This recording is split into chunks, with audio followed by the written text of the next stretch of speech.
Hello and welcome to Sex Pack. Today I'm gonna start a new series. What if Kid Deku saved Kid Shigaraki? If you enjoyed this video, please give it a big thumbs up, and to watch more videos like this, subscribe to my channel and turn that bell notification on so you never miss an upload. Now wasting no more time, let's begin. On a crisp, sunny morning in a Tokyo city, the sky was clear and crowded with people, most of whom possessed quirks, while others lacked them. Everyone was too busy going about their daily lives to notice that there were people hiding from them. In large cities, or any city for that matter, alleyways were common because people typically used them as a shortcut or to hide and sneak around. Some people even used them for covert meetings. However, in other situations, they were employed to conceal themselves in their shadows, and for some, they were hiding from the public to prevent rejection and mockery, particularly if they had something that might endanger others. For example, there are two young orphan boys, Tamura Shigaraki, who may have had a different name but was too young to recall it, and Kurogiri Fujiwara, who was 4 months older than him. His father did not want his true name to be linked to him. Kurogiri wore a white shirt with a tattered brown vest, green hand-me-down pants, and short black hair with luminous yellow eyes. Neither of them wore shoes and were covered in dirt and scratches. Shigaraki wore only a black long-sleeve shirt with blue pants and had very pale skin that looked kind of sickly, short pale blue hair, and apple-red eyes. Due to their peculiarities, they were both young children, roughly kindergarten-aged 4, almost 5 orphan runaways on the streets, homeless, lost, and, most importantly, hungry and lonely. These two seemed to have been born with quirks, which were supposed to be wonderful gifts. Shigaraki's quirk was decay. Anything he touches will become weaker and weaker until it eventually decays away, leaving behind nothing but a pile of dust and ashes in a matter of seconds. It is hazardous to humans and can result in excruciating pain or even death. Additionally, it poses a risk to him. However, it only functions if he touches the object or person in question with all 5 fingers. If he leaves one finger out, he can still touch things without accidentally injuring them. Kurogiri's quirk is Warp Gate, which allows him to teleport himself, anyone, and objects to any location, but it requires knowledge of the specific location in order to function. In certain situations, it can also be used to break up fights. However, if he shuts the gate while someone is inside, it will tear them to pieces, whether it's their entire body or just a portion of it. With his quirk, he can also conceal his face in actual form by shrouding his entire body, but not his clothing, in a sinister mist of black and purple. If you look closely and touch him, the only thing you can see besides his eyes is the metal collar around his neck. When they were much younger, too young to recall them, their real parents abandoned them both at the same orphanage because they feared and didn't want them. However, things weren't much better there either. They already knew that their peculiarities could be extremely dangerous if they weren't careful, as evidenced by the few incidents they had caused, including damaging the orphanage and the toys and clothing of the children, as well as inadvertently hurting some people severely.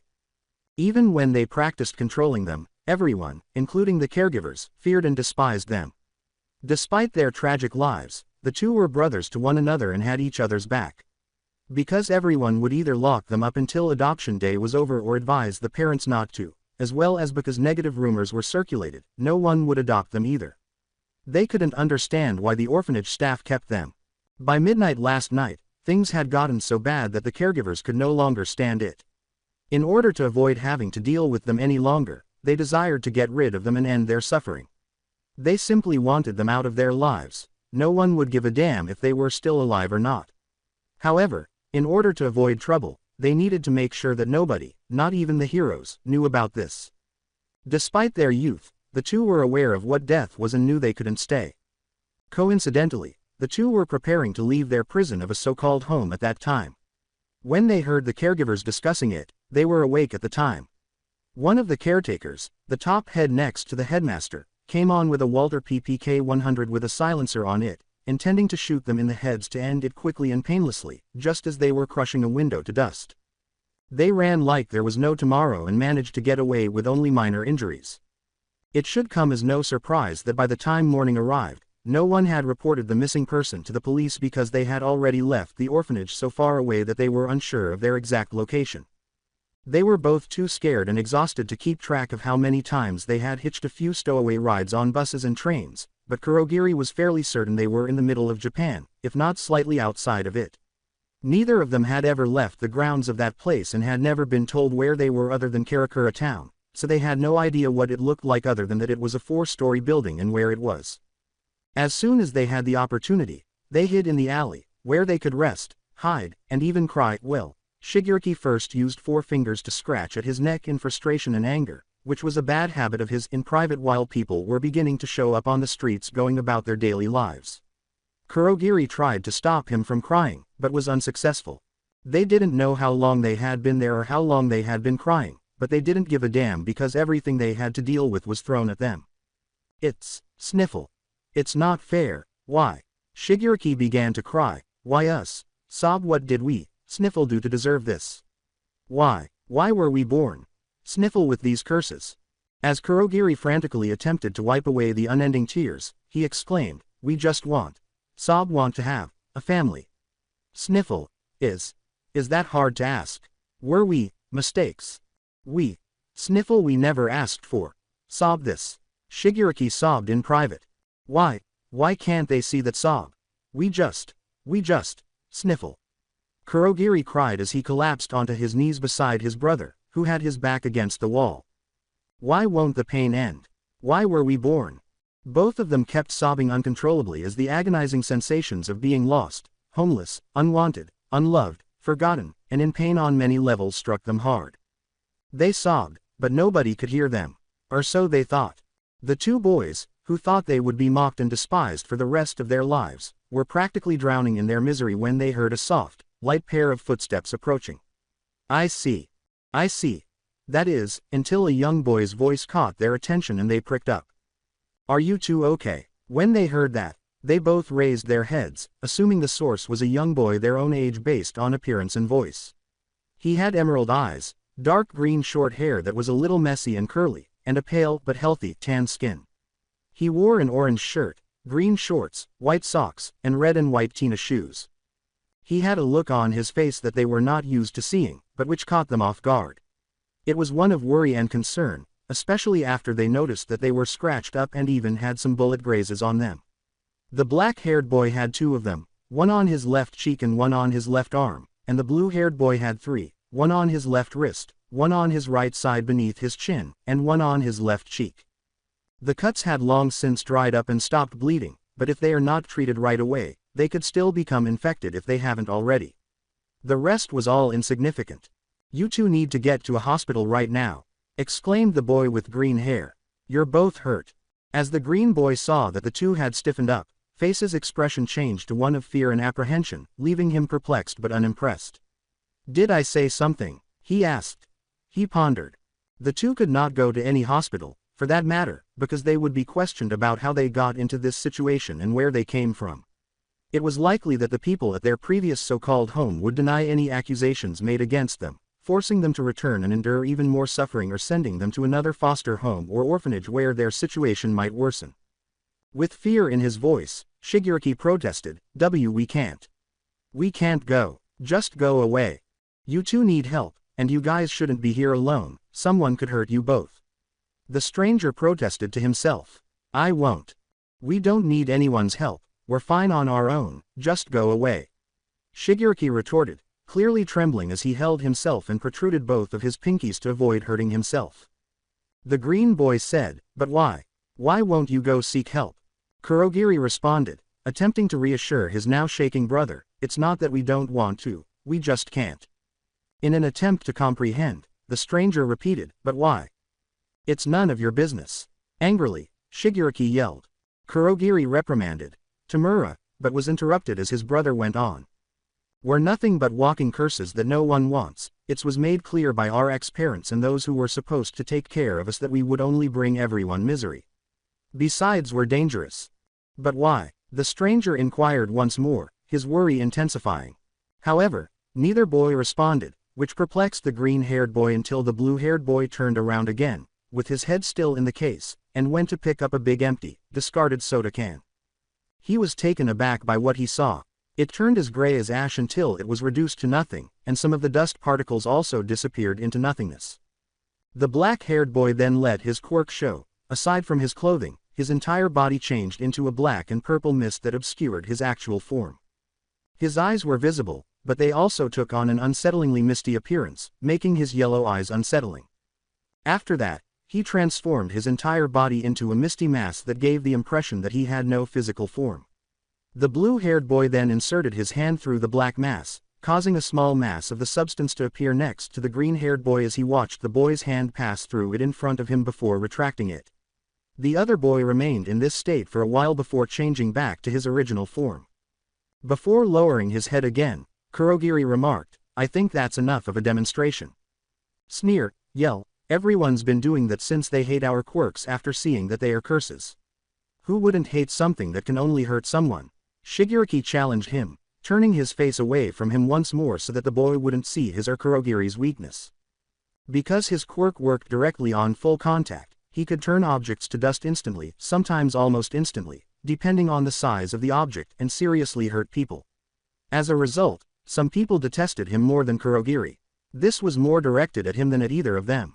Since they have experienced similar situations in the past, he was currently expecting the boy to turn away and flee, start throwing rocks at them, yell foul things at them, call the police, or do any of those things, to name a few. However, what he said was shocking and totally unanticipated.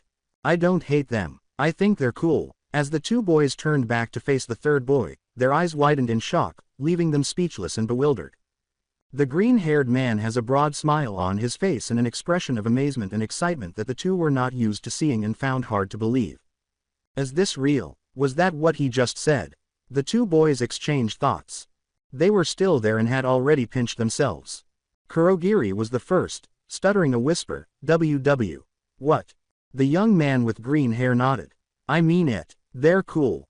Really cool. I mean, yeah, in the wrong hands they could be as dangerous as you say, but in the right hands they can be used for good. With those quirks they can be really helpful. Like if you were to take out a hug garbage bag that's too heavy for you to carry a long way, you could either make a portal that leads to the garbage can, making the trip easier, or you can disintegrate the trash until it's nothing but a small pile of dust that's easier to clean up. And if you're going to be late to go somewhere, you can transport there with time to spare. And if you're trapped somewhere with no way out, you can make your own exit with either of those quirks. And if you need to reach something but it's too far, you can open a portal and reach with no problem. If you rake leaves in a pile and need to throw them away, you can turn it to dust and either let the wind carry it away or sweep it up just fine." For what seemed like hours, the boy continued to rave about how wonderful their peculiarities were and how useful they would be. The boy took a few cautious steps closer, making sure he wasn't too close to make them feel uncomfortable, but neither could think of anything to say or do about it. Both seemed to be frozen in place. They were both too preoccupied with their own thoughts to notice. This had to be a joke, right? What he was saying couldn't be true, could it? However, why did he remain here? Why did he sound so sincere? Thrilled rather than afraid?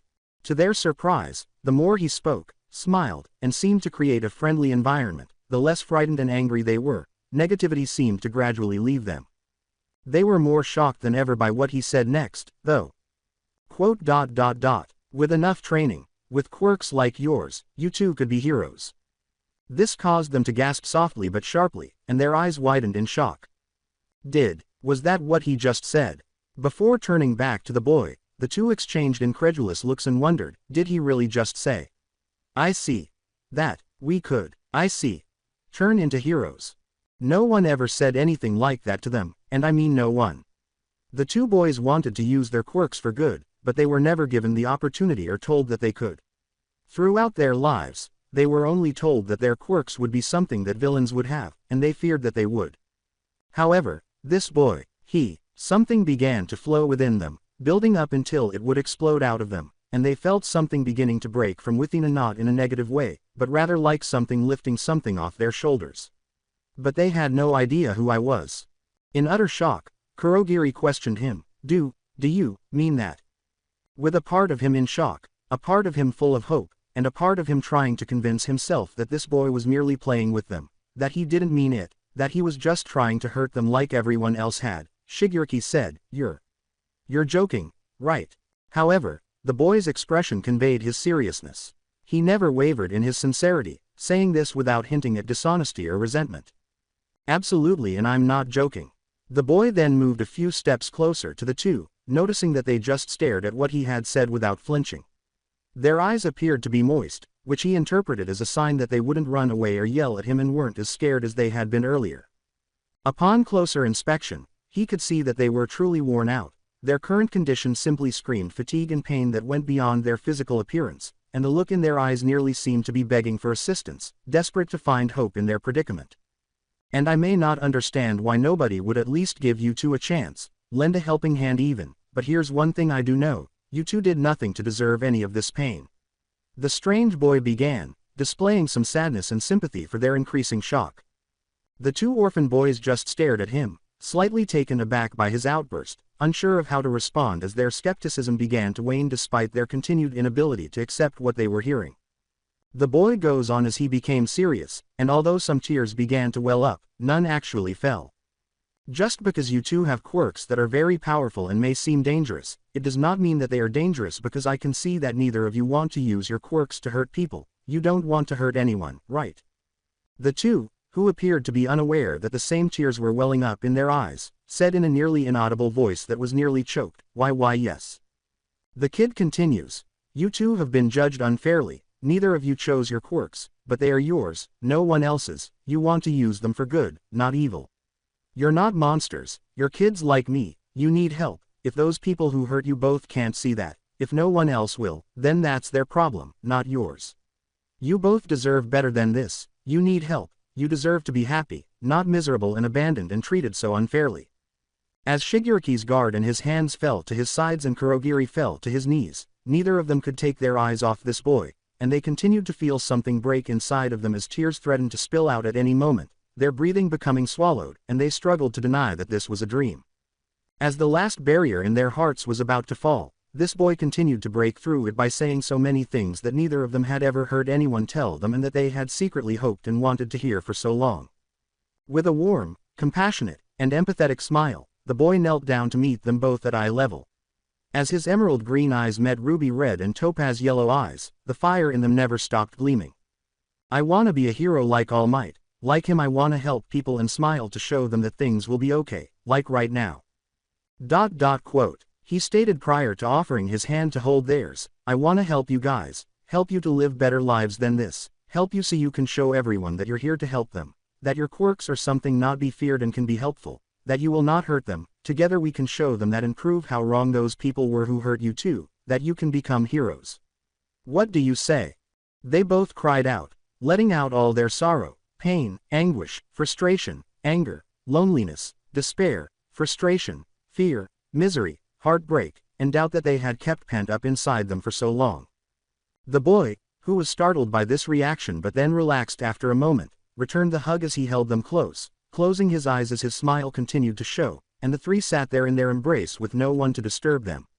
Tears finally fell as that last dam within them had burst, though silently, as newfound hope shone in their eyes.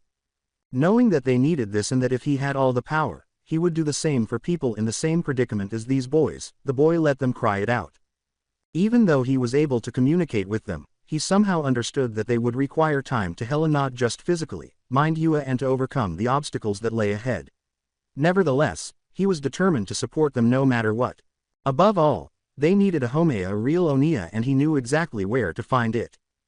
4x, here we are, exclaimed the boy with green hair as the three boys gathered in front of his complex apartment door. The boy who had revealed his name as Izuku Midoriya offered, insisted, that the two boys could stay with him and his mother as it would be the best option since the two would obviously refuse to go to an orphanage and the boy's house would be better than sleeping on the streets. After a moment of hesitation, they accepted after the boys had finally stopped crying and let out the pain they had been holding inside. Kurogiri offers to take them all to his house, or as close to it as he can, since he had previously explained that his quirk only functions if he is aware of the destination, whether it is nearby or beyond his direct line of sight. Fortunately for them, the Warp Gate child remembered passing the location of his house when Izuku gave him his address. Even though it was hazy, it was sufficient for them. Thankfully, they didn't encounter anyone on their way up to Izuku's house, and using the Warp Gate shortened their journey and helped them avoid being stared at. Izuku put the key back under the doormat, took the key from beneath it, unlocked the door, and went in with the two boys. I'm home, Izuku exclaimed to his mother as he shut the door. And I brought some new friends over, they need help. Izuku's mother, Inko Midoriya, arrived to welcome her son and his new friends. When she saw the condition of the two boys her son had brought home, her smile vanished, and a serious expression of shock and anxiety covered her face. She hurried over to the three of them, shocking everyone except Izuku by bending down to meet them at eye level. She asked them with great concern, "Are you both okay?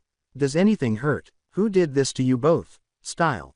Shigaraki and Kurogiri had never spoken to an adult, much less a stranger, who meant them no harm because they had only encountered cruel adults. As a result, neither of them was ready for this or knew how to respond to her. It seemed impossible to find someone with a good heart until they met Izuku. Both were trembling a little and were unable to speak because they could see how much Izuku and this woman, who was his mother, looked alike, even though she lacked Izuku's freckles. As the anxious adult examined their bodies to check for any additional injuries that might be hidden by their clothing, they were unable to control their jitters. They were fine aside from being rather dirty and having a few scrapes, bruises, and scratches. They stumbled, still in shock and unsure of how to respond, as Inko told her son, "Izuku, please grab the first aid kit from the bathroom along with a bowl of hot water and a cloth and bring them to the living room." She quickly got back up and took their hands, saying, "Both of you come with me." Her son said, "Right," and went to retrieve the requested items. The two orphan boys looked around the living room as they were led inside. It was a pleasant space, simple but with a strangely cozy feel. There was a coffee table, couch, armchair, and a big screen television. There were several pictures on frames hanging on the walls, a large dresser, a lovely house plant, a basic kitchen table, and even a see-through sliding glass door leading to a respectable-sized balcony with a small table, 2 chairs, and a small but decent-sized clothesline pole.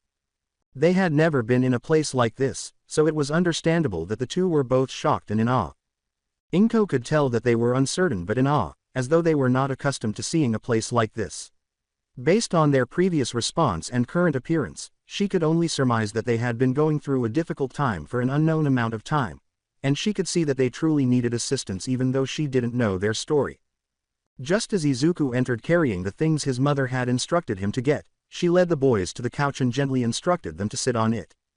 Inko started tending to the boys' bumps, bruises, and cuts.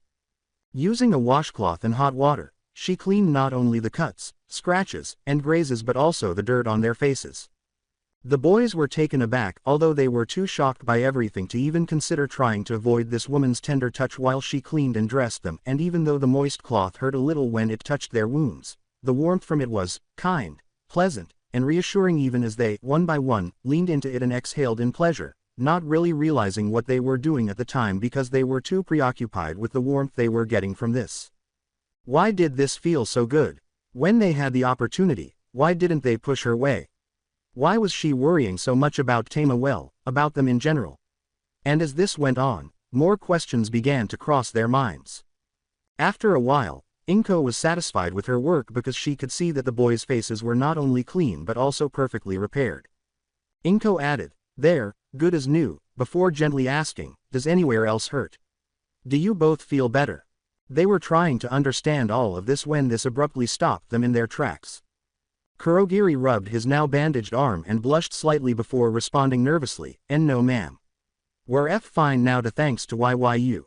Shigaraki gave a quick but awkward nod of agreement. "You're welcome. Now then, is anyone hungry?" Inko said with a nod. The boys' stomachs growled loudly at that moment, making them both blush quite a bit. Inko laughed at this, and Izuku grinned back at her. They never imagined that they would ever have a meal like this, one that tastes better than what they are used to eating, rather than just bread, water, and fruit occasionally. For most people, lunch consisted of salad, fresh cheese bread, beef stew, and rice. To them, however, it was a royal feast. Shigaraki and Kurogiri rubbed their stomachs in joy as they finished their meals, and they smiled and let out sighs of relief and satisfaction. Izuku and Inko both grinned at this, pleased to see them grinning despite their full bellies.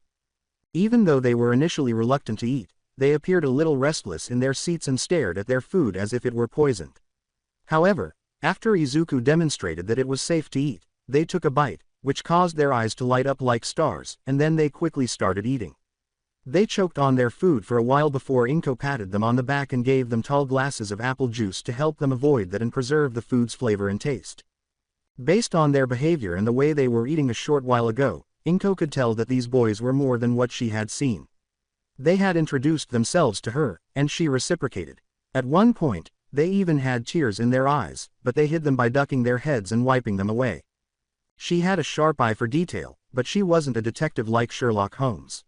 She thinks it's mostly the latter, regardless of whether this was due to motherly intuition or lessons learned from reading detective stories recently. She wanted to ask them about their experiences, but she decided not to do so, at least not immediately.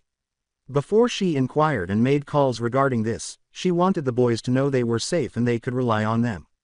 She had a gut feeling that Izuku would tell her how she found them, but she wasn't sure if he would remember to do so right away or if he wanted to wait until things had subsided a little.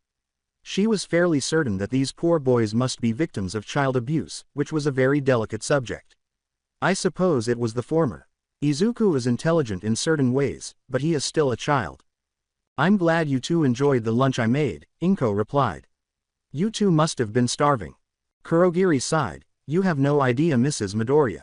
Though it was more of a soft whisper that Inko could hear, Shigaraki said, I can't remember the last time I had a meal this good and filling. On the outside, Inko maintained a smile, but on the inside, she scowled. Even though she had only recently met them, she could already tell that they had been through a load of too much for two 4-year-old boys to go through. Once more, she was unaware of their story, but she will continue to watch and support the boys until the appropriate moment to inquire. Izuku noticed the sorrowful, pity-filled expression in his mother's eyes, as if she wanted to ask them a question but decided against it, at least not right now. Why was that? He was unaware. Not wanting to give the impression that something was amiss, Inko abruptly asked their two young guests, so, what do you boys like to do for fun? Since no one had ever asked the boys what they enjoyed doing for fun or anything else they liked personally, they were not prepared for that question. It seemed strange to them, but they didn't want to make their hostess feel any more uncomfortable than they already had, so Shigaraki, one of them, responded after giving it some thought before it finally occurred to him. We like to play hide and seek from time to time. That was only half the story. The boys enjoyed playing that game together, even though it seemed a little stale because they were the only two playing and didn't have a choice. However, most of the time, it was used as training to try to hide from their so-called caretakers, when they did something that made them angry, or from the other kids who wanted to beat them up with rocks or something that would hurt them and make them miserable, or both, especially on Mondays. Not everyone liked Mondays. Mom, can Kurogiri, Tamura and I play hide and seek? Izuku asked his mother, practically bouncing in his seat, after he said that, grinning and adding his own thoughts. Tamura, Kurogiri, would you like that? To play hide and seek with my son? Inko nodded, thinking it would be a fantastic idea. Of course. The boys were caught off guard by this. Is there anything that won't surprise them today, especially that? They uttered his first name. Back at the orphanage, no one wanted to play with them because they either hated them or were afraid of them, or both. They also had peculiarities and had inadvertently caused expensive and frightening incidents in the house, leaving money strapped when some of the more expensive items that needed to be replaced were destroyed or someone was injured and needed medical attention due to their peculiarities, again, unintentionally. The fact that Izuku was the first to address Shigaraki by his first name rather than his last name startled them the most. Even though Kurogiri was the only person at the orphanage who called his brother by his first name, he was so unaccustomed to being called by his last name that he was not used to being called by his first at all. Everyone uttered either of his names with resentment, fear, and hatred in particular. The same was true for Kurogiri, although they were more resentful of Shigaraki. However, when his mother and Izuku said it, instead of any of that, there was gentleness, kindness, and affection. I see. They were unfamiliar with three things. When they expressed them in that manner, for once, it didn't make them wince. Rather, it felt desired, as if they would never be rejected. I see. Kurogiri stumbled once more. Sure, we would love to play, right Tamura. Shigaraki nodded rapidly, trying to conceal his blush as he said, oh of course. XXX, from now on, I'll refer to Shigaraki by his first name. As the two boys lay in the sleeping bags that Inko had given them to use while they were in Izuku's room because Izuku insisted that they spend the night with him, all they could think about was, what a day. For the boys, the remainder of the day was filled with pleasant, even joyful, but unexpected surprises. For once, they were able to play hide and seek with someone else, and it was more fun than they remembered. Izuku was excellent at finding them and even better at hiding, so much so that the two gave up after what seemed like hours of trying to find him until he jumped at them and yelled, "Boo," to surprise them. He didn't mean any harm because he was laughing happily and explained that it was a harmless prank, saying that he had fun with them, that they were fun to play with, and that surprises like that were for fun. The two took a moment to process this and realize this before they couldn't help but laugh with him because it seemed contagious. And when Izuku told them some amusing jokes that brought them to their knees, it only got bigger. Neither of them could recall the last time they had enjoyed playing with someone else or truly laughed like this. Izuku then took them to the television, to see the recently released film All Might. The boys were aware of the existence of heroes and the television but they had never watched television and had only heard All Might's name once or twice from the other kids and adults at the orphanage, so they had no idea who he was. They told him that earlier. They were mostly kept in a room with nothing but an old mattress and a dress to protect what little they had, which they lost when they fled.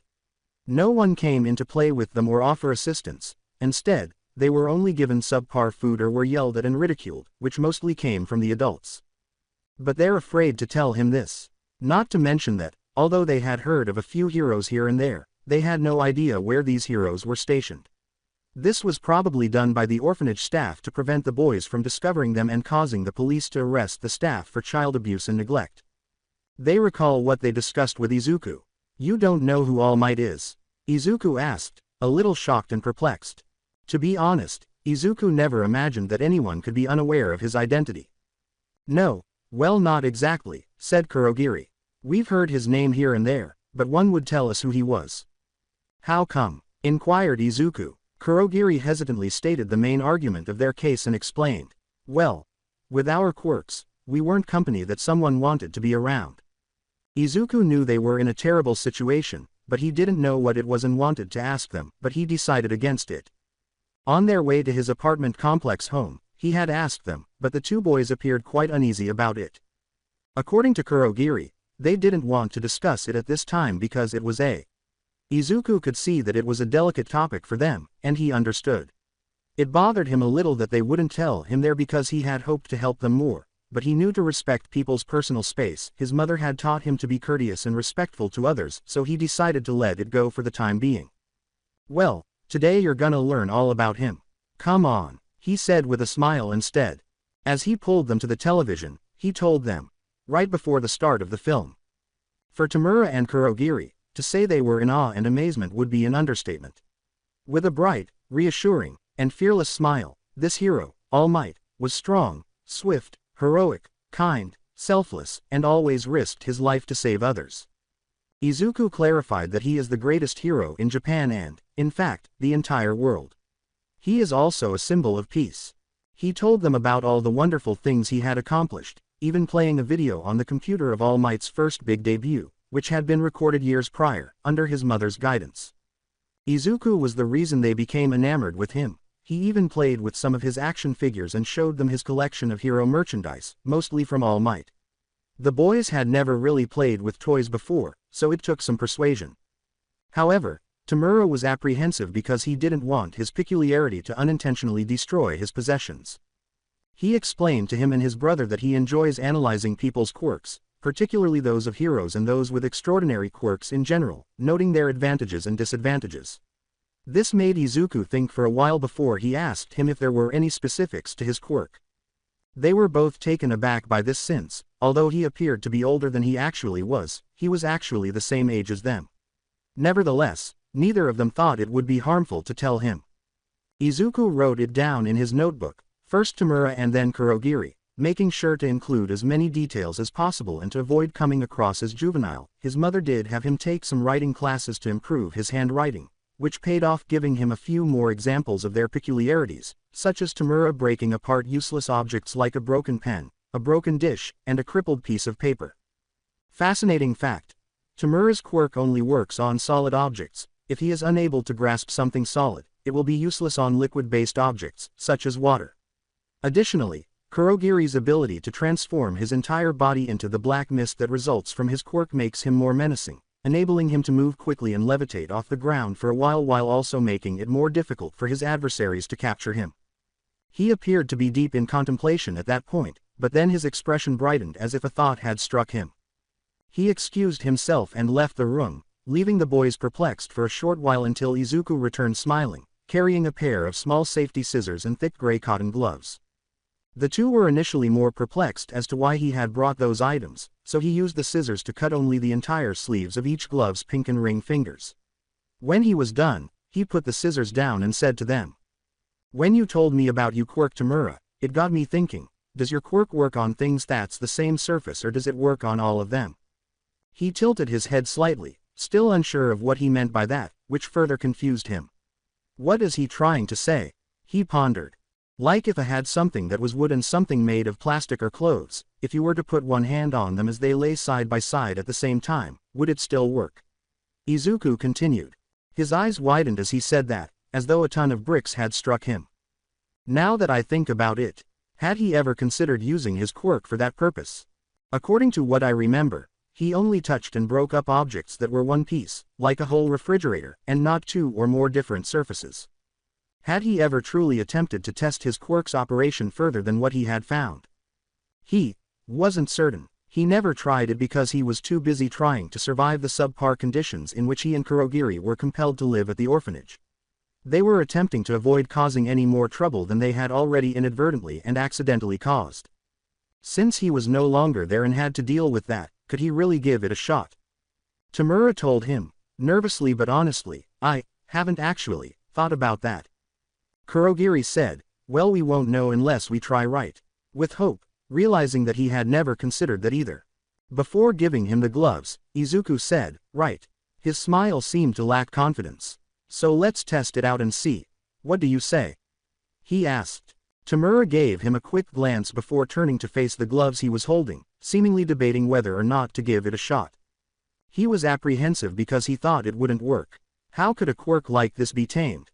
It was too dangerous. Even though he had practiced not using his entire hand on anything or anyone to prevent serious injury, everyone still feared him and it did not lessen his danger. He pondered what he ought to do. However, his thoughts returned to the movie he and the others had been watching earlier, and he recalled what All Might had said about his sidekick, Sir Night-Eye, at one point in the film. Opening parenthesis quote.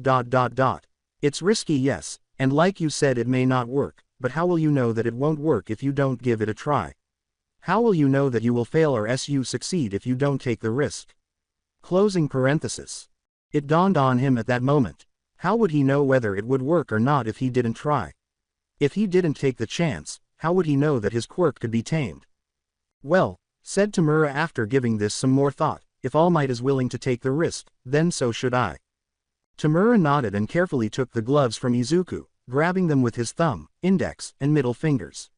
He put on the first glove carefully, quickly realizing that it was made of a material he didn't recognize instead of cotton after slipping his ring and pinky fingers through first, which emerged through their respective holes. He then slowly slipped the remaining fingers into the glove while flinching and closing his eyes, waiting for the inevitable to happen.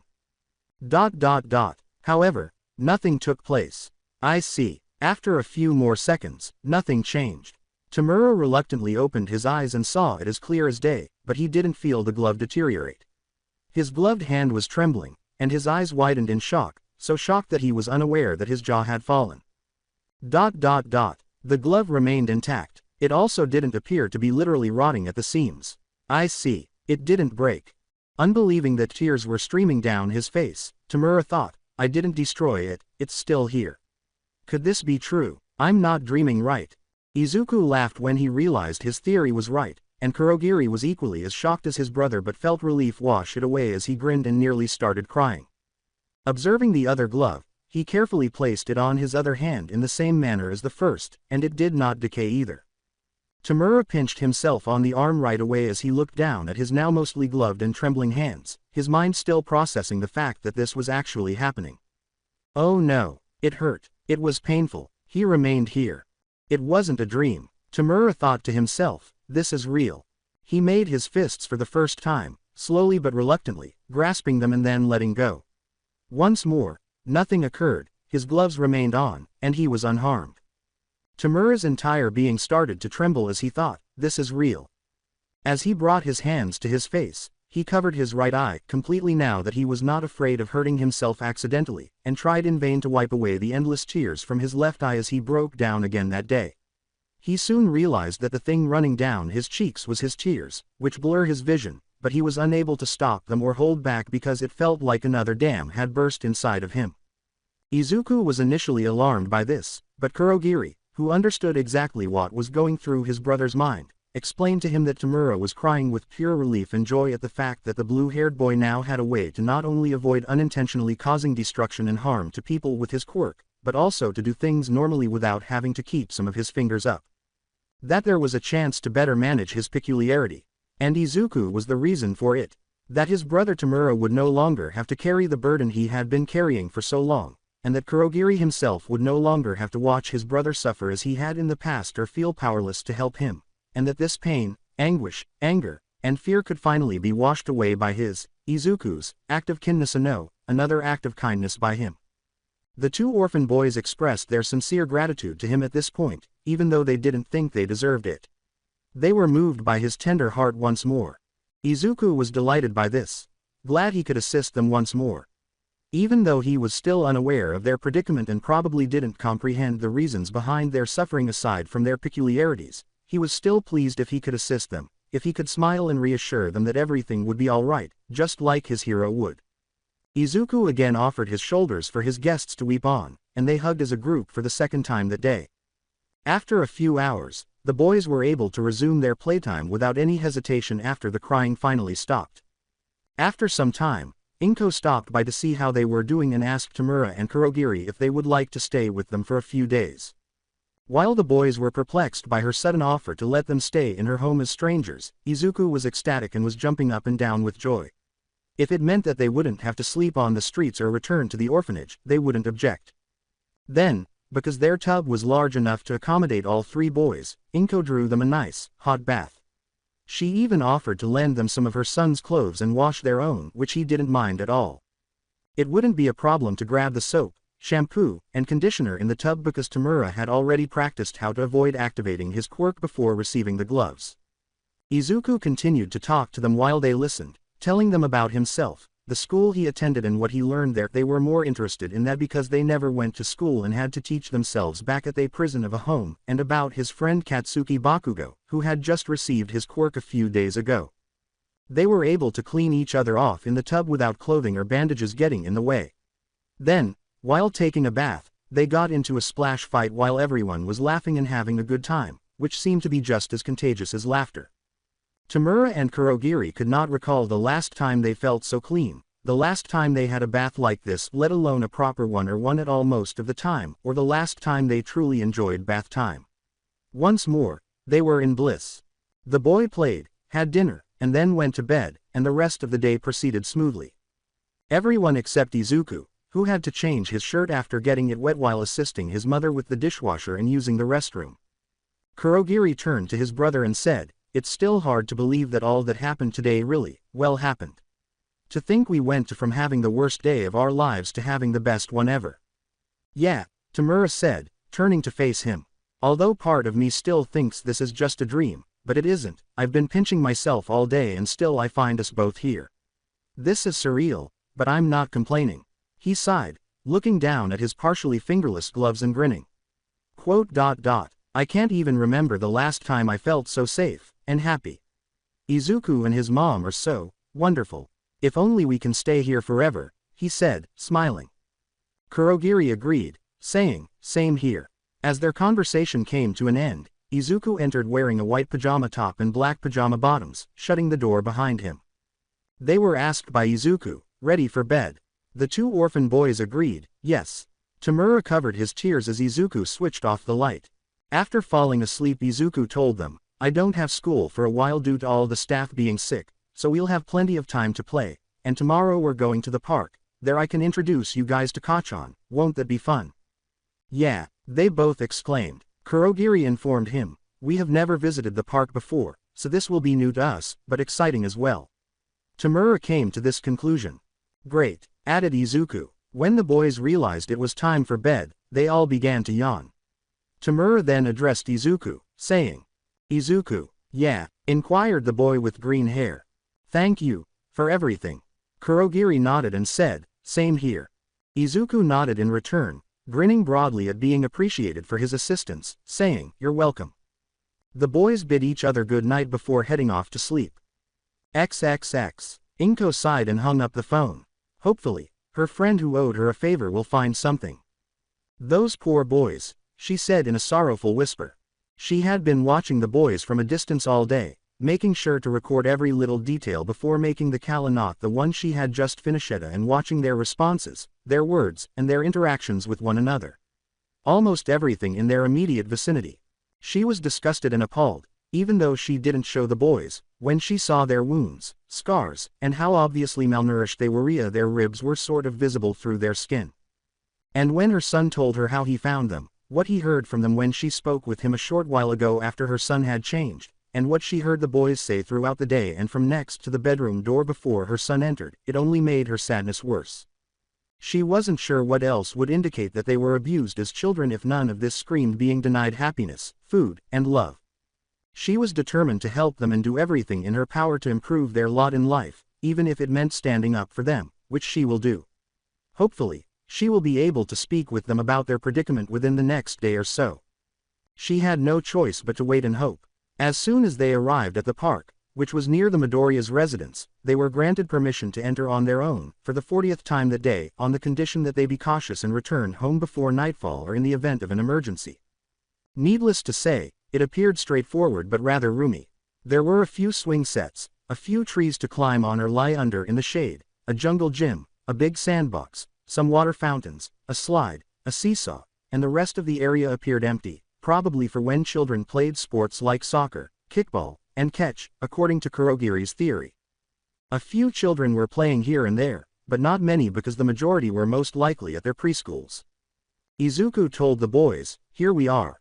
He was dressed in a green shirt, black shorts, and his trademark red shoes. "Kachan and I play here sometimes. He should be here any minute." Even though the park didn't seem to have much to offer, a park is a park regardless. Kurogiri asked him, dressed in a purple sweatshirt, gray trousers, and black sandals, "What do you and him like to do here?" Izuku stated, rubbing the back of his head with a frustrated but faint smile, "As of late we like to play soccer, though I can't seem to nail hitting the ball with my head without falling down yet." Kurogiri noted, "Well, no one said it would be easy." But Izuku said, "True." Wearing the gloves he wore yesterday, Tamura asked him, "Izuku?" His face was much less filled with fear and more youthful and healthy than it had been the day before. He was dressed similarly to Izuku, in a red button-up shirt, light blue shorts, and red running shoes. "You said that you and Kachan are friends, right? Does that mean he likes All Might too?" Tamura asked. Izuku shouted with delight, "You got that right. He wants to be like All Might just like me." Deku. Izuku turned toward the voice he recognized all too well, not realizing the other two boys were perplexed and a little worried. Deku was one of the many derogatory terms that were used to describe the two boys, but it wasn't used very often because they were called things. Worse than that, Deku means can't do it, or can't do anything, as they were aware.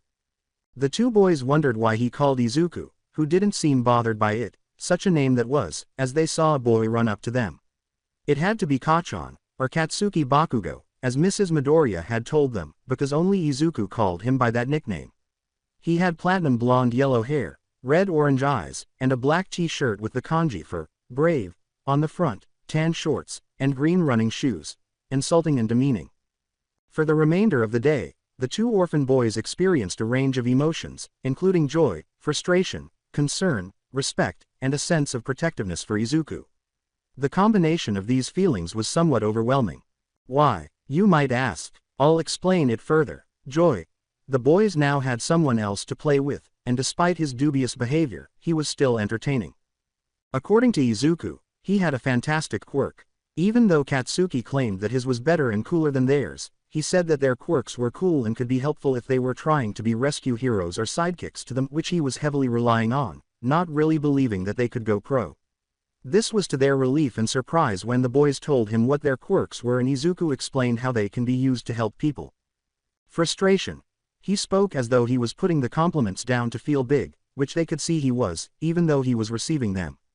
When Tamura explained why he was wearing gloves that were partially fingerless, he called him a coward for being afraid of his own peculiarity. This made Tamura angry, but Kurogiri had calmed him down before he scratched his throat, causing it to bleed once more out of frustration. Additionally, despite their friendship, Katsuki continued to call Izuku weakling, pathetic, and Deku, which infuriated both orphan boys. They asked him to stop insulting him, but he refused. Despite Izuku's assurances that he was a good man, the boys continued to be angry with him, though they did their best to keep their cool for Izuku's sake. Concern. The insults that Katsuki called Izuku were mentioned.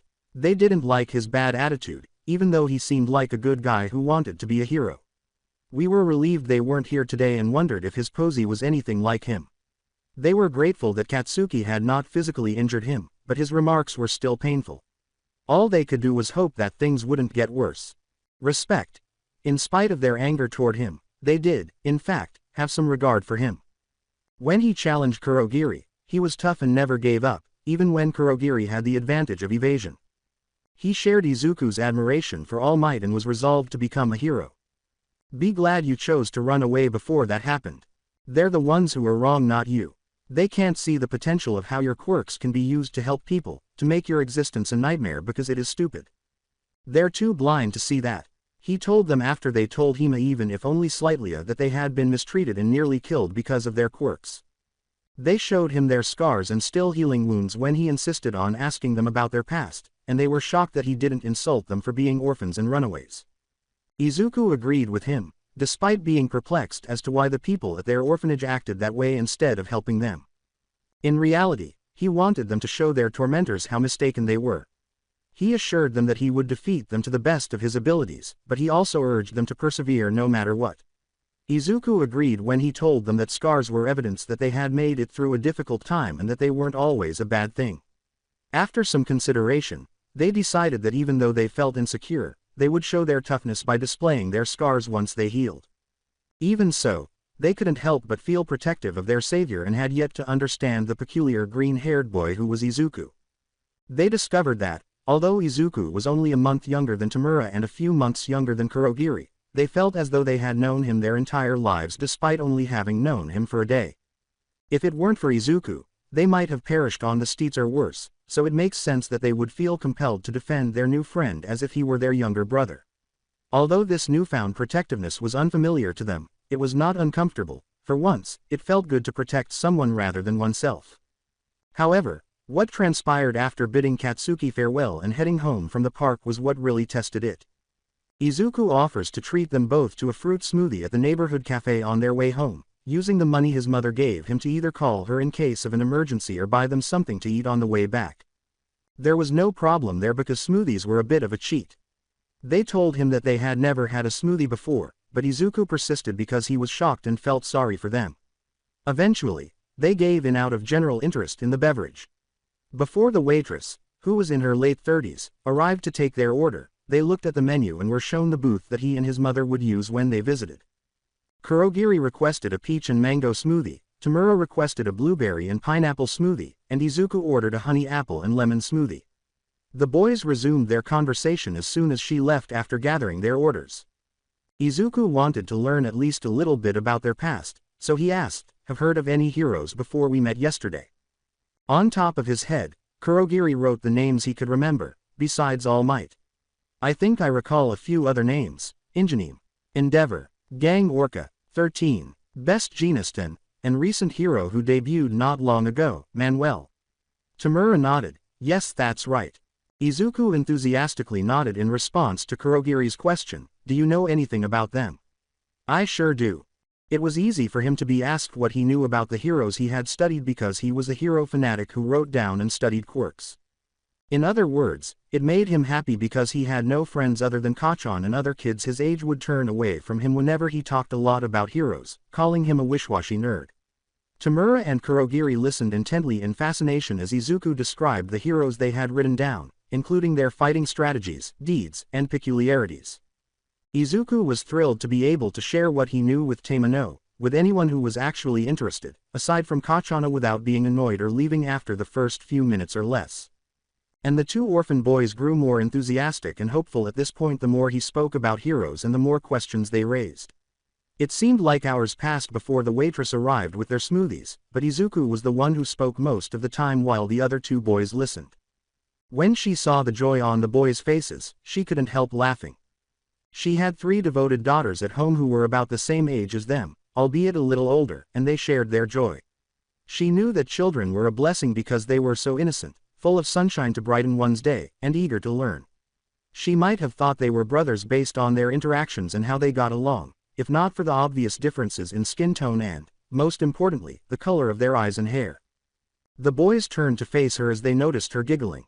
As she placed each boy's smoothie on the table in front of them, she said, "Here you go, sweethearts."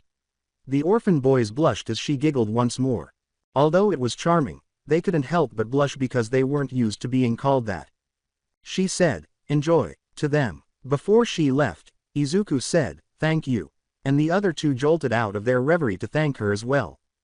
But just as the boys were ready to sip their refreshing and tasty beverages, something happened. Nobody moved. The ugly head of trouble appeared. When they heard that, the 3 of them recoiled and turned to face the entrance where the voice had come from, only to see 3 men dressed in black. A boy with a gun in his hand exhibited the traits of a lemur. One was the only one without shoes, and he had long, jagged claws extending from his fingers and toes, along with sharp teeth. Furthermore, the final one had a lengthy chain that hung like a scarf around his neck, arms, waist, and legs. As many of the innocent people in the cafe froze, some screamed, others ducked under the table for cover, and some clung to their parents as they protectively held their children. Everyone realized they were villains. The lemur human yelled, "Quiet," and aimed the gun at the ceiling, frightening everyone and making some of them drop to their knees in terror. "Do as we tell ya and no one will have to die today, ya get it?" The guy from the chain told them, "Do anything stupid or call the police and you'll bleeding so bad that this whole joint will be flooding with blood." Particularly for the children, who were being urged to remain silent and calm by their parents, nobody dared to move other than to tremble in terror.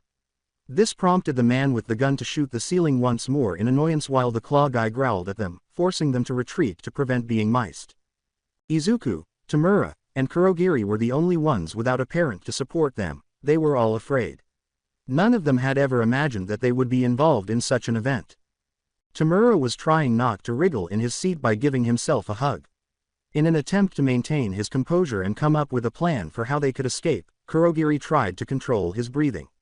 Izuku, on the other hand, was clearly visible to the other 2 boys. He was trembling in fear and had his mouth covered to muffle his voice. Tears were streaming from his eyes. Being slightly smaller than most boys his age, he cried easily and was also easily frightened. Izuku thought, "This is bad. This is really happening." The 2 orphan boys were more terrified by his condition than by the fact that he had saved them, provided them with a home, food, toys, and clothing, and seemed to always be smiling despite everything. This made them worry about the boys' well-being. Izuku was in the center, with Tamura on his left and Kurogiri on his right, and they moved closer to him without thinking twice. Izuku felt their protective and consoling embrace as he held them close to him. Izuku continued to shake, but at least this prevented him from speaking, which the orphan boys were relieved about, and run the risk of being shot in the head. Fortunately, the crooks were unaware of this as they approached closer. Nobody dared to move or make noise because this caused the crooks to smile maliciously. The cashier knew exactly what they wanted, so the lemur man approached the register with his gun aimed at her. The other 2 thieves watched everyone to make sure nobody did anything amusing. Izuku was able to slightly reduce his breathing while in the company of the other 2 boys, which consequently gave him the opportunity to reflect. Except for the 3 crooks, there were 27 people in the cafe, including him, Tamura, and Kurogiri. To make sure no one will try to attack or follow them, a number of couples with children are easy targets to kidnap or, worse, kill. They could be targets too. All of the thieves had quirks, lemurs, claws, and, based on the last one's use of quirk to intimidate the cashier, metal manipulation to make his chains move as he pleased. While the cashier and 2 employees stood behind the counter with guns and chains aimed at them, some of the terrified individuals sought refuge under the table to avoid being noticed or shot at, a fruitless attempt, while others were at the entrance. Everyone was afraid that if they tried anything, it would cause panic and everyone would be harmed or worse. Kurogiri could simply bend them out if it were just the 3 of them. If not, Tamura could rot the wall next to them or the booth seat to create a hole for them to hide in until he created a tunnel by corroding the material through it and exiting to get assistance, but it wasn't. These people needed assistance. Hold on a minute, Izuku thought, Kurogiri, as a thought suddenly occurred to him. I see. Warp, out. Tamura. Degradation, Content. I see. Individuals. I see. Assist. Then the thought came to him. Even though it was so easy, it wasn't. It would only set targets on their backs to strike right away if they dared to get up from their seats. They were also unable to speak. How could they converse without anyone noticing? Izuku searched his mind in an attempt to think of a solution. What other means of communication existed that didn't produce sound? Do you know sign language? Silent but would draw attention, in addition to the fact that Izuku was still learning how to use it in sentences and was unsure if anyone else in the room was aware of it.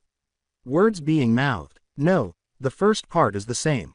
What else was present? The guys with the claws said, I'm craving more sarsaparilla, so let's go to the bar after this. He was reprimanded by the man with the chains around his body once more.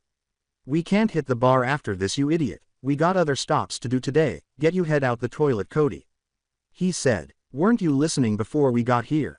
Of course I was. We're not. The man with the lemur human told them. Both of you be quiet or I'll shoot your eyes out. His gaze remained fixed on the cashier as she continued to empty the money from the registration into the bag they insisted she put it in. Seriously, you and Morris are as bad as dogs and cats. My hearing may not be the same as it was, but I can still hear you too, as if you were yelling in megaphones. Both of the lackeys say, sorry Kudo. They were Morris, Cody, and Kudo, and Izuku heard what they were saying. Based on their accents, he was able to infer a few things from their conversation. Two of them were American, and one was Japanese. Morris and Cody appear to have a lot of arguments, and they enjoy going to the bar after their heists. Kudo also mentioned that he had poor hearing. How is that? He wasn't certain. However, he felt as though something was bothering him, telling him something. What was it? Kudo, Morris, and Cody. Kudo, Cody, and Morris. Morris, Cody, Kudo, Morris. I see. Cody, I see. Morris, Coden. Hold on. It sounds just like Kia at that moment. The thought of Morse code hit him like a lightning strike. That's it. The two orphan boys were not blind to the idea that had just occurred to them. Izuku took one of his hands out of the two boys' arms and began tapping his index finger beneath the table before they could say anything. As they focused on the tapping, they noticed a pattern that seemed familiar to them. Izuku looked back at them, his face displaying both fear and seriousness. He first looked at Tamura and then Kurogiri before turning to face the criminal with the lemur features. Lemurs are supposed to have sensitive hearing, but he only mentioned that his hearing wasn't good, so when he didn't look in their direction, it meant he wouldn't hear what Izuku was doing. Izuku looked back at his hand as if he was concentrating on getting his message. Izuku. Hey guys, I have a thought. Do you get it? Wait. Is this Morse code? As it struck them like lightning, the two orphan boys pondered. If you're wondering how they understand Morse code, the answer is simple. Izuku met one of his neighbors who was in the military through his mother, and the two are close friends. This retired gentleman, Kenichi, a respected but quirkless sergeant, would keep an eye on him when his mother had errands to run and when Katsuki's family was too busy or away on business to babysit. He had taught him, after asking him and he agreed to do so, how to use Morse code in an emergency. Just as he had taught a few heroes how to do it in the past, a hero must always have a way to communicate to his comrades by other means and be prepared, as he had said. As for Tamura and Kurogiri, they taught themselves how to use an old, discarded book that was still readable. How something like that ended up in the orphanage that could help them was beyond them, but they weren't complaining to communicate with each other in case something happened or if they were prohibited from speaking verbally due to their caretakers grounding them for being disruptive during dinner a few times. They learned how to do it yesterday and used it to practice talking to each other and to play the hero game with Izuku's mother. After giving the crooks a quick look, Tamura and Kurogiri took one of Izuku's hands away and hid them beneath the table to keep from being noticed. Tamura. We hear you loud and clear. Kurogiri. Can you tell me? Izuku. It's dangerous and could go wrong, but if we do it correctly, we can at least help these people and buy some time until the experts arrive. Tamura. What, are you insane? Since those guys can kill us if we even speak, Izuku, are you sure you want to try and do something? We want to help people like you do. What if we are apprehended and killed? What can we do? We're only children. Izuku. I understand that. But more lives will be in danger here if we don't at least do something. Kurogiri. We are outgunned and not pro-heroes, even if you haven't received your quirk yet. Izuku. As I mentioned earlier, we must at least try something. We might not be heroes yet, but we might be children, and yes, we could be harmed or worse. However, we must have courage, and a hero always puts their own safety in danger to save others, right? I understand if you don't want to join me, but I want to help them whether or not their quirk shows up right now. I have to take the chance if it means they will survive. Really, I don't want to die. However, I'm willing to do it if it means saving them. They were in utter silence while Izuku awaited their answer. He was aware that they were under a great deal of pressure and that any of them could be in danger. Although their eccentricities can help turn the tables, he really didn't want to involve them. If they decide not to, he won't be angry with them or pressure them. He'll need to come up with another idea. He glanced at each of them and noticed that they turned to face him with slightly worried expressions, but they quickly became serious before turning back to the table as the two boys responded. Tamura and Kurogiri. All right. Kurogiri. We also don't want to pass away. However, if it allows us to assist these individuals with the peculiarities that others reject us for, even if it's just for a brief period of time to disprove our oppressors. Tamura. We will do this if you are willing to do it. Izuku was taken aback by this, but he soon smiled proudly for them after hearing their responses. Izuku. All right, this is the strategy. Kudo, the leader of the crooks, continued to concentrate on the cashier while she followed instructions to the letter. Before turning to the male employees and yelling at them, Kudo told her, "Hey you two. Don't just sit there like gargoyles. One of you start emptying the other register and the other gets us 3 strawberry shortcakes to go, or else I'll let one of my friends introduce you to a chain of events you don't want to see. That's right, keep filling it up until the register is empty." Morris's quirk came to life when he said, "Chain," and the two men followed his instructions as the chain that had been wrapped around his body came off and spiraled around him in a frightening manner. As this was happening, neither of them nor the other two thieves noticed that a tiny portal had opened behind Cody. A tiny hand emerged from behind him and grabbed one of the guns by the handle that was protruding from one of his back pockets. The gun's color changed from charcoal black to dark ash gray upon contact, and the hand released it just as a crack or two was about to appear before moving on to the second gun. Several portals that were large enough for them to pass through but concealed behind them to keep them hidden from the villains appeared in front of some of the hostages. They realized right away that someone was saving them, but who was it? Several of them were looking for whoever their savior was. Until their eyes landed on the 3 boys sitting in the booth, much to their surprise and chagrin. Serious looks on their faces, the green-haired boy was focused on the villains, keeping his eyes on them as he seemed to be signaling the other two by tapping his fingers under the table. The light blue-haired boy had one gloved hand on the green-haired boy's shoulder while the other hand with no glove was grabbing the weapons behind the enemies' backs, possibly to weaken and cripple their arsenal should things go awry, as he too was focused on the villains and as well his hands to make sure he can see what he was doing. And the black-haired boy with the silver metal collar who was leaning against the green-haired boy's shoulder, hand both hands under the table with a black and purple energy coming out of his hands that were the same colors as the portals they were seeing, as the black-haired boy briefly but visibly nodded to them as if telling to things were going to be okay, that they needed to escape and get help. The civilians were initially concerned because they knew that these boys were putting themselves in serious danger, and even though they were helping them, these 3 shouldn't try to intervene knowing they could be killed. They are 4 years old. Who wouldn't feel this worried in a situation like this? However, they remained silent because they knew that if they tried to intervene as well. You see what I mean? They had to move quickly because there wasn't much time. A male adult with light tan skin, sharp dark blue eyes, smooth dirty blonde hair that had been combed neatly, and blue jeans that resembled a jumpsuit with a tall collar that covered his mouth and nose was standing outside the store just half a block away. He was wearing black dress shoes. He checked his phone for the address and was here on business, but it was a different kind of business. He was here to repay an old friend. He told himself, not too far now, just a few more blocks to go. However, as he looked up, he noticed something strange that told him trouble was brewing right away. Tamura's point of view, is this how our story ends? Are we going to die here? Am I going to die? If so, then, at least, I'll pass away having accomplished something heroic, and enjoying pleasant recollections of Kurogiri, Izuku, and his mother. I apologize if you are reading this. I apologize, this was my first time breaking the fourth wall and doing a character point. You have no idea what happened, do you? If you're curious about what transpired following the previous chapter, let me explain. Despite being children, Kurogiri, Izuku, and I put ourselves in danger by using our heads and peculiarities to help people escape from the criminals who have trapped us and are threatening to kill us and everyone else in this cafe.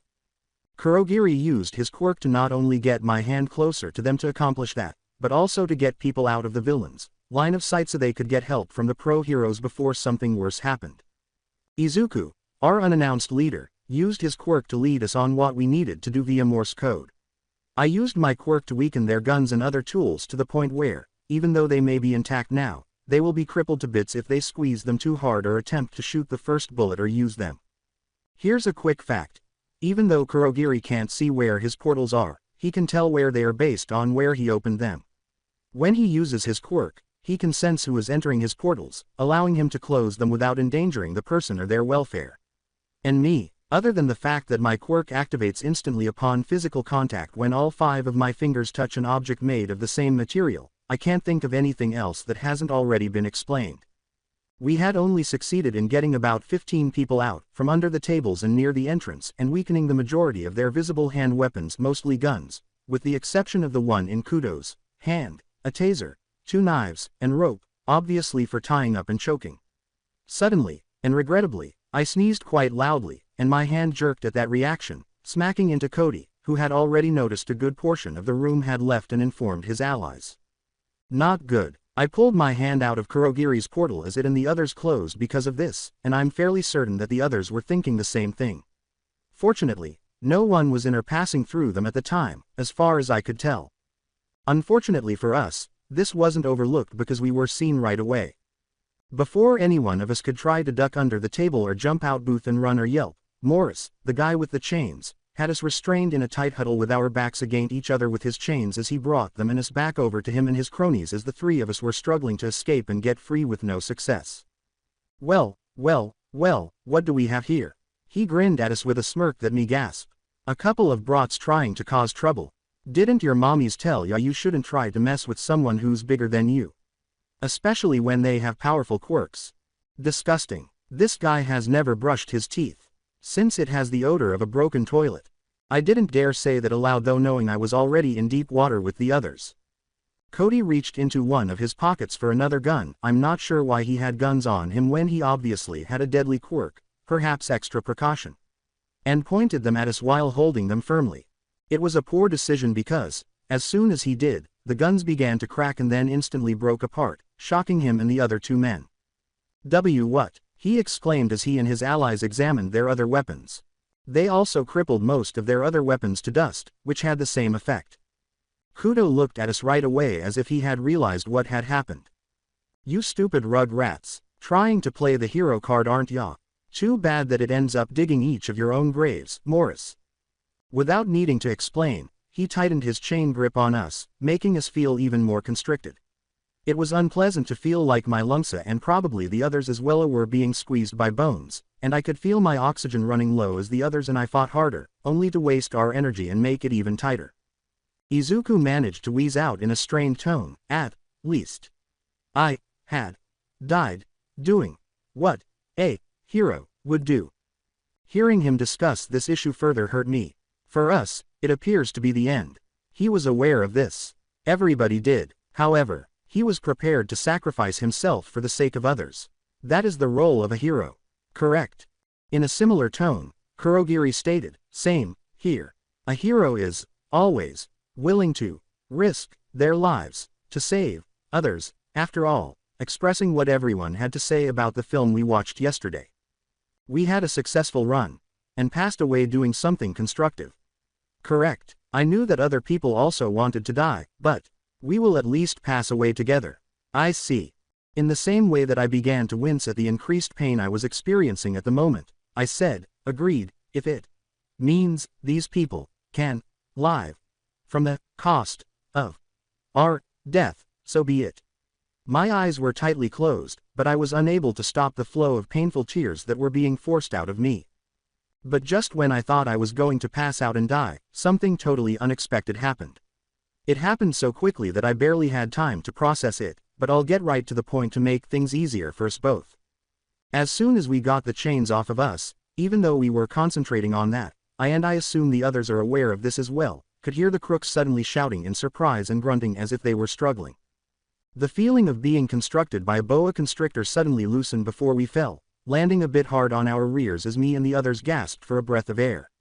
We coughed as we held our chests after I quickly and somewhat awkwardly pulled the glove back on my bare hand. What gives? I can't get free kudo. We all can't, you idiot. After regaining control over my breathing, I looked up and noticed that the villains' bodies, arms, and legs were all securely wrapped in a thin but seemingly strong thread. We're free, so someone must have saved us, but who? That must be someone's peculiarity. I turned to face Izuku, whose expression matched his tone, and heard him exclaim, "Best Genist." I turned to face what he was staring at, thinking incredulously, wait, Best Genist? One of Japan's top 10 pro heroes.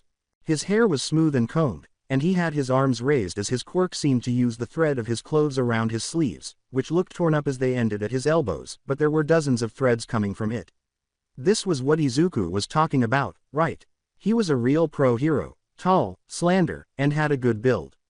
Standard POV. You villains should be ashamed of yourselves, he said with sternness, using your quirks for something so petty as this, or to murder children in blinding anger.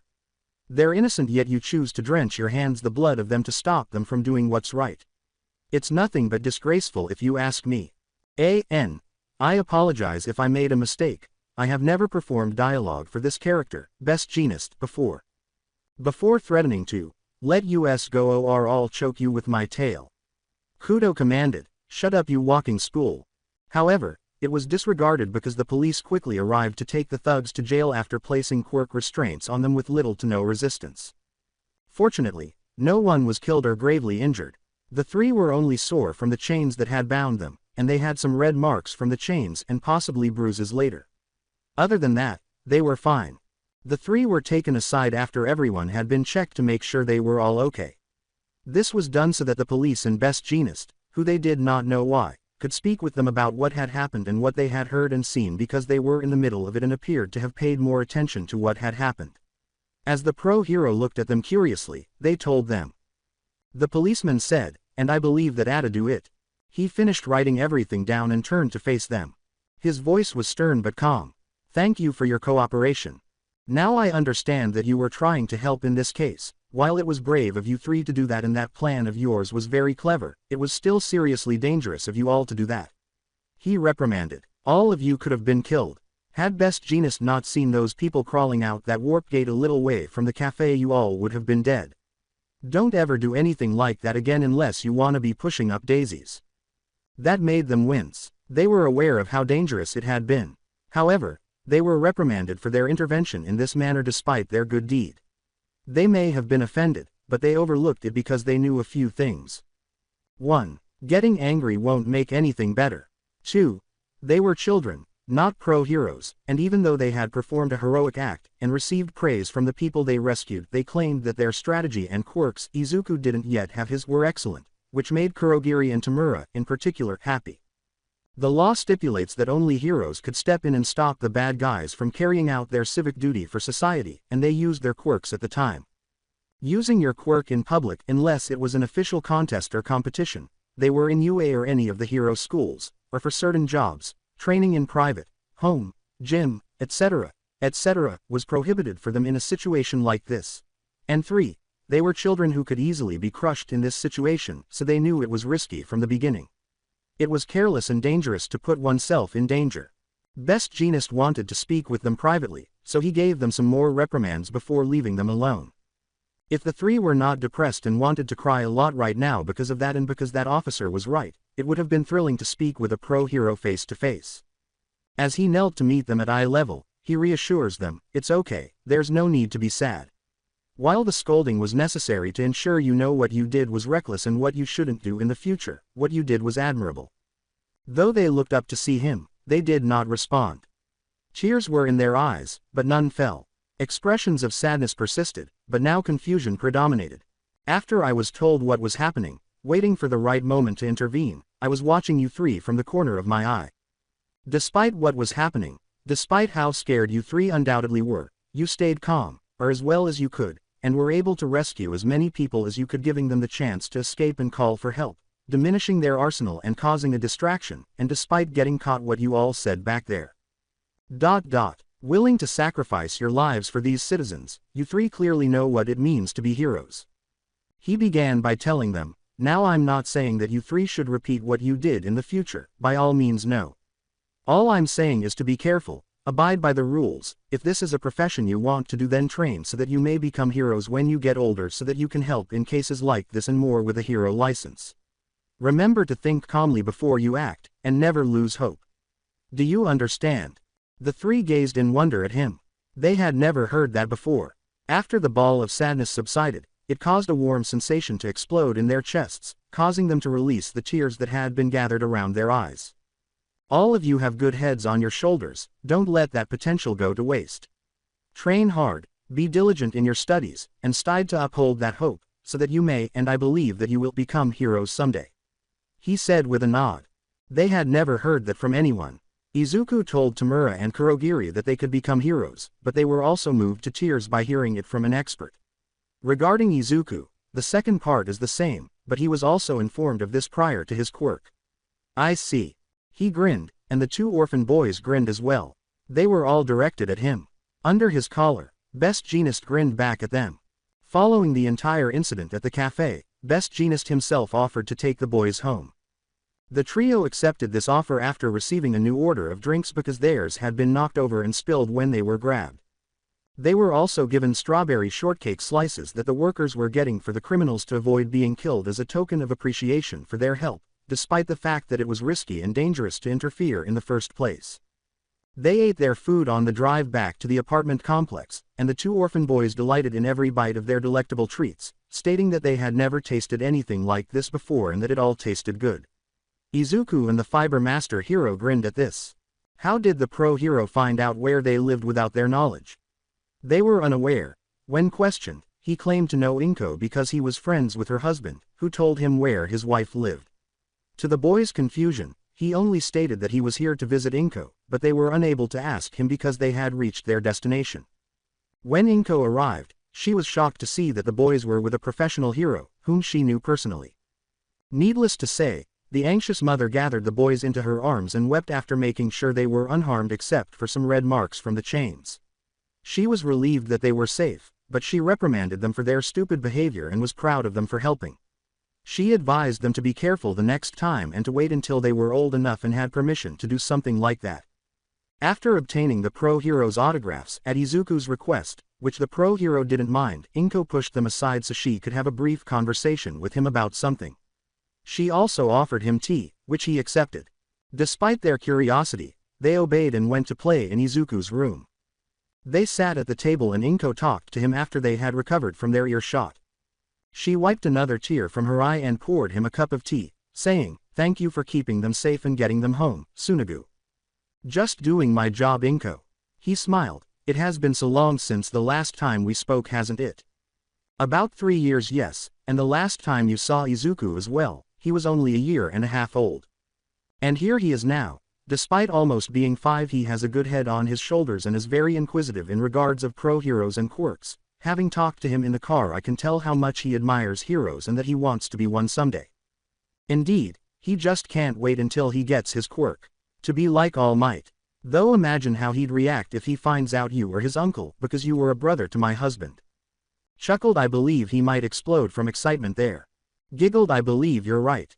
All too quickly, however, silence fell upon them as the all too familiar sense of gravity and worry poured forth. The silence seemed to last for an hour, but it was actually only broken for a few seconds. The pro hero questioned her, "Those 2 boys who were with your son, they're the ones?" "Yes," Inko replied. "When Izuku brought them here, Tsunagu, they looked so sad, lonely, they were hurt, looked like they haven't ever taken a bath, not used to human contact. They looked like they hasn't eaten in days. I mean, I could see their ribs showing through their skin. Clearly they were not treated right. They were abused and tormented." "Exactly. It broke my heart seeing them like this. So scared, not used to being in a nice-looking place. Crying because they were finally getting something good to eat for once, it seems. How cautious and uncertain they acted, and still do, though thanks to Izuku that issue is starting to diminish, though still have much to go." They never knew what pro-heroes were really like until Izuku explained to them, clearly not being taught what a TV and utensils are and such to name a few, not used to having contact with others who want to help them and comfort them, and Tamura crying when Izuku helped him find a way to get a handle on his quirk. Oh, I know that it has to be that if it's not obvious already. Whoever is responsible for this for causing these boys great pain, Tamura especially, and I can't bear to see them so miserable. She replied with tears. He gave her a tissue and gently but firmly said, "Calm down, Inko. The police and my pupils are already on this. Once we've caught them and have finished our investigation, I'll report to you about it and the lowdown of it." Sniffle right. They may have looked fine on the outside, but I could definitely see it in their eyes. They've been through a lot. They needed help. They don't want to feel pain anymore. Their faces should have appeared more youthful, but instead I saw they looked worn out and have been deprived of any nutrients, especially for Tamura. It sickens me to think that these two were forced to face that alone. It breaks my heart seeing this as well. I promise you, Inko, I will get to the bottom of this and ensure that they will not have to deal with it again. But in the meantime, I'll talk to the police further about the boys' housing situation and that you've volunteered to foster them if you haven't already. They can talk to you over the phone so they won't have to come and frighten the boys, as they already seemed shaken from meeting them earlier. They will need to hear from you about their condition daily, even some photos as proof. Nodded, of course, and I'm counting on you, Tsunagu. Of course. But, after all of this is resolved, what will happen for the boys? You do know what will be in store for them, right? And their fragile state. Well, you see, XXX. A man in a black hoodie jacket stood in the city's darkest alleys, where the sky turned orange as the end of the day drew near. No one was around, and few people wanted to use those routes because it was common knowledge that villains liked to lurk there and that getting caught by unfriendly faces was something that should be avoided. He was in a fit of rage, punching and hitting and tearing up anything that could be moved and easily trashed, and his yelling in anger could be heard resonating off the walls. It would be an understatement to say that he was enraged. The same is true of his current level of anger. Of all the times, why now? I'm afraid I'm going to have to let you go if you don't control that temper of yours. Well, joke's on them. Without me, they can't maintain that boiler correctly, so production is going to be delayed because of it. The man yelled angrily, and if that's not bad enough, I lost my home. Whose brilliant idea was it to leave a barrel of gas that was leaking near the house while someone was checking on the electrical wires on the pole who had little experience doing it? They say it's my fault, but it's not. After letting out a final roar of rage, he began to pant and stopped in his tracks. Although he felt relieved, he was left with yet another issue. Nothing has gone his way since his beloved passed away years ago, and nothing he did was sufficient to improve the situation other than selling or throwing away items that held too many memories and having a job that paid enough to cover the bills. Normally, he would control his temper, but in situations like this, he would let it out in a violent torrent, usually in less crowded areas to avoid going to jail for causing property damage, hurting other people, which is rare but still happens, and using his quirk without a license to keep him out of trouble with the law. He got along well enough in spite of everything. I see. He was fortunate to still have his last paycheck and avoid being turned over to the police until he lost his job due to a coworker who detested him, accusing him of stealing money from the company, which he didn't do, fabricating evidence to prove it, and being fired because he couldn't control his temper and quirk. And on the same day that he thought his problems couldn't get any worse, he gets into an accident and loses everything he owns, including his car. He is left without a place to live or a job, with only his clothes on his back, his paycheck, a wallet devoid of credit cards, and a cell phone and charger. What else could go wrong? Was not something he was going to say, knowing that speaking it out loud will cause him more issues than he already has. Even though he felt better after that incident, he was still angry and stood there by himself, unsure of what to do. Or so it appeared when someone spoke. Well, it seems like you've had a rough day, didn't you? He flinched and turned to see a man behind him, who also appeared to be shrouded in darkness. Though you definitely has a raging fire in you that, with the right situation, can be very beneficial. The stranger went on. What it to ya? He asks, narrowing his eyes and sneering, it's none of your business. You better not call the police on me, you freak, or you'll regret it. Now why would I do that? The stranger inquired, acting perplexed. When I can see potential in you, one I don't see often in my line of work. Why, if I were to turn you over to the authorities, you would only be left rotting away in a cell without a chance for a more favorable future, and why just leave you now as you are in your situation to fall apart and die on the streets? That would be unthinkable, wouldn't you agree? And really, you losing your home and job in one day wasn't your fault, but those who have put you down and those who cease to put their faults on your shoulders and cause more problems to befall you. They ought to be the ones in jail or on the streets, not you, is what you are thinking, am I not correct? Raise a brow. What are you getting at? Young man, what if I were to offer you an opportunity too good to refuse? A chance to turn your life around, get back at those who have wronged you and more. Quote. Go on. XXX. Tamura asked Izuku, Kurogiri, and Inko at the dinner table. Training. Yeah, when you have a quirk you gotta train yourself to wield it, utilize it in different ways, to get a handle on it so you won't hurt yourself or others by mistake, test your limits and increase them. Each one is different and unique to each person, different possibilities, drawbacks and ways to use them, whether for hero work, certain jobs you have both of which you need a license, special permission or a permit to use your quirk or to use for your everyday life at home. Izuku replied with a grin. Is there anything about quirks that he is unaware of? Surprised, the two orphan boys thought. Like Mom for example, Izuku went on, she mainly uses her quirk at home, she can attract small objects towards her which really helps around the kitchen and the house. And then there's. Before they knew it, Izuku was whispering words everywhere, most of which Tamura and Kurogiri were unable to understand. Is he alright? As an anime wet drop appeared on the side of their heads, the orphan boys thought. That made Inko laugh, and she reassured them, don't worry boys, Izuku does that all the time, a habit that occurs now and then. Now that they understood, the boys nodded.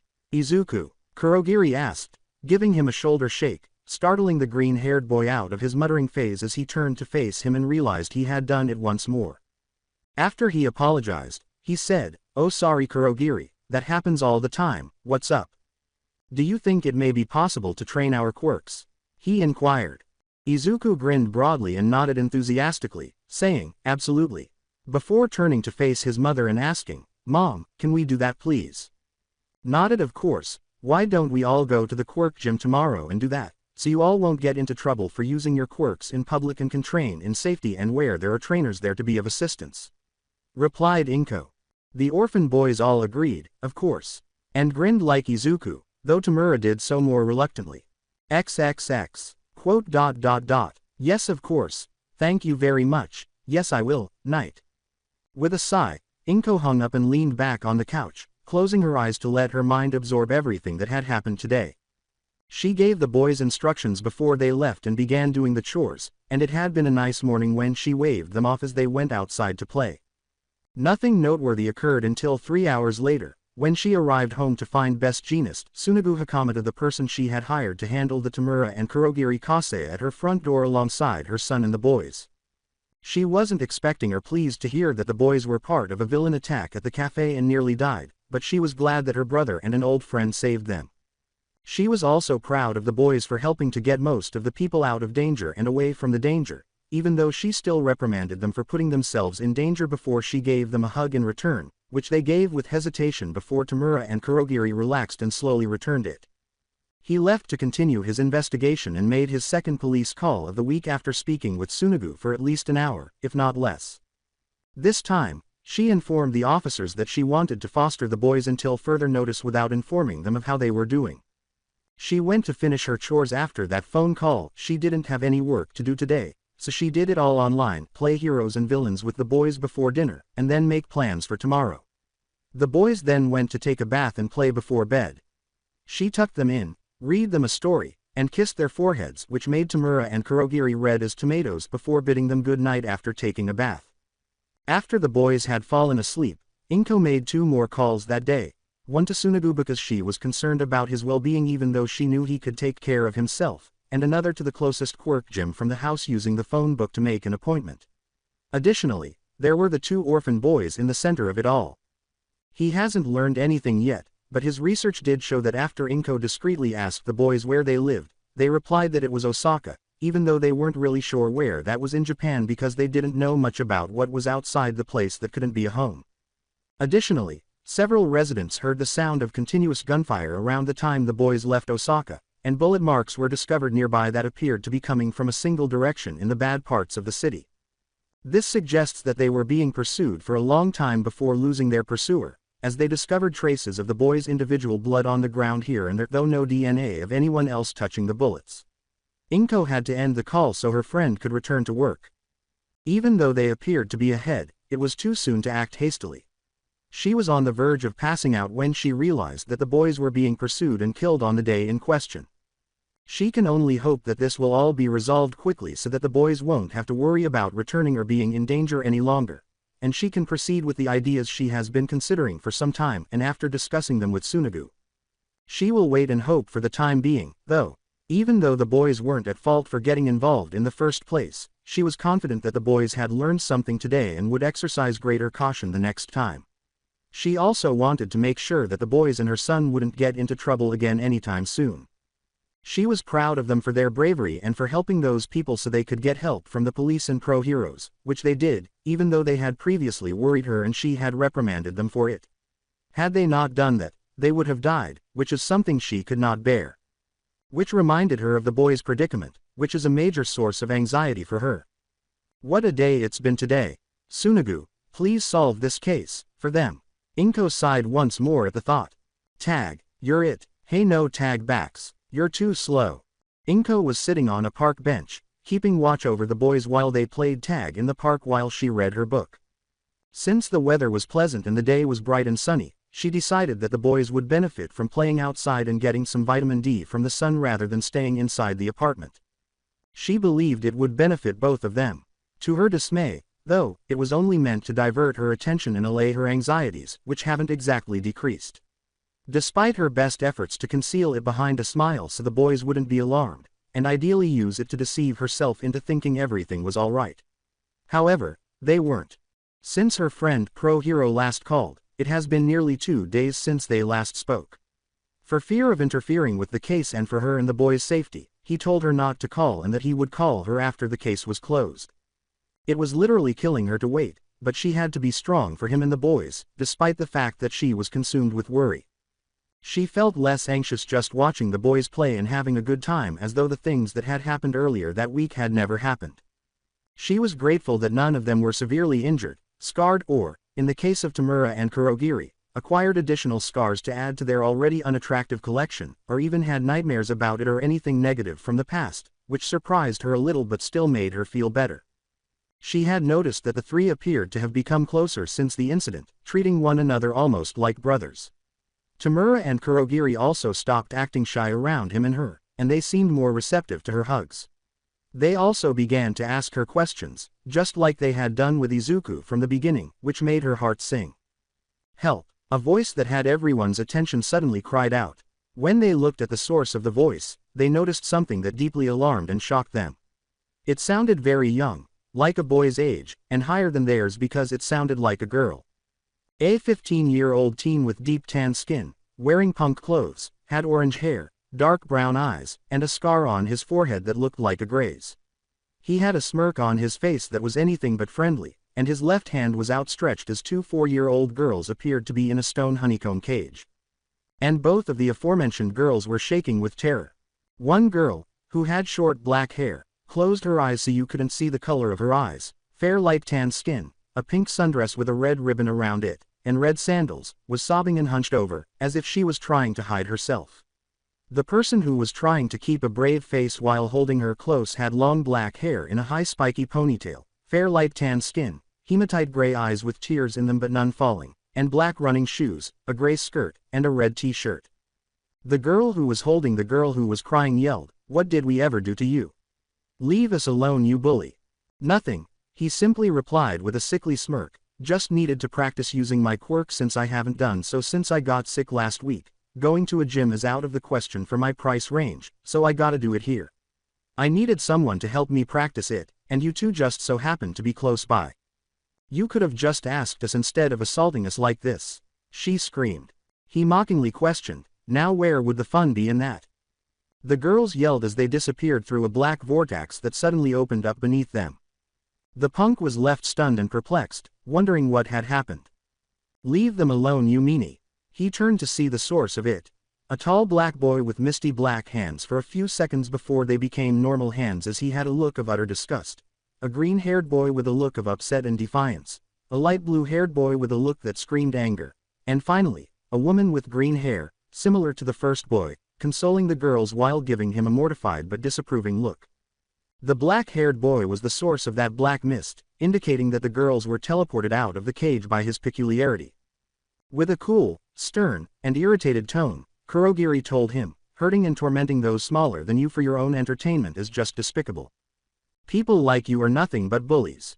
Tamura yelled, clenching his hands. Izuku assumed a defensive position and yelled, stop being mean to them and leave them alone. We won't let you hurt them again. The punk's smirk reappeared and he sneered, oh, isn't this a pleasant surprise? Now I have 3 new friends to play with. You should be ashamed of yourself, attack innocent people, children no less, to just practice your quirk with no regard for their safety. Didn't your parents ever teach you to never do that? Inko said, her gaze deepening as the punk turned to face her and realized that she was an adult. He stepped back, his expression changing to a glare. My dad doesn't care. He threw me in juvie so he wouldn't have to deal with me anymore. He hardly had time for me because of work, so why should I care? He responded. No, I don't believe that. I believe that he put you there so you'd think about what you've done and adjust that attitude of yours and not hurt others. He is working hard because he is trying to support you and himself. Have you never taken that into consideration? He put you there and he works hard because he loves you. I just know it. Think about it. Jail would be worse than juvie.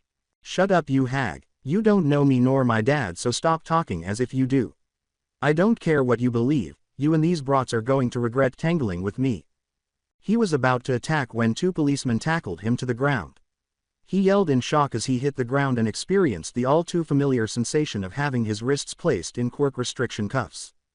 As the police dragged him away, it goes without saying that the punk, whose name was Jim Lee Floyd, whose father is American and his mother, who is deceased, was Japanese, was yelling threats, kicking around, and ranting like a 5-year-old throwing a fit. After speaking with the gang for about 5 minutes, Kurogiri was complimented on how clever it was for him to use his quirk to save the girls from harm, which made him blush a little before he said thank you, thanked them for their help and reassured him that everything would be alright, and talked about getting the young man's father to have a heart-to-heart with his son. The police then left after checking on the girls, asking if they were okay, which they replied that they were, aside from a few minor bruises. The girl with short hair and deep cerulean blue eyes said, thank you for saving us. She wiped the tears from her eyes and gave her savior a small but genuine smile. The tall, ponytailed girl said, I don't know what would have happened if it weren't for your intervention. With a sigh of relief, Tamura assured them, it's no problem. All of the rage he had felt just moments before had vanished because of what he had gone through in the pasta, seeing innocent people suffer and be hurt just as he had. Kurogiri nodded and grinned, saying, we're just glad that you're okay. Izuku inquired worriedly, you two sure you're okay? That looked pretty rough back there. The girl with the short hair reassured him, we're fine, don't worry. Like the other girl, she said, it's just bruises, we'll live. With a sigh of relief, Inko said, that's good to hear. Despite the shyness in her voice, the short-haired girl asked, so who are you guys? Izuku introduced himself by saying, I'm Izuku Midoriya. He then gestured to his mother, saying, and this is my mom. She nodded as she said, Inko Midoriya, a pleasure to meet you. The tall, black-haired boy nodded politely and said, Kurogiri Fujiwara. Nice to meet you.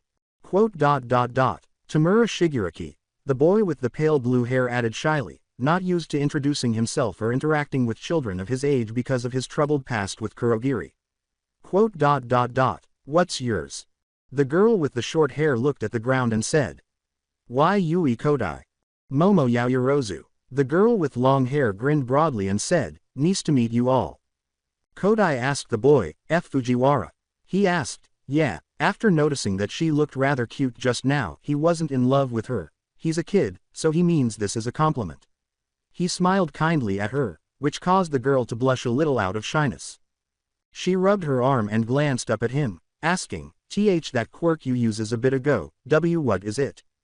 Although he didn't express it, he was a little taken aback, but he assumed he would have to get used to it. She was the second child his age who wasn't from the orphanage to ask him about his peculiarity and sincerity and genuine kindness. Then he responded, my quirk is called Warp Gate. It can allow me to turn most of my body or parts of it into black mist, and I can teleport myself and others to anywhere so long as I know the general location of the destination in question. I can even, in a sense, carry people inside me when I'm flying in my mist form, like a pouch a kangaroo has to carry their young. Mixed with a sort of pocket dimension like on cartoons, I can carry as many people as I want in it as long as I stay in my mist form. After giving it some serious thought and basing it on his analysis of Kurogiri's peculiarity, Izuku came up with that theory. Kurogiri's training at the gym the other day went better than he had anticipated. Tamura could only disintegrate things, but like all quirks, they can change in a number of ways as the person matures and continues to train them, though they probably won't notice any of those changes until a few years later. They also discovered that if he uses his quirk too much, his hands will become numb. "That's cool," Kodai exclaimed in amazement, her shyness somewhat reducing. Yaoyorozu questioned him, "And how about yours, Shigaraki?" Although Tamura knew that being afraid of girls and other children was foolish, he had to try to get over his inability to talk to girls and other children his own age outside of Kurogiri and Izuku. Even so, he wasn't accustomed to people genuinely inquiring about his peculiarity. However, if he could explain it to Izuku, perhaps he could explain it to this girl to whom he had felt strange but had no idea why, even though he thought she was attractive. Remember, he's a child, so he meant it as a compliment. "My quirk is called Decay. It can disintegrate anything I touch with my 5 digits on my hands, and turn it into dust almost instantly. The thing in question has to be touched by all 5 of them in order to work. If some are touching one thing and some touch another and both are of a completely different material, or if I touch it with only a part of or most of my hand, it won't activate. Hence why I'm wearing these gloves. They are made of 2 different materials and some of the sleeves of them, the thumb and index, are not there so I can touch things without accidentally using my quirk and decay something or hurt someone unintentionally."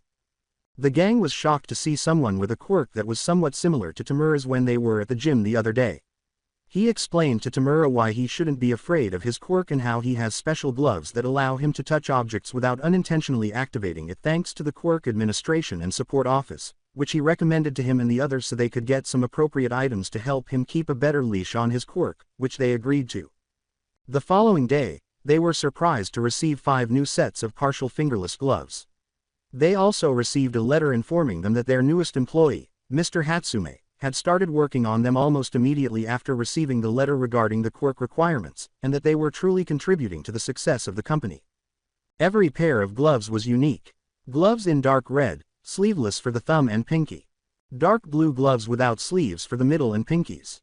Dark blue gloves without sleeves for the middle and index fingers. White gloves without thumb or ring sleeves. Finally, the black gloves he was wearing at the moment, which were sleeveless, for the pinky and ring. To their, especially Tamura's, relief, the gloves functioned flawlessly because they were composed of one material on the inside and an entirely different one on the outside. What about the gloves Izuku gave him at the initial meeting? Tamura kept them as a backup in case he misplaced all of his new gloves or they were destroyed, misplaced, or washed. He also kept them for sentimental reasons because they were the first genuine gift he had ever received in his life, and they came from one of the few people he truly cared about. Yaoyorozu's eyes glowed with excitement as she exclaimed, "That's cool." Tamura straightened his posture in surprise because she was the second person, well, third if you include Kurogiri, Izuku, and Inko, to think his quirk was cool. He asked in shock, but she didn't hear the emotion in his voice as Yaoyorozu nodded. Do you mean it?" he asked. "Of course, it's kinda like my quirk. You see, it's called creation. I can create any non-living objects from any expose part of my body from using the fat in my body from the food I eat, but I have to understand how the objects are made and the composition of what I create." Yaoyorozu continued, "I can't bring them back in my body though, and overusing it will wear me out. If I don't concentrate on what I am creating, if I don't make it right, it will come out wrong." She informed him while using her quirk, which made her lower right arm glow pink as a pair of pink gloves with flowers on them emerged from them. She then stopped. Her quirk astounded her new friends and carefully took a pair of red gloves with bricks on them out of her pocket, though she seemed to dislike them. Before giving Tamura the gloves, she explained, "Like for example, earlier I made a pair of gloves for myself, but I got distracted and made a pair that I didn't want for 2 reasons. 1. It wasn't the design I was going for, and 2. I somehow made a pair of wool gloves instead of silk gloves, and I'm allergic to wool." Tamura reluctantly accepted the gloves after catching a glimpse of her hands, which were slightly red, suggesting that the gloves caused a mild rash as she scratched them. But since you have a decay quirk, you can get rid of them for me so I won't have to deal with it. She was grinning. Even though he was still a little bashful, Tamura had no trouble destroying them. He removed one of his own gloves and immediately grabbed the wool gloves, saying, "Funny, I'm allergic to wool too." Tamura had informed the others of this while Inko was choosing outfits for the boys. Tamura and Kurogiri learned this back at the orphanage, so Kurogiri was aware of it long before Inko and Izuku. As the gloves were blown away by the wind, they turned to dust, and Tamura began to scratch his hand a little because of an allergic reaction to the now gone gloves. "We only just met and already I can see we a bit in common," Momo said with sparkling eyes. "We're both allergic to wool and our quirks are kinda similar, kinda like opposites but still." After putting his glove back on, Tamura rubbed his head in confusion and said, I guess. A quirk that can create things and a quirk that can destroy things, yeah they are kinda are." Izuku concurred. "What can you and your mom do?" Momo asked the boy with green hair after asking, "How about you Midoriya?" "Oh, I don't have a quirk yet, it hasn't appeared yet but I'm sure it'll come soon. And mom can attract small objects towards her, very handy to use for housework and such." Izuku clarified while Inko nodded. Momo gave a nod. "And how about you Kodai?" Izuku asked the timid girl with short hair, "What's your quirk?" Mine is called size. Basically I can change the size of any non-living object. By physical contact, I can make things bigger or smaller, and even go back to normal size." Kodai clarified with simplicity. "Cool," Izuku said, grinning more broadly. Kurogiri said, "That would be a handy quirk to have." Kodai said, "Gee thanks," to him. Izuku asked the girls if they wanted to play with them, and they said yes. Shortly after, the kids were playing with each other, and Inko sat back on the bench where her forgotten book was to watch them play and keep an eye on them in case something else happened. Tonura and Kodai both eventually overcame their shyness around their new playmates, and soon everyone could play with each other without fear. Playing games like climbing on the jungle gym, free tag, and hide and seek. Inko was delighted to see the boys enjoying themselves and even had some new playmates. Even though she was aware that her son only had Katsuki as a friend, the boy still had a tendency to get aggressive occasionally, but grateful that he hasn't hurt her son. She has been friends with Mitsuki since preschool, and they grew up together. They had planned playdates for their sons shortly after they were born, and they grew up together. Despite the fact that Mitsuki and her son had many arguments because Katsuki got his temper from her, she still loves her son and wants to make sure he has a good upbringing, even though it can be challenging to control his temper at times. Her heart melted when she saw Izuku playing with more children his own age. It nearly made her forget the problems she had been worrying about for the previous few days to see him and the orphan boys content with their new friends. I say almost, but an hour or two later, Inko jolted upward and heard her cell phone ring. She took it out of her pocket right away, answering it before the first ring went all the way through, almost certain that she knew who it was. "Hello, Inko, it's me. We did it, and I got the case file. May I come over tonight at 7 to give all the details, and what has been decided?" They were certain that something was wrong. She had a look that was the epitome of seriousness, thoughtfulness, and deep concern all at once as they were saying goodbye to their new friends and leaving the park after exchanging addresses to mail each other because the girls don't get to go there very often. Even though she made an effort to conceal that from them, they were not duped. However, they kept it to themselves and pretended not to suspect anything for her benefit. They had a gut feeling something was going to happen, and they were right. She seemed to spend the entire day either talking on the phone, pacing when no one else was around, or deep in contemplation. Even though they wanted to ask her, Izuku advised them to wait until she approached them and explained that, given her current state, he believed she might not be ready to do so right now and might need some time to gather her thoughts and come to terms, or whatever she was thinking of with the things that had been bothering her all day. The boys attempted to divert their attention by playing heroes and villains, playing Go Fish, reading some new comics Izuku received a few days ago, playing hide and seek, or doing anything else they could think of mostly based on Izuku's suggestions. Their thoughts would continue to return to her, so it was only partially helpful. Even though they made a lot of effort to keep it from affecting them, it was difficult, particularly for the 3-4-year-olds. All they could do was hope that the situation would be resolved quickly and without any problems. After dinner, there was a knock on the front door. Inko immediately got up from the couch she was sitting on with the boys, who were about to watch a movie. The boys turned to face the hallway leading to the front door. They heard it open and heard Inko and another male voice that sounded very familiar whispering something they couldn't hear. A minute or two later, they heard the door close and heard snuffling before they heard footsteps approaching the living area. Inko and Best Jeanist emerged from the hallway, much to their surprise and confusion. The three boys simultaneously said, "Best Jeanist, what are you doing here?" To him.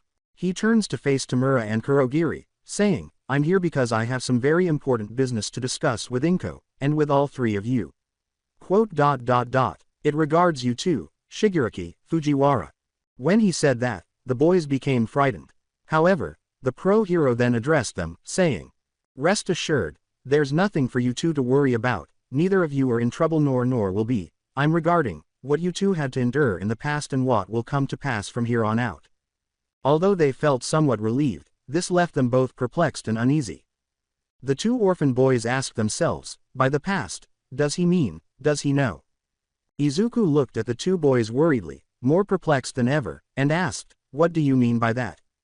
"It will be hard to explain let alone digest," the pro-hero said with a sigh of exhaustion bodily, "but I need you to keep an open mind, Izuku, and for you and your mother to keep Tamura and Kurogiri calm for this, as this may cause them to have a mental attack on their minds.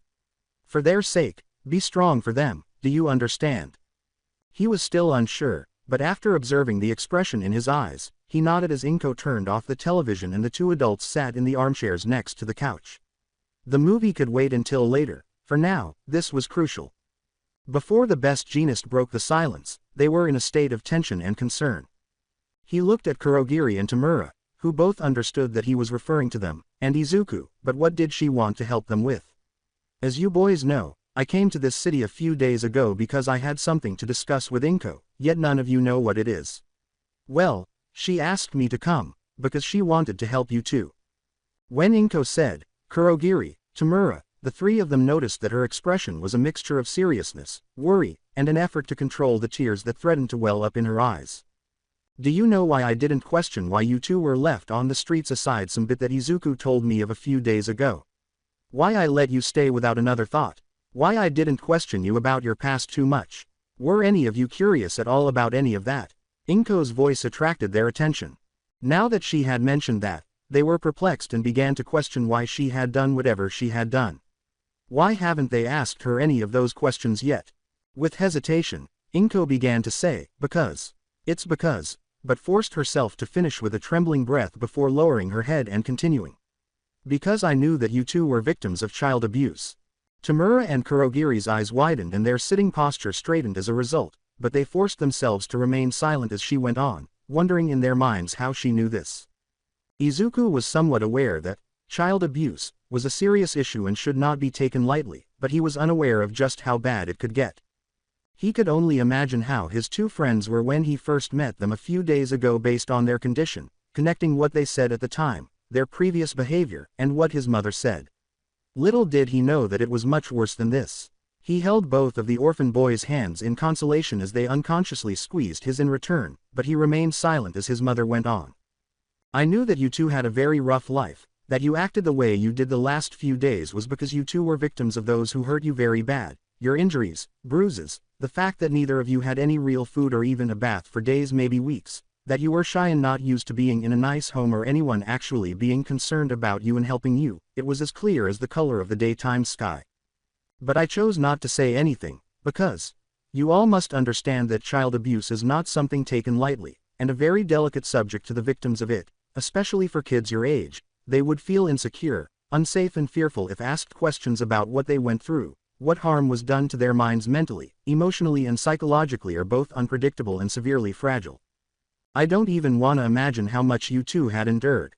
I didn't want you two to be scared, so I waited until you two felt comfortable around me and Izuku enough to not feel threatened if I asked you. While I agree that barely 3 days is not enough, but seeing that the situation has been handled thanks to Tsunagu aka Best Jeanist and the police, that you two have been doing better than I hoped even if there is still a long way to go for you two to be completely alright, I feel that now would be the time to ask. And that by telling us you'll be taking some burdens off your shoulders and relieve yourself of the internal stress and pain you two had been holding in by letting it out. Inko then paused as she lifted her head, her face now stained with tears which made the boys feel sad and hurt seeing her like this. Especially for the two homeless boys it startled and hurt them more on the inside as they had never seen her crying nor this saddened within the time they've known her. With another shaky breath in an attempt to steady herself she then asked them though her voice sounded saddening. Please, Tamura, K. Kurogiri, tell us what happened to you, please, let us all help you. For what seemed like hours, there was a heavy, pregnant silence during which the information that was spoken was slowly conveyed, albeit only for brief intervals that quickly grew into minutes and longer. Inko and the pro-hero initially believed that they weren't prepared and that they had jumped in too soon to question them. They were almost ready to watch them curl up into balls that were shaking in fear, run away in terror, or shout something in protest. Or something like that. The orphan boys, who had been silently conversing while staring at each other, turned back to the group to their surprise and slight relief. They both sighed in an attempt to release any lingering fear that might have surfaced before they confessed. Although their time in the orphanage was clearly unpleasant for as long as they could remember, none of them realized how awful it was until they told it to themselves. Slowly but surely, the truth began to surface as they recounted their experiences there. The abuse that would receive, be mocked and berated for no real reason. Getting yelled at, hit and smacked even when they did nothing wrong. Being told how they were nothing but parasites, getting things thrown at them. Being left to starve for several days on end, sometimes even a week with only water to help them through, even then that was a rare thing in itself. Being confined into a room, had no toys to play with and only being left with hand-me-down books, though most were not helpful to them other than helping the two in learning how to read. Never allowed to be adopted nor even meet the other parents who would come. Forced to do the dirtiest of chores, never getting a bath nor clean except by a hose, but wasn't pleasant as they were being sprayed at hard, and even getting clean itself was very rare. Having no clothes to wear other than what they wore on their backs throughout that time and when Izuku found them. Being locked in a closet after getting beaten up when the caretakers were very drunk, especially if they accidentally destroyed something or hurt someone with their quirks, and more so when it would cost quite a penny to get a replacement and get help from the hospital. How their tormentors did everything they could to issue the police and the pro-heroes didn't find out what was going on behind the scenes. Even the children there were being hurtful towards them. How they were all horrible towards them, and more so towards Tamura. They too began to tear up as they then retold what happened days ago, the conversation they overheard, the decision that they would be killed, the plan to run away, the escape with only a few injuries, running and stowawaying on train after train to get as far as possible, as they didn't know where they were going nor where they ran away from as fear clouded their minds, until they found themselves in an alley as they cried until they were found by Izuku. By the end of their story, the two orphan boys with tears in their eyes realized that everyone else was crying too. Inko and Izuku did nothing to stop the tears from streaming down their faces as they were filled with grief and terror, but Best Jeanist's eyes were closed, so you could see tears even though none had fallen. Not yet. Without warning, the two orphans were pulling into a big, comforting, warm and tearful embrace by Inko and Izuku as the adult and her child practically leaped it at them. They were startled by their unexpected embrace, but they quickly melted into it and gave each other a hug in return. They let their tears fall more, first gently, then heavily as their hands gripped the fabrics and sobbed into Inko's shirt and a small portion of Izuku's shoulder. The fact that they were there, that they hadn't turned them away, that they listened to them, that they hugged them as if they might vanish if they didn't, that they cared about them, that they wanted to console them, and that even though they hadn't spoken a word, they could almost see them saying a line like, "Everything will be okay, the past doesn't matter now, you're not alone anymore," and that they were crying and sobbing for them. They let their tears seem to fall endlessly, which caused the dam they had built inside of themselves to slowly begin to burst. And it didn't cease even after crying out their build-up and hidden pain, fear, frustration, anger, despair, sorrow, loneliness, agony, and dread for half an hour it seemed.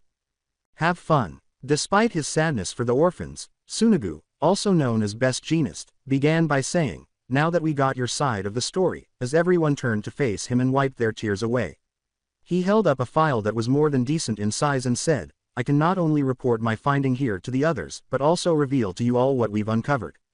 With Izuku on Inko's lap, Kurogiri on her left, and Tamura on her right, everyone instantly turned to face him. He sighed as he opened the file and read its contents after a brief period of silence. It goes without saying that the information they were given was unimaginable and left them feeling extremely nauseous.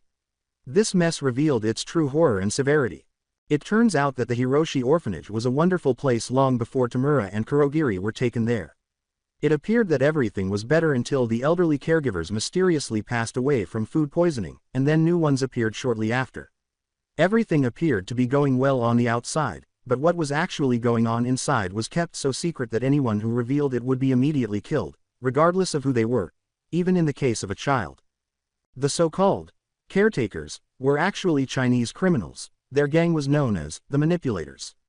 They were the epitome of their gang name. They were the ones who killed the previous caregivers. Each of the three of them had a strong but potentially dangerous quirk if it fell into the wrong hands. Ujaku, the place's leader and head, has a peculiarity, attitude adjustment. He had a peculiarity that allowed him to influence the attitude or mood of people around him by releasing an invisible gas from his mouth when he laughs. The orphanage was a small but roomy second-story building, and the quirk allowed him to alter the mood of people around him in any way he pleased. The victims would see and hear everything their bodies were doing, but they would be unable to stop themselves from doing things they would normally never do. The quirk lasted for 24 hours, and the drawback was that it required a lot of iron to maintain a firm grip, which is why he always had iron-containing food in every meal he had to maintain the effects. The victims won't be able to defend themselves unless they are shocked out of his grip. The effects will also break the other effects on all victims if another quirk, like the next criminal's quirk, keeps the effects going in some way. Yosahare, the second guy, has a memory repressor as a quirk. It's really self-explanatory. He can repress the memories of anyone he chooses, even multiple people at once. The disadvantage is that the victims won't remember what they did depending on what he represses. In order for the quirk to work, he must scream the word repression, which would send a gust of wind strong enough to blow leaves. He can only use it every 12 hours at a time because it causes headaches if he uses it more frequently. The victims will either remain repressed for days or even years or be freed from it through familiar things. If the quirk user wants it to stop, he must scream, awakening, which will send another gust of wind freeing them. It even works through a phone or radio as long as the victims can hear it. Additionally, the repressed victims would recall events while they were asleep but not while they were awake. However, if he is suddenly knocked out and forced to sleep against his will by brute force, his hold on the victims will loosen, instantly releasing everyone under the influence. It would also break the hold of any other quirk that has affected others. Thus, he was cautious in his actions to prevent his hold from slipping so quickly. Strangely, the final sentence was the same for both the first and second offenders, so that is, until a DNA test showed that they were actually distant cousins. Who knew? The final one, Wesair, had a peculiarity that literally brought night terrors. It allowed him to give anyone nightmares by shining a light from his hand that, if it struck a victim, would put them to sleep. The victim's nightmares vary depending on whether the user allows them to occur naturally or shapes them into what he wants them to be. Usually used to torture victims for 3 to 4 minutes, depending on their mental state. However, the drawback is fairly high. If he uses it on more than 10 victims, it can result in insomnia. If he uses it more than 10 times while giving the victims nightmares, he will continue to have nightmares until dawn. In general, he uses it more than 10 times because it drains his mental energy. For this reason, he keeps a bag of drugs with him to keep his mind stable, even though it makes him more angry and agitated. That's why he always had a glass of wine to calm his temper. All of these peculiarities were used to sow the seeds of discord in orphan children so they could cause chaos without getting their hands dirty. They had them steal, sell drugs, and do other things while torturing their innocent minds with what they were forced to do while the perpetrators laughed and reveled in the horror they spread. The children were unable to escape that horror, which made them miserable. When the controlled victims were around adults, they behaved normally and innocently, but around people their own age, they caused pain and malice. As they rack up the money and enjoy the pleasure of terror they inflict on others, they hope to bring society to its knees by instilling doubt, fear, and discord in people from an early age until they reach adulthood. The majority of the victims at the orphanage experienced this. Some were raised as apprentices by their side, while the majority were placed for adoption. Some, however, were not manipulated but rather tortured for their own amusement and to vent their otherwise terrible rages on them. Typically, this was done to those who were either quirkless or had a quirk that was insufficient in some way. When they became tired of them, they were usually killed by a gun, but occasionally they were strangled to death or died from drug overdoses. These criminals initially used their manipulation on adults, but it soon became apparent that it did not work on older people, particularly those who had had time to mature and become strong individuals. If they were extremely powerful, their quirks, especially those of the pro-heroessa, grew stronger after years of training. These men then turned their attention to children, whose development would begin at a young age while they were still developing and lacked the strength to defend themselves. Too weak to fend them off, they are easier targets to infect. The ideal places to sow the seeds of hopelessness were those where they were still young and had more delicate minds. This lasted for 6 years. Trouble for these criminals really started to stir when the boys arrived there 4 years ago. When children arrived as infants, the crooks would typically wait until they were 3 or 4 years old before acting, but those who arrived older would be dealt with right away. They didn't anticipate, however, that their peculiarities would show up when they were both 2. They became terrified when they learned that Tamura could destroy anything he touched, essentially literally instilling in him the belief that he was nothing more than a parasite that ruined everything he came into contact with and that he should never use his quirk on them or anything else. He would be beaten if he broke anything. They initially believed Kurogiri would be a great asset to them when he acquired his quirk. That is, until they noticed that he was protecting Tamura, enduring the abuse, and vowed to always be by his side. In addition, he unintentionally tore some pieces of furniture in two, and some children lost fingers in his warp gates while he was experimenting with his new power. Even so, Tamura's situation was worse. After a few years, a lot of money was lost because of the expense of new furniture and frequent hospital bills. The villains chose to put an end to their existence out of fear that the two would eventually lose it and start acting strangely. However, they were not prepared for them to flee. Why didn't the children flee sooner using Kurogiri's warp gate? Since they had never left the orphanage, they would have nowhere to go and would not know where to go. Secondly, they were too terrified to try and instead concentrated on attempting to survive. As far as they knew, they were the only ones suffering because they didn't know if others were also being tortured at the time. However, the pro-hero claimed that they weren't alone because there were 3 other people. One was dead, one was in the hospital in a coma, but fortunately the doctors said the child would wake up and recover fully in about a month for physical and mental therapy, and one had severe head trauma and was terrified because of previous beatings. For that, they were currently seeing a specialist. And third, aside from bending to hide from their assailants, Kurogiri hasn't really used his quirk much. He, Izuku, and Tamura used it to get to the appointment complex and then to the park. Let's move on to what transpired hours ago and after their escape. After the children fled, Wesayer was apprehended by the police after he appeared to be shooting at everything nearby. During the pursuit, some residents who heard the disturbance called the police to look into the matter. He attempted to explain to the official that he had simply lost his temper over a large rat that had been stealing food from his home for weeks without being caught and that he had been chasing it in a fit of rage and trying to kill it before losing it. However, the police would not have it and he refused to fall for that old ruse, so he brought him in for interrogation. The locals heard children screaming during the shooting chase, but he denied it, saying it was probably kids playing out late and screaming from their fun game or a harmless prank that made them jump. He persisted in trying to lie his way out despite everything the lockkeepers did, until one of the officers entered and took over the interrogation. After he told him his story, the guy was horrified to hear that the officer had a lie detector quirk, which allowed him to know the shooter was lying. The shooter, who smelled of alcohol and gunpowder, attempted suicide in order to keep the truth under wraps. However, the other police officers detained him and he refused to speak the truth. The official knew there was more going on, so he threw him into a glass cell until further notice after giving him a warning, which he disregarded. He was wearing quirk restraining cuffs to ensure he didn't use his quirk, and an official was keeping an eye on him just in case. Shortly after Inko summoned Tsunagu to take the boy's case, he connected the shooter's capture with the boy's escape. Although the bullets from the chase were gone, the DNA analysis of the blood stains on the route revealed that they were unknown until the blood sample that Inko collected when she patched them up on day 1 turned out to be a match. The route had a few, but not many, blood stains scattered across a wall or two in the ground, bringing the case one step closer to closure. It goes without saying that the arrival of the pro-hero startled and alarmed the other 2 thieves. He saw that both the caretakers and the kids were acting strangely but suspiciously. After being allowed inside, Yoshihare attempted to use his quirk on him, but the hero quickly and brutally knocked him out because he could tell by the look in his eyes what his intention was.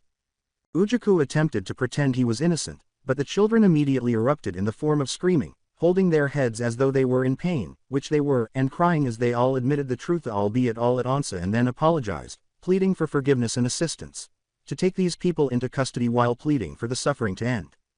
Enraged, Ujuku attempted to kidnap a child or two and threatened to kill them, but as he lunged forward, Tsunagu used his quirk to restrain him, making it impossible for him to laugh or speak while he winced in agony. The hero then signaled for the police to arrive, conduct an investigation, apprehend the criminals, place quirk restraints on them, gather the children, and look up records of those who had been adopted so they could locate them and everyone who had lived here. That alone took almost a day to complete because the case needed far more police than anticipated, and they came from all over Japan. After that, they had to deal with a lot of other issues. Finding every child who had been adopted within the previous 6 years. Explaining the situation to the parents, sending all the kids to a hospital, a children's mental health facility, and even therapy, condemning the orphanage and having it demolished in a matter of days after an investigation was conducted to gather more proof of the crooks' schemes, making plans to transfer the majority of the orphans to better orphanages and foster homes, and getting some adopted soon, ensuring that everyone who had been brainwashed was kept the truth until the entire story without the Medis. It would be an understatement to say that the entire situation was exhausting. Additionally, the victim's road to recovery will be lengthy and require time to heal. A giant conspiracy and crime of this magnitude, child abuse, murder, brainwashing innocent children and adults on an occasion to keep things quiet if they suspected something, to make them do their dirty work and spread malice. Poor housing for orphans as they place was filthy and didn't meet requirements for how the place should run. The murder of the old caretakers, reckless endangerment from when the shooting chase took place. Illegal drug selling, robbery, escaping law enforcement. Felony of tax evasion as it turns out they've been bribing the taxpayers to avoid paying that. Illegally operating a child work camp to raise children to become criminals. Torture on children, assaulting the police as the other two villains tried to fight their way to freedom but to no avail, and add with the crimes that were committed in China such as robbery, brainwashing civilians and heroes, and illegal bombing. It's a wonder how these guys only got life in imprisonment with no parole and being put in solitary confinement instead of being put on death row, which they were very close to being put on. In order to conceal their identities, the thieves also adopted false names. Wesair as Daisuke Zoko, Yosahare as Ryu Yushu, and Ujuku as Kyo Sumes.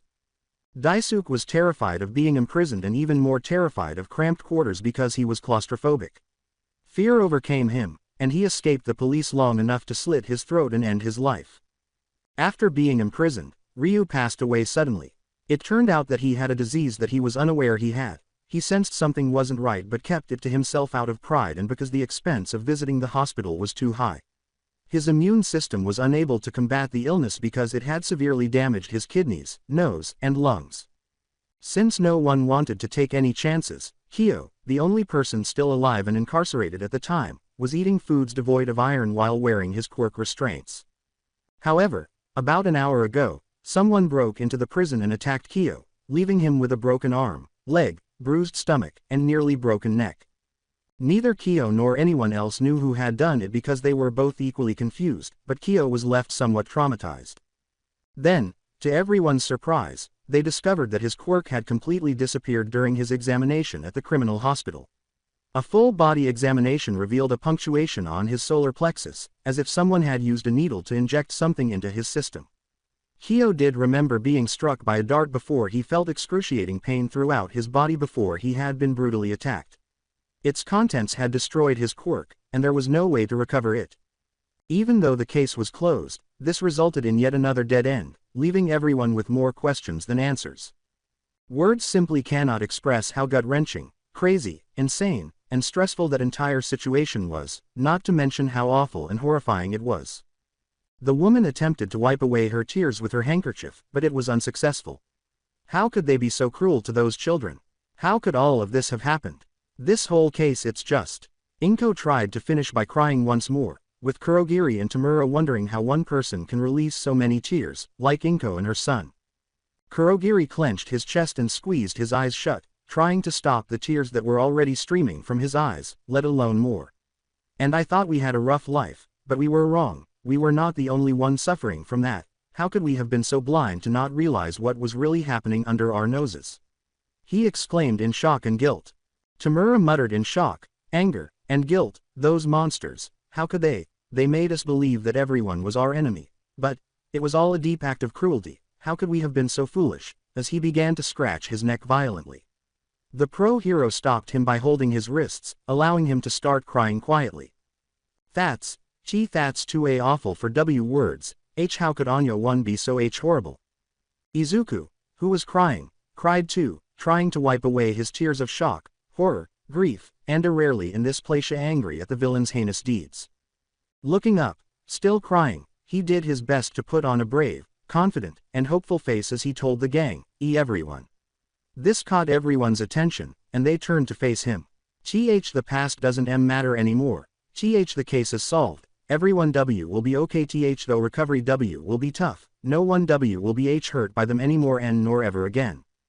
In an attempt to avoid stuttering and to make his tone more comforting for the two orphan boys, he paused as he approached them and placed a hand on each of their shoulders, Kurogiri's left on his left and Tamura's right on his right.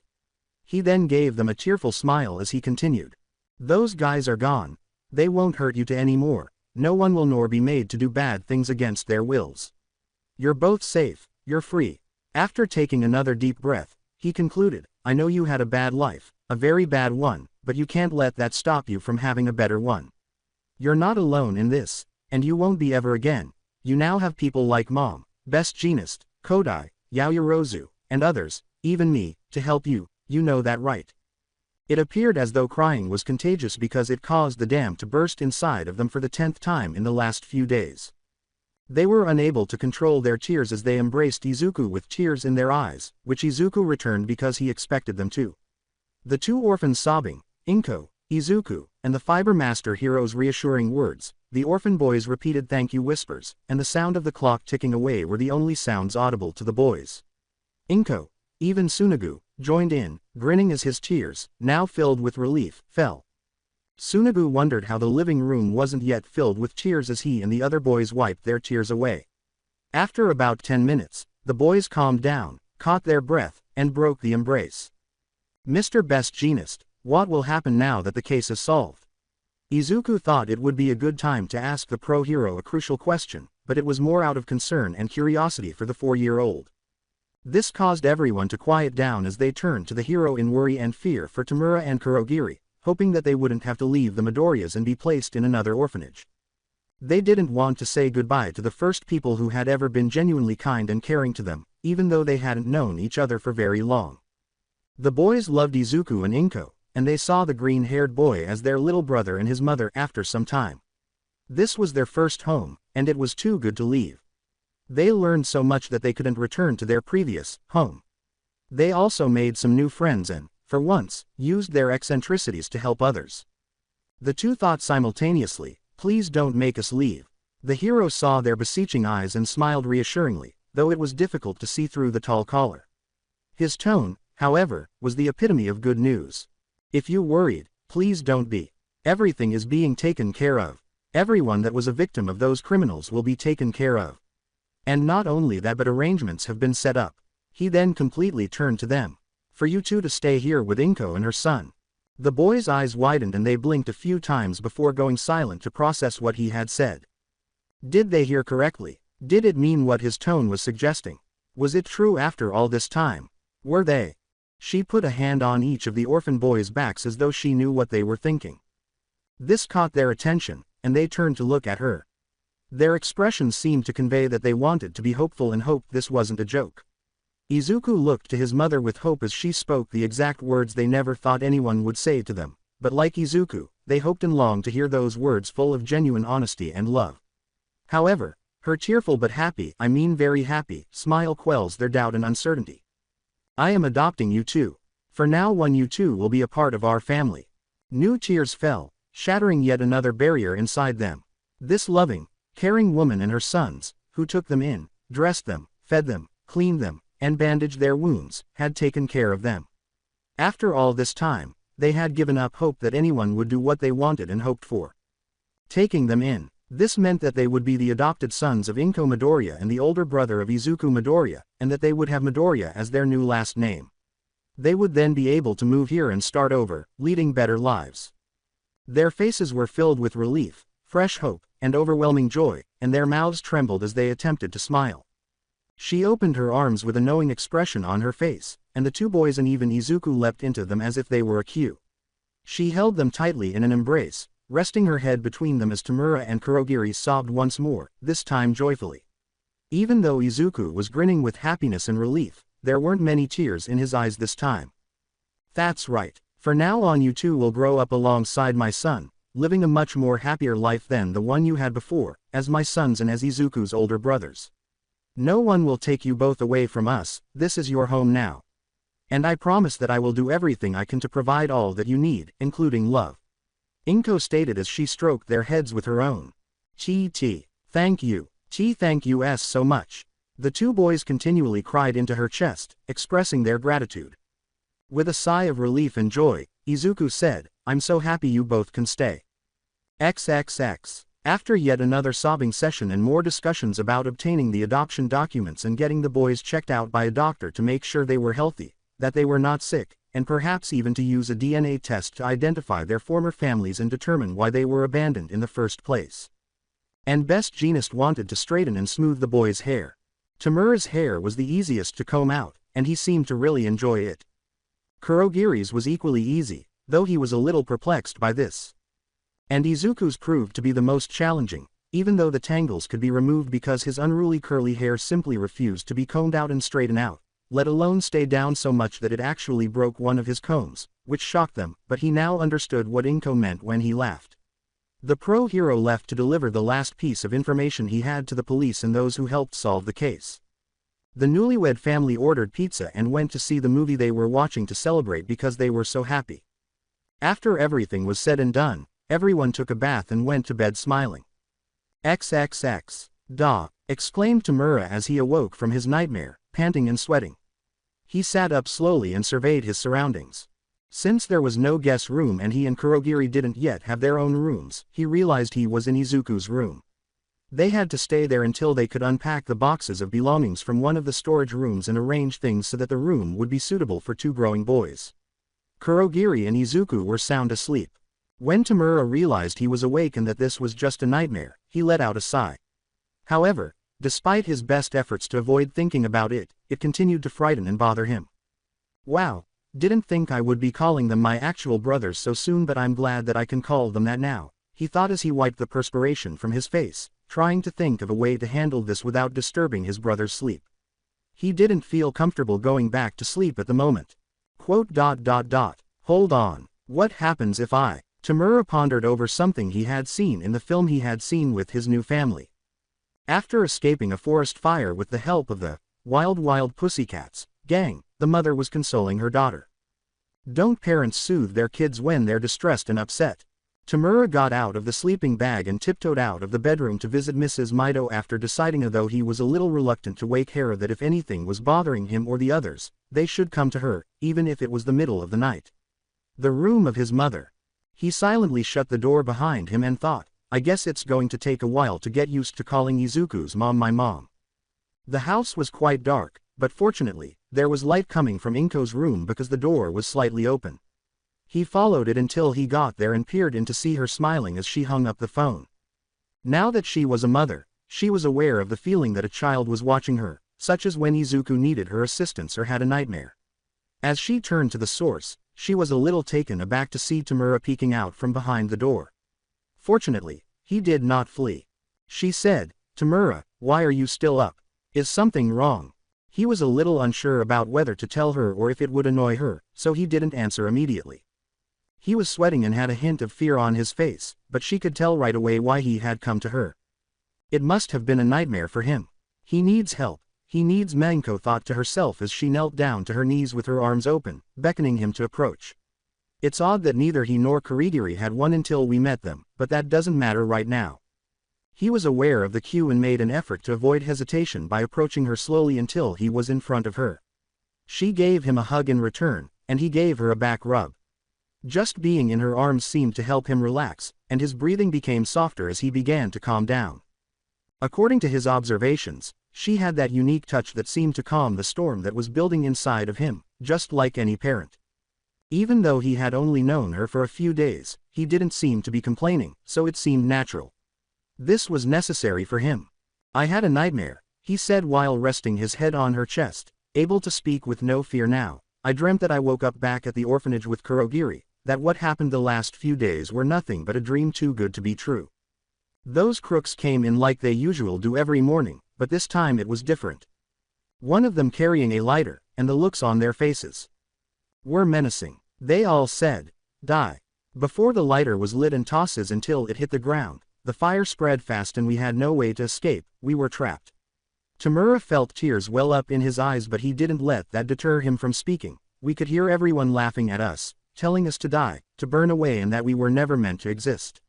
The fire seemed to roar and lunged at us. As soon as it was about to ensnare us, that was when I woke up. Tamura sighed and buried his face in her chest, allowing the tears to fall, though he didn't cry as he felt Inko nuzzle his cheek against his head while whispering consoling words to him. He could feel her hugging him closer to her. He would have fallen to his knees by now if Inko hadn't been holding him. Before long, he was encircled by two more smaller sets of arms and Tamura looked up to see Izuku and Kurogiri there, embracing his mother. For what reason were they awake? He pondered. Was he unaware that he had awakened them? He chastised himself inwardly, but their faces conveyed confidence and a nonverbal message that everything would be all right. He relaxed when he saw this. Yes, that is correct. Since he and Kurogiri were present and not alone in the terrible location, everything will be all right. Tigi, he had a familia, a true familia to support them in any circumstance. Everything will be fine. That was how the four remained until Tamura's tears dried up. To prevent any more nightmares, it was agreed that the boys would spend the night with her. She turned off the lights and held them close to her as they all climbed into bed under the covers. Izuku then questioned her. "Mom, can you sing that lullaby you always sang to me?" Tamura and Kurogiri told me that they never had a lullaby sung to them before, so maybe yours will help.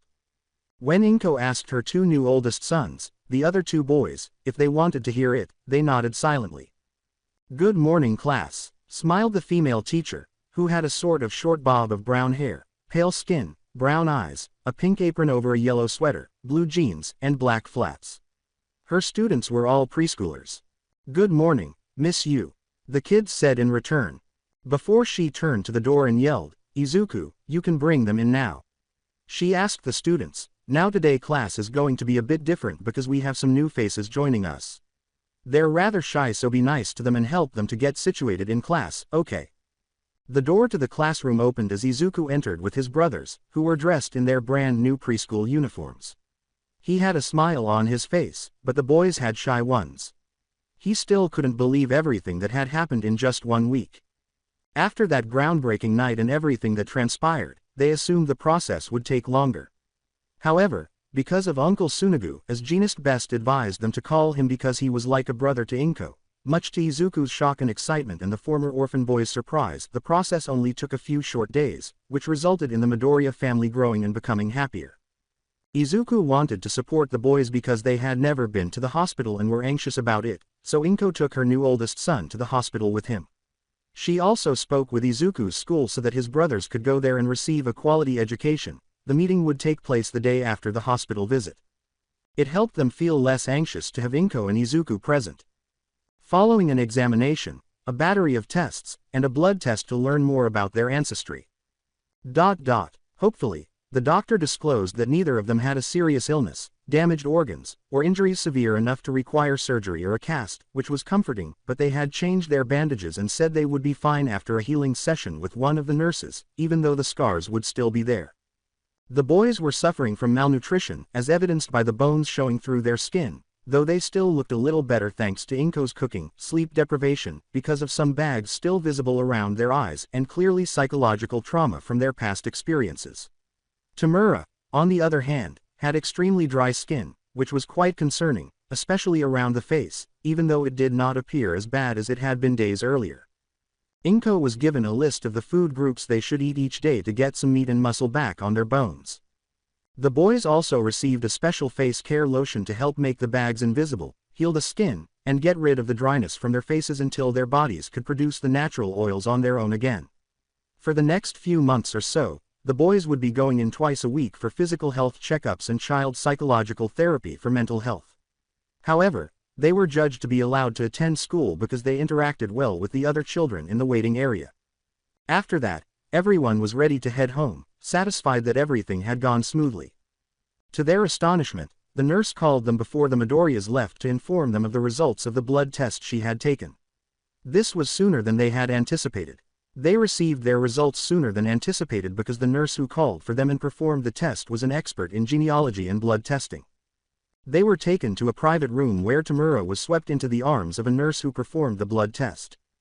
The nurse was female, in uniform, had tan skin, orange hair in a bun, red eyes, and a snail shell around her neck.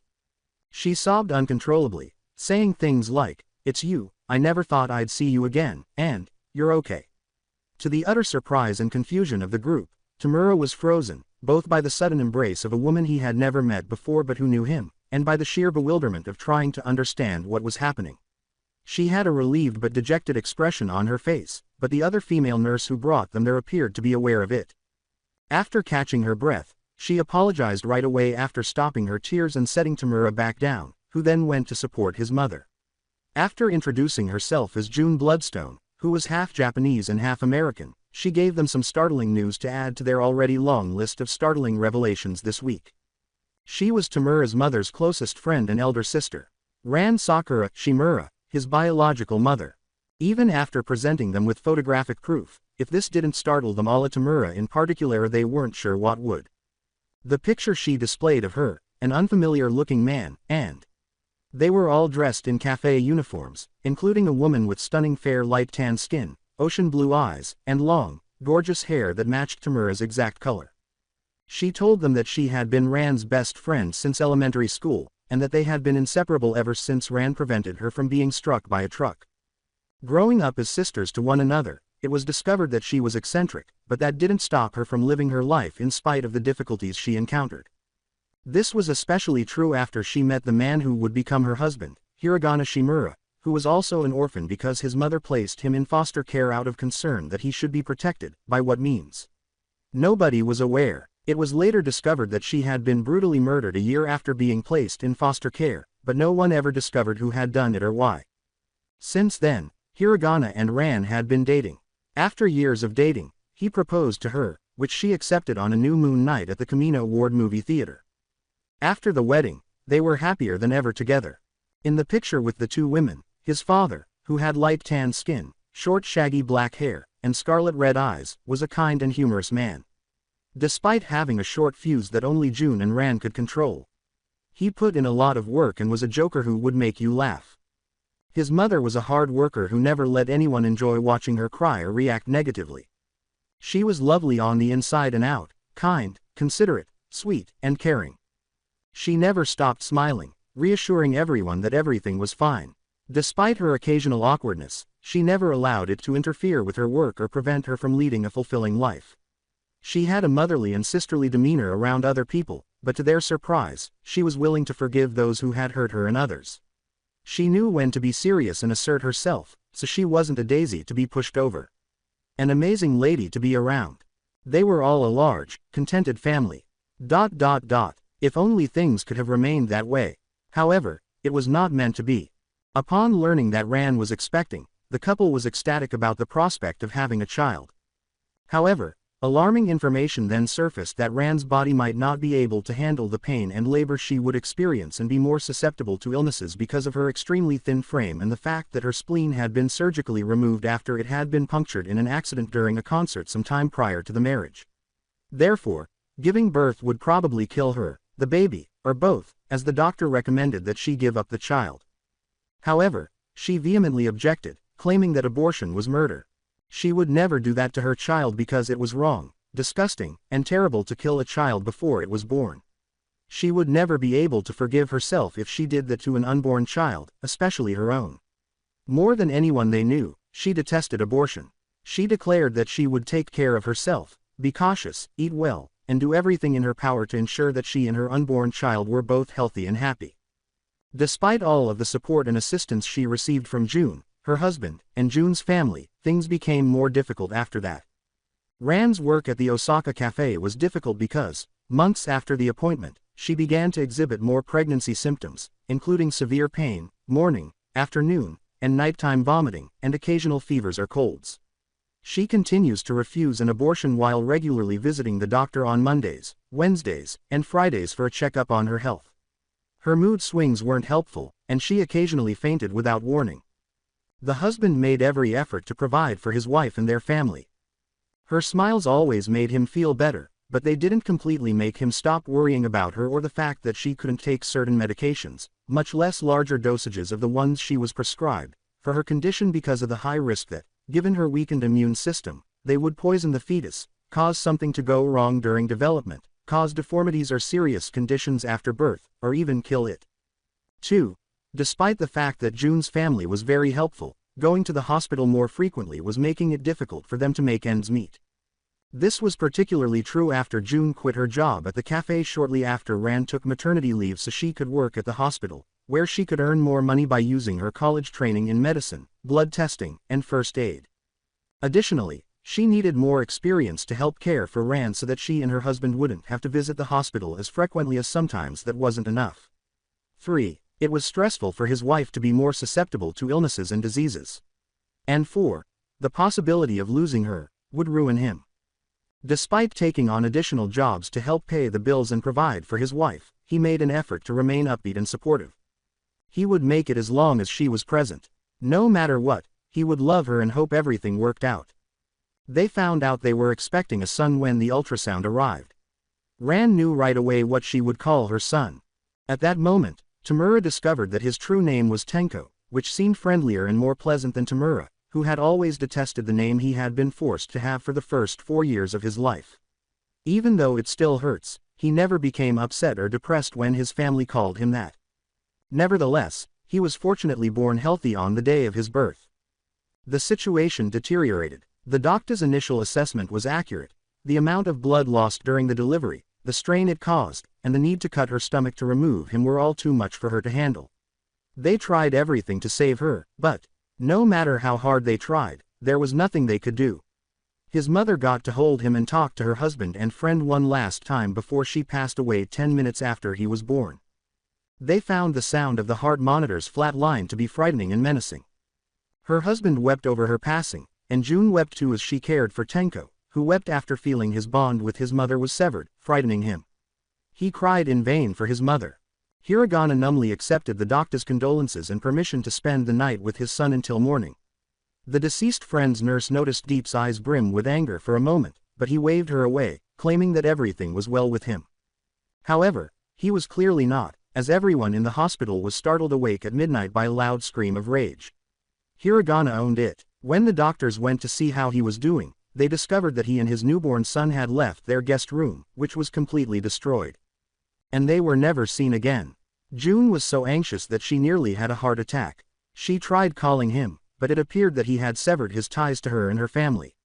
She looked everywhere, but nothing came up. Filing a missing persons report, but after a few years, it was unsuccessful. Despite her best efforts, it was insufficient. She was devastated by the loss of her best friends, her siblings, and her new nephew. Despite this, she continued living her life and was determined to find Hiragana and Tenko. She was generally relieved and pleased to see Tenko here, alive and well. However, she was distressed and depressed to learn that his father had abandoned him and had changed his disowned son's name to cut off all ties to him. Even though they wanted to remain in their home until things calmed down, she felt guilty for not trying harder to help them and regretting not taking them under her wing entirely. She felt inadequate. Tenko, however, did not hold her accountable. She tried her best, but she didn't know. He couldn't despise her. Not after everything she did for his mother while she was living and for his father, in spite of his disdain for him. How could he hate her after everything she did for his family when he could see how much they meant to her? For him. She pulled Tenko into another embrace when he forgave her, and this time he didn't freeze when he gave it back. The others joined in, their eyes welling with tears. They eventually stopped crying and finished their assessment. Amazingly, Tenko was related to Nana Shimura, a pro-hero from the earliest era of heroes, on his father's side of the family. Sora, the Gold Heart heroine, was renowned, adored, and a great hero. She was compassionate, wise, motherly, and had a strong sense of justice. She also always had a smile on her face, which gave people hope. She would have been a fantastic grandmother if she hadn't been murdered after giving up her son.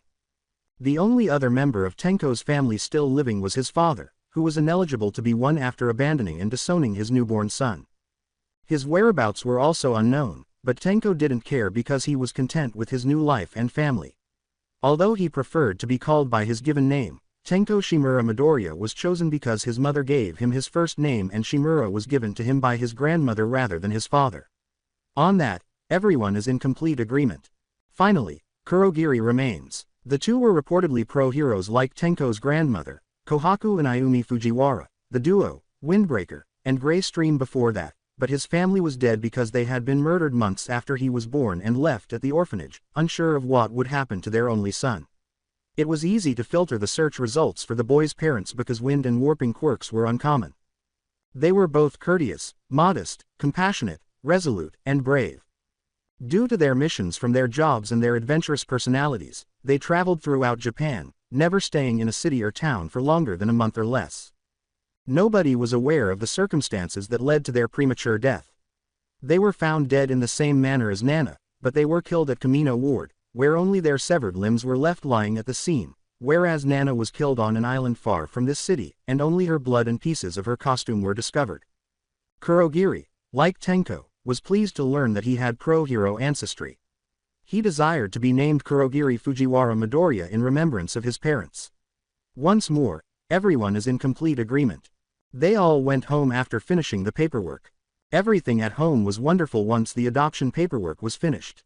Apart from completing the school registration, therapy, and checkups, the rest of their days were blissful. Returning to the present, Tenko and Kurogiri introduced themselves to the class as the school break came to an end. "Go on, boys, please introduce yourselves to everyone," the instructor urged them. He smiled and nodded at Izuku before the two turned back to the class. Tenko spoke first, saying, "My name is Tenko Shimura Midoriya." Kurogiri then said, "And I'm Kurogiri Fujiwara Midoriya." The two then simultaneously said, "We're Izuku's new big brothers, nice to meet all of you, we hope to become good friends with you all. XXX, we're home." As they entered their home, the three of them grinned and exclaimed, "Hello boys, how was your day?" Inko asked her sons as she came out to dry her hands after doing the dishes. "It was great," the boys cried with enthusiasm. While eating their snacks at the table, Kurogiri, Tenko, and Izuku told their mother about their day, and she listened. Their new class was astonished and thrilled that Izuku had new brothers and that they had their quirks earlier than the majority of the class when the two slightly older boys introduced themselves. As they demonstrated their quirks, they informed them that they were strictly instructed not to use them unless absolutely necessary. For example, Tenko could use it to turn trash into ashes, which would make trash duty easier, or he could use it to remove a fallen branch from someone, preventing further injury from it if it were moved incorrectly. Kurogiri could use his quirk to get his class inside faster than going through the door if it was raining or suspicious people came who might harm them. Kurogiri could use his quirk to get him and his brother to school and back if neither their mother nor Aunt Mitsuki and Uncle Masaru could do so because of work or other obligations. Thankfully, the class understood, though some were irritated or disappointed. They played, learned how to write and draw, played soccer and tag, had delicious snacks, and everything else went smoothly for the remainder of the day. Despite this, Bakugo continued to act explosively, as evidenced by his quirk and the posy that hung around Hima more like followers than friends. Several of the kids had their quirks appear that day, which was exciting. After the day was over, on the way home Aunt Mitsuki told the boys some jokes that made them laugh so hard they started to cry in laughter. Inko recalled introducing her new eldest sons to her childhood friend Mitsuki Bakugo, her husband, and their son, who had already met them. It was a mixed reaction for the adults. They were happy for them but at the same time worried when they saw the boys' condition. When Inko told them about their origin and what was behind it after getting the boys' consent beforehand to tell, needless to say Mitsuki was angry beyond reason and went ballistic while her horrified husband did his hardest to calm her down. However, who is to blame for her response? She quickly became a second protective mother and to Tenko and Kurogiri after it took them about 30 minutes to calm down, just as she was to Izuku. Her husband, Masaru, then became a father figure, uncle to the boys, just as he was to Izuku. They are doing fairly well in spite of the setbacks that week. However, Inko was thinking about something that bothered her a lot while the boys were chatting, and it was concerning because it involved Izuku. Kurogiri's point of view. Life can often be very unfair, such as when someone you know or yourself suffers a negative event, when someone acts spitefully toward others who did nothing to them in order to feel superior, or when your favorite television program is cancelled before it has a proper conclusion and all of your questions are never answered. Or when you discover that you lack a quirk. For example, if it wasn't clear that our younger brother was devastated by it, let me explain. After school, our mother took us to the quirk doctor to see what was wrong with Izuku because, unlike everyone else in our class, he still hadn't developed the quirk. Tenko and I have already visited the quirk doctor to obtain comprehensive documentation regarding our quirks. My metal collar is the only thing that doesn't turn to smoke when I transform into my misty form. Without it, I could very well tear myself apart in that form. Even though my collar is strong and a part of me, I have to make sure I don't risk destroying it no matter how unlikely it may seem. Overusing my quirk would wear me out and drain stamina. For Tenko, on the other hand, if he wasn't careful, he could unintentionally hurt himself and begin to hurt as if his cells were slowly dying. When the doctor finally revealed the results, it took some time. He was wearing green steampunk-style goggles, had a mustache and bald hair on top of his head, and was wearing gray glasses. Izuku had no peculiarities. Tenko and I stood there in shock as he froze, his face plastered with shock, dropping his All Might action figure with his Silver Age outfit. Neither of us wanted to think it was True and not Izuku, not the first boy we ever met who saved us from a terrible fate and never hurt Yusa, but based on his tone and expression, the doctor must have been making a cruel joke to be cruel to us. After Mother told the doctor about her quirk and her late husband's, hers is slight telekinesis and her late lover's was fire breath, we both pondered as the doctor went into more detail. Tenko and I were so shocked that we didn't pay much attention to what they had to say about the toes and how being double-jointed there would mean you were quirkless. Although we only heard the last part, we know that Izuku was paying attention and that he heard everything that was said. Based on additional X-ray results, there was a 0.000.1% chance that he might actually be a late bloomer, which is rare but possible. The doctor sarcastically declared that he would never develop a quirk, and they were still very thin. This is not fair. Later that night, Mother, Tenko, and I stood by the doorframe of our brother's room while he watched his favorite almighty video, the one from his debut, in a rolling chair with the back to us. Since the doctor's visit, none of us had stopped crying or frowning. Izuku, who was acutely aware that we were present, paused the video as All Might said, "I am here." He pointed to the screen and said. Izuku's voice cracks as he says, "See that, Mom, Gaisa?" There's always a smile on his face no matter how bad things get. He turns to face us and his mother, and we see her crying as much as we did at the sight of her son or our brother. Even when things seem impossible, he never gives up. He is grinning broadly and dripping tears as he points at the screen. Do you think I can be a hero too? Oh, Izuku, to us, you are already a hero. Do you not see that? We were saved by you. You provided us with something that we didn't have until just over a week ago. All of Ida, a house, a mother, a fresh start. I turn to face Tenko, who is staring at me with a look that echoes my thoughts and one that we both agree on, and I realize that I'm not the only one thinking this. It's unfair. Why, of all people, Izuku? Turning back to Izuku, we witnessed his mother rush over to embrace him, lowering herself to her knees and saying the words that we knew broke his heart even more as more tears streamed down his cheeks. I'm sorry, Izuku. If only things were different.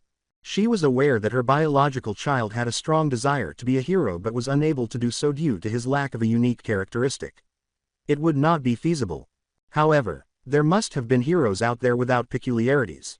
Correct. Despite not having one, he managed to save us. Tenko and I turn back to each other and converse silently until we both nod. We must speak with Izuku. We asked our mother if we could spend some time alone with our brother so we could talk after a short while of letting the two cry and us trying to be strong enough for him by trying to calm down as much as we could, even though some tears were still in our eyes. With a sniffling nod, she released Izuku and walked out of the room, shutting the door behind us. The laptop on his desk was the only source of light in the space. Izuku placed his head on my chest and nuzzled between Tenko and me as he sniffled again. We approached our brother, who was still in a daze of shock and heartbreak, and managed to get him to slowly get off the rolling chair and onto the ground. Tenko and I pulled him into a brother group hug, and we all fell to our knees, but none of us cared. I put my chin on top of his head and whispered, "Izu-kun. I know that this isn't fair. We're just as upset as you are, believe me, but, even without a quirk you're already a hero to us." This made him freeze up as the sniffing all but stopped as Tenko then said, "He's right Izu-kun, you didn't need one to save us." "I'm not kidding, neither of us are. If you had never found us we could have died on the streets. Or be kidnapped by villains and either tortured like we were at the orphanage or raised to be villains, never knowing what it would have been like if we had been adopted and given a better life than what we dealt with in the past.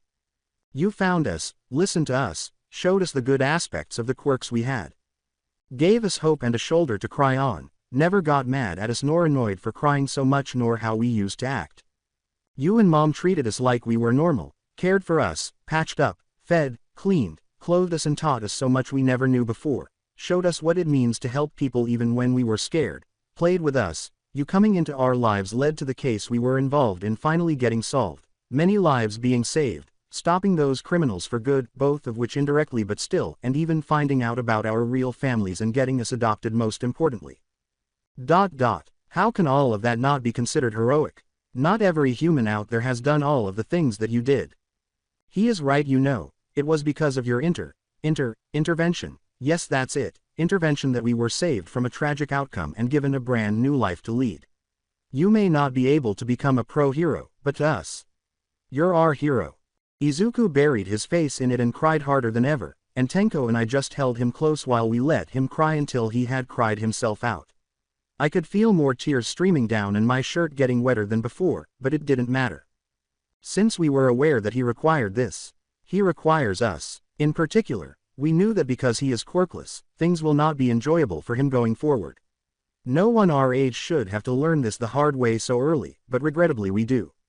Quirkless children are denigrated by others, harmed by them, rarely given the opportunity to demonstrate their abilities, mocked by society, and essentially tormented when they did nothing wrong. Uncle Tsunagu even told us what happened to the quirkless orphans who used to live with us at the orphanage and what they had to endure.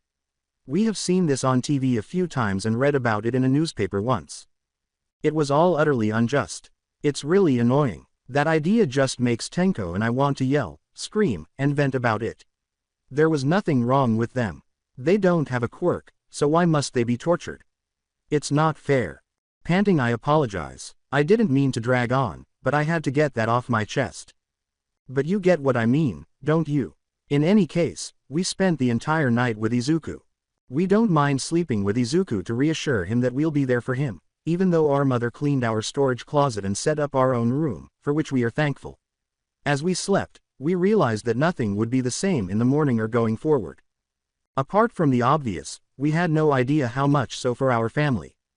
Skip in time. They claim that a lot can occur in a year or two, give or take more than most people would realize, ranging from the smallest to the largest changes and events, particularly expected and unexpected ones, appearing in a variety of ways.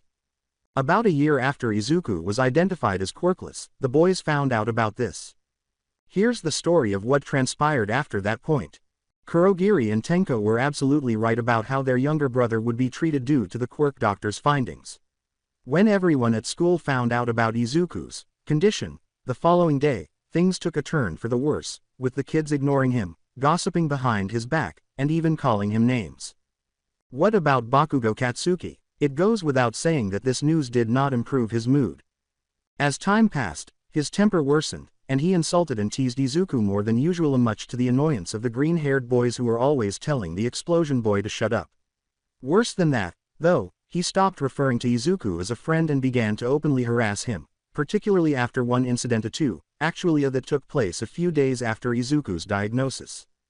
In one instance, he, his goons, Izuku, and his brothers went to explore an area of a forest that was off limits. At the time, there was a part of him that wanted things to return to normal or as much as possible because he knew that getting upset with Izuku for being quirkless would not make things better, and there was another part of him that wanted to rub it in their faces by showing them how awesome he was as they went to fight some fictitious villains. However, Katsuki himself fell off a log. He was unharmed, though he was a little sore from the rough landing. In order to help Katsuki get back on his feet, Izuku, who had climbed the rocks to get there thankfully and somehow without anyone noticing, offered him his hand while asking him if he was okay. He had a worried expression on his face. Katsuki believed Izuku was looking down on him, but Izuku was concerned about him. The platinum blonde believed that Izuku was weak, even though all he wanted to do was assist him. The green boy, who had a big heart, did the right thing, but the explosive boy took it personally and became very upset, which caused him to lose his temper. In retaliation, he let loose his quirk, which not only frightened him but also caused him pain as he screamed in agony, got a minor burn on his right side, and sobbed as he questioned him about why he had done it. After Ting, Katsuki glared at him and said, "I don't need help from a useless crybaby like you." In an angry tone. Tenko and Kurogiri were simultaneously shocked, alarmed, and worried by this. Izuku was transported up to them by the warp gate boy using his quirk, and Katsuki climbed back up from the rocks while they worried and fretted over him. They glared at Katsuki's lackey, who laughed at this, but they stopped when Kurogiri turned his head into a mist and glared at them, frightening them enough to stop. He was well aware that his mist form was enigmatic and occasionally frightening to others, which can occasionally be useful in circumstances such as these. Tenko screamed, "What's the matter with you? He was only trying to help you, yet you just attacked him like that for no reason. That is not nice. Say you're sorry." As soon as Katsuki was back on top. "Why would I apologize to someone who was the unfortunate little brother of two idiots whose brother a weak sibling who can't even take an explosion to the face without crying?" He responded with disdain. "Take that back, you bully." Tenko insisted. "You should never attack someone just because they want to help you." "That's not," Kurogiri said, turning back to the boy once more. "Shut up, misty freak," yelled Katsuki. In essence, after a lengthy argument, Tenko and Kurogiri decided they could stand no more of this bullshit and decided to leave, taking Izuku with them. Kurogiri then used his warp gate to transport them away, and Katsuki called them cowards as he and his henchmen laughed and departed. It goes without saying that his mother was upset with him and insisted that he apologize to Izuku for hurting him, even though he never anticipated getting into trouble as soon as he got home. When he saw the Midoriya family in his living room, Izuku was hugged by his mother, who gave Katsuki a disappointed look. Tenko and Kurogiri were standing by them as protection as they glared at him, and Izuku had some band-aids on him. Fortunately, none of his burns would cause any serious or permanent damage, and he would easily heal within a day or two. Soon after they left the little forest area, he realized that the two older brothers had told his mother about him. Katsuki yelled, "You freaks!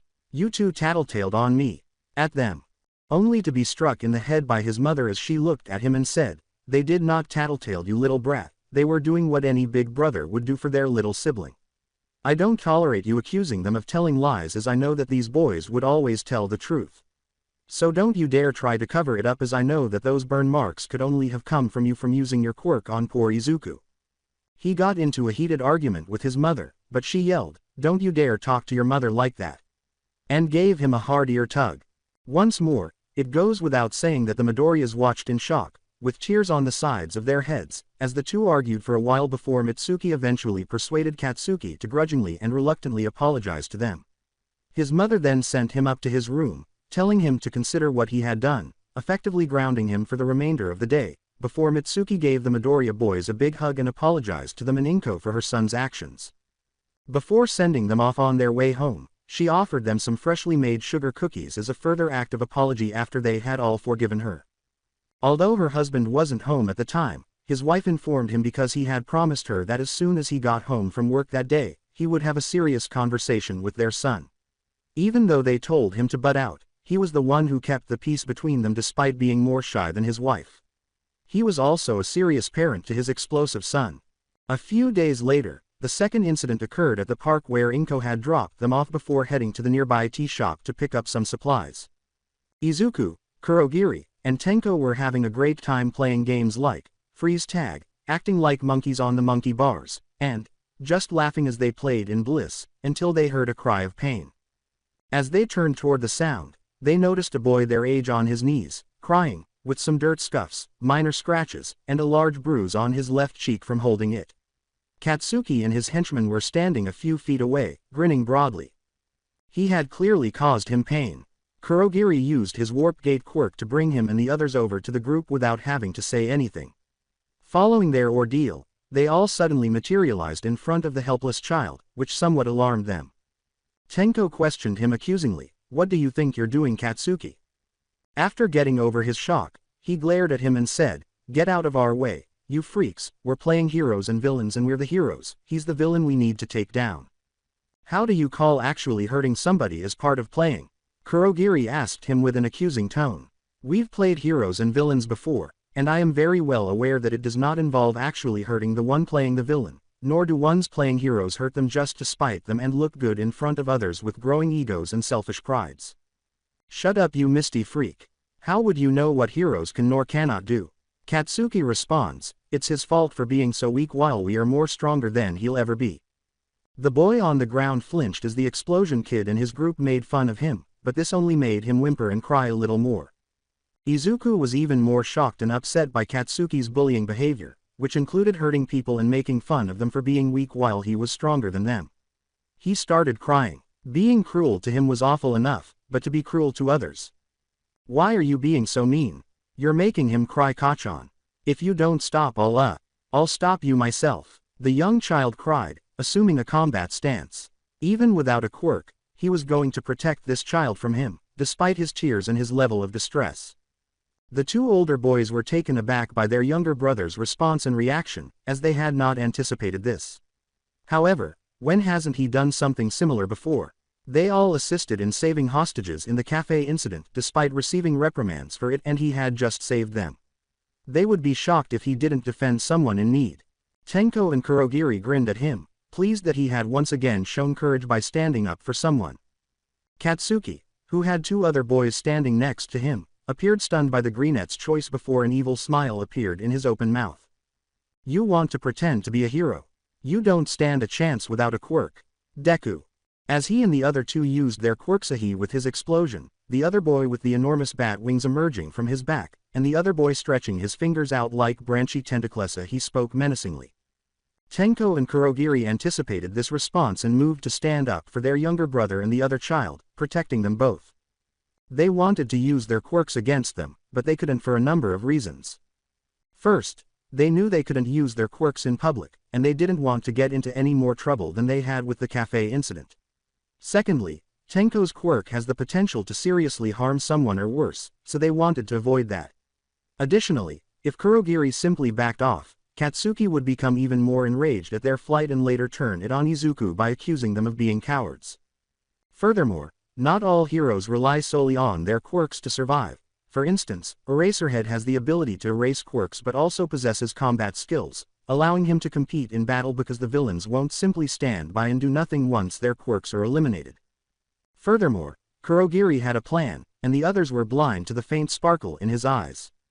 As the three attackers approached, the boys were in battle position. Izuku remained back as the children's last line of defense while the older brothers battled the three bullies. As the fight grew more heedless by the moment, smacks, explosions which the brothers mostly avoided, much to Katsuki's annoyance, and thuds could be heard. Occasionally, the bullies would bypass the two brothers and target the younger brother who was protecting the child who was still crying, punching, and kicking him. Izuku, however, remained unflinching as he continued to protect the child from the attacks until the two brothers attacked the bullies, knocking them away from him and the other boy as the brothers forced the bullies to return their attention to them. None of the boys seemed to notice or even ask why Kurogiri was fighting with one hand in his pocket and the other in his pocket while everyone else was fighting. The solution: it was a part of Kurogiri's plan, which he was about to implement as he and Tenko returned to being in front of Izuku and the other boy after dodging a large explosion from Katsuki. Then Katsuki and his henchmen charged at them once more, yelling, "You're all dead, you freaks, why won't you just admit that I'm better than you'll ever be and surrender?" However, they were never able to accomplish their goals because two voices were heard simultaneously. Katsuki Bakugo, which sounded a lot like the mothers of Izuku and Katsuki, causing everyone to pause what they were doing and turn to face the source, confirming that they were the ones who had actually yelled that. Inko appeared shocked, frightened, and distressed. As for Mitsuki, it goes without saying that she was furious and ready to attack him. When Katsuki saw them, he thought, "Uh-oh," and went pale. He discovered that the Warp Gate older brother had one hand in his pocket for a purpose, hiding him by using his quirk to bring forth both his and the Midoriya boys' mothers here, as the boys had explained what had happened before the older women were brought here and before Mitsuki began spanking her son relentlessly while he was being severely reprimanded by his own mother and receiving harsh lectures from his posse. If it were not for the fact that he was both a Almost invisible through his black shorts, he had a glowing red rear. C. Hissing in agony following the extremely severe spanking you received. Being pulled away by his mother, who was still quite angry with him, after she threatened to call their parents if he didn't go home and consider what they had done. While giving her nephew a stern and dissatisfied look, his Auntie Inko was consoling the boys, including the one who had been injured first in the ordeal. Even though he would not acknowledge it, he was afraid of his mother. Whenever they argued, she would always come out on top because she was more frightening than he was. Katsuki would have thrown another explosive temper tantrum and beaten Deku, Decay Face, and Misty Freak into the ground. After thanking the boys for their assistance, the boy, Ken, hurried off to find his mother and return home. Inko was relieved that all of her boys were doing well despite having dust and sand on their clothes, as well as minor burns and scratches. Fortunately, she had finished buying the groceries she needed before her oldest adopted son opened a warp gate in front of her. By this point, she knew that if a warp gate opened in front of her for any reason, it meant that either her sons were going to go through it to meet her or the boys needed her and couldn't come through the portal to bring her, so she had to come through instead. Shortly after, they all went home, and Inko cleaned and bandaged the boys. Needless to say, the boys' relationship was, to put it mildly, tense and unstable from that point on. Every time Bakugo, as the boys now call him, believing that calling him by his first name was too nice of him and only made people think that they were friends with him when it was obviously not the case, bullied anyone, especially Izuku, Tenko and Kurogiri would immediately report the incident to their mother and their mother. Bakugo would always end up receiving a lecture from his father, a reprimand from his mother, a yell, a spanking, or an ear tug, and eventually being grounded for his actions. And it wasn't just him and his group. Because their younger brother was quirkless, almost everyone in their immediate vicinity, including their classmates, would be indifferent to him, calling him weak, picking on him, ignoring him, and brushing him off whenever he had a problem, needed assistance, or was being bullied by other students. No matter how many times Tenko and Kurogiri defended their brother and told everyone to leave him alone, the bullying would inevitably continue. Kurogiri would even use his quirk to bring a teacher over to their location so they could see what was going on and stop the other kids from hurting their brother like he did with his mother and aunt per second mom. Although Izuku was a good kid who always followed the rules and was helpful, as well as his older brothers who were very responsible and always reported to him about what was happening if they couldn't get any of the teachers to help in time, the vice principal was much more indifferent to their brother than the other kids were. And it wasn't stopping because, despite being a late bloomer, he knew what it was like to be bullied and picked on because everyone assumed he didn't have a quirk, and he simply could not stand it. He was particularly upset when the vice principal was being cruel to the child, just like the other kids, and eventually the vice principal was fired after the vice principal himself discovered bringing cocaine and cigarettes to school illegally for personal use, although he took care to keep them out of the hands of any children so they wouldn't be able to identify him and Izuku became very upset and started crying when the vice principal threatened to expel him for being quirkless. His brothers then glared at him and told him that their brother had done nothing wrong because he had followed the rules like the good kid he was. The vice principal then threatened to expel them as well for their reckless behavior and troublemaking, which was obviously untrue. Following the dismissal of the vice principal, the principal established a strict and unambiguous rule that bullying was not allowed. Anyone found engaging in bullying would be reported to their parents and grounded. Students who continue to engage in such behavior will either be expelled or transferred to a different school, and children who exhibit negative behaviors will receive stern lectures on the negative effects of bullying. The principal still felt bad about not being able to stop the bullying that was occurring outside of the school, even though things at school improved or at least became more stable.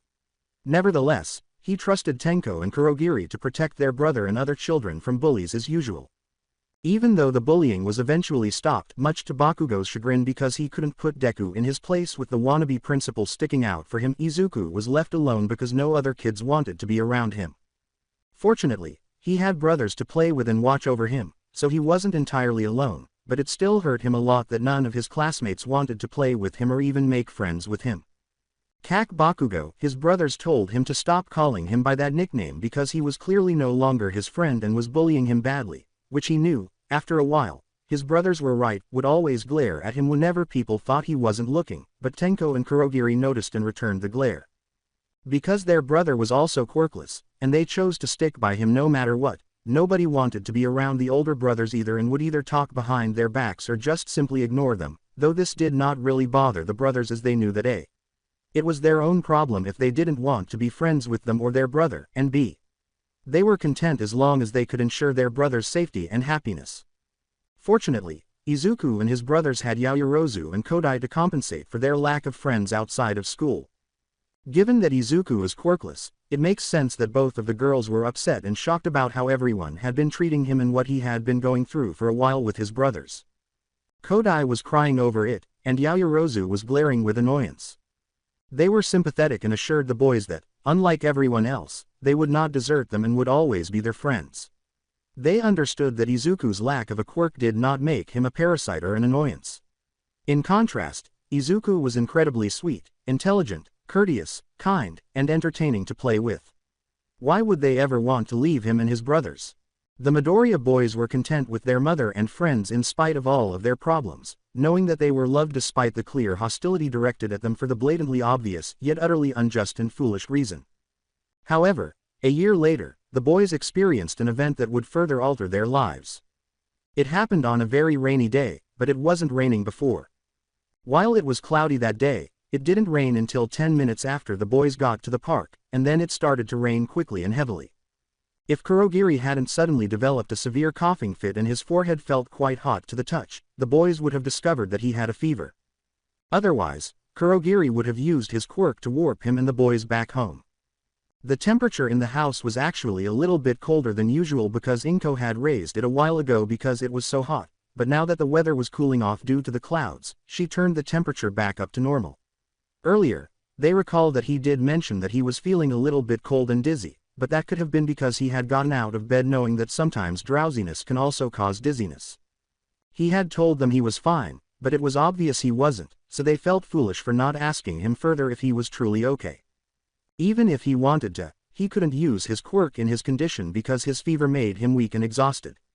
The boys would have to carry their brother home alone, but fortunately Tenko had brought an umbrella in case it rained, which it was now.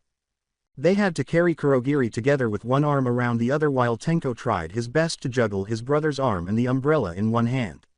Izuku was practically holding on to Kurogiri's body so that Tenko could hold the umbrella with a little more ease as they made their way home. Kurogiri was slightly heavier than the other two boys despite having some muscle after doing a lot of workout and training at the quirk gym for the past year. It was unfortunate that none of the boys had decided or thought to bring their raincoats because they were already getting wet from the water puddles they were running through and the wind picking up a bit to where the rain was falling diagonally. The boys struggled not only to avoid slipping and falling on the wet pavement but also to keep their umbrella from being blown backwards and broken by the strong wind. The second and third youngest knew they had to hurry to get home so they could call Mom, who was currently at work, and hope she could come home to help them. Kurogiri was groaning, sounding as sick as he was physically. Inko was a stay-at-home mom who mostly worked from home on her laptop, but on Tuesdays and Thursdays she had to go to work and help out at the supermarket. Being a single mother of 3 children was not easy because she needed more money to support all of them and maintain the house, but fortunately, there were times when they were so short on cash that Uncle Tsunagu would give them enough money to keep the house and pay for it for a few months until Inko had enough money to pay for the bills herself and anything else they needed without having to rely on him too much. As the number 4 hero and the head of his own agency, Tsunagu has offered to either let them live with him or let him handle all the bills and such. However, because he does his job so well, he gets paid so well that you would think he would be among the richest people in Japan, which is an exaggeration. Or at least in his hometown, Inko graciously declined him for the following reasons. 1. She was an independent woman who could take care of herself and the boys, though that did not mean that she did not occasionally need help. 2. Her job and friends were in this town and it would be a bit much to try to move to a new town. 3. Moving to a new town is rather expensive. And 4. She did not want to ask her brother too much of him because he already had other responsibilities, even though he had assured her and the boys were not. They hoped their mother would have some free time so she could instruct them on what to do and it wouldn't interfere with her work schedule because they knew she needed to finish the work and being distracted was the last thing she needed.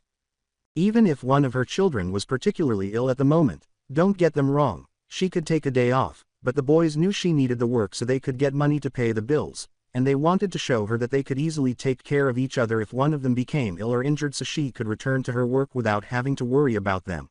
once more, and then spend some leisure time with them. Even though Bakugo was a jerk and they didn't like him, Izuku and Tenko couldn't help but frown as they passed the Bakugo residence. They loved Uncle Masaru and Auntie Mitsuki, but the problem was that none of them were home at the moment because they had left yesterday to attend a coworker's funeral in the next one over. They wouldn't be returning until tomorrow afternoon because they were invited to stay at a hotel for a while and have dinner after the service. If not, the boys would have asked them to help look after their brother and provide cover from the rain until their mother returned, staying as far away from Bakugo as possible. If it weren't for the odd hours that caused them to be closed at this time, they would have gone to one of the stores to seek shelter and assistance. They were suddenly hit by a particularly powerful gust of wind that knocked the umbrella out of Tenko's hand and the rain came down harder, making it feel like pebbles ringing on them. To their dismay, the umbrella flew until it collided with a telephone pole, bending awkwardly and shattering the umbrella on its own before the wind blew it away once more until it was out of sight. "Ah!" the two boys exclaimed, worried and shocked. What will they do now that they no longer have an umbrella to try to protect their brother from the rain? They knew that this chilly rain would not be beneficial to his already poor health. As the boys turned to face the source of the worried-sounding voice, it called out, "Are you boys okay?" It was a man who must have been slightly older than their mother and possibly even slightly taller than her. He had a fairly robust build, with fair skin and a healthy tan. His eyes were a deep electric blue, his hair was the color of a bright sunflower, with long bangs framing the sides of his face. In his right hand, he held a bright red umbrella that appeared much larger and more sturdy than theirs. His outfit included a white shirt that was obviously too big for him, a black belt with an eagle-shaped decoration, and long green cargo pants with pockets. Concern was evident on his face as he observed the boys' predicament, particularly when he noticed that one of the boys was unconscious and being carried by the other two. He went to put a hand on the black-haired boy's head while kneeling on one knee, but he quickly withdrew it when he noticed how hot it was, indicating that he must have a severe fever.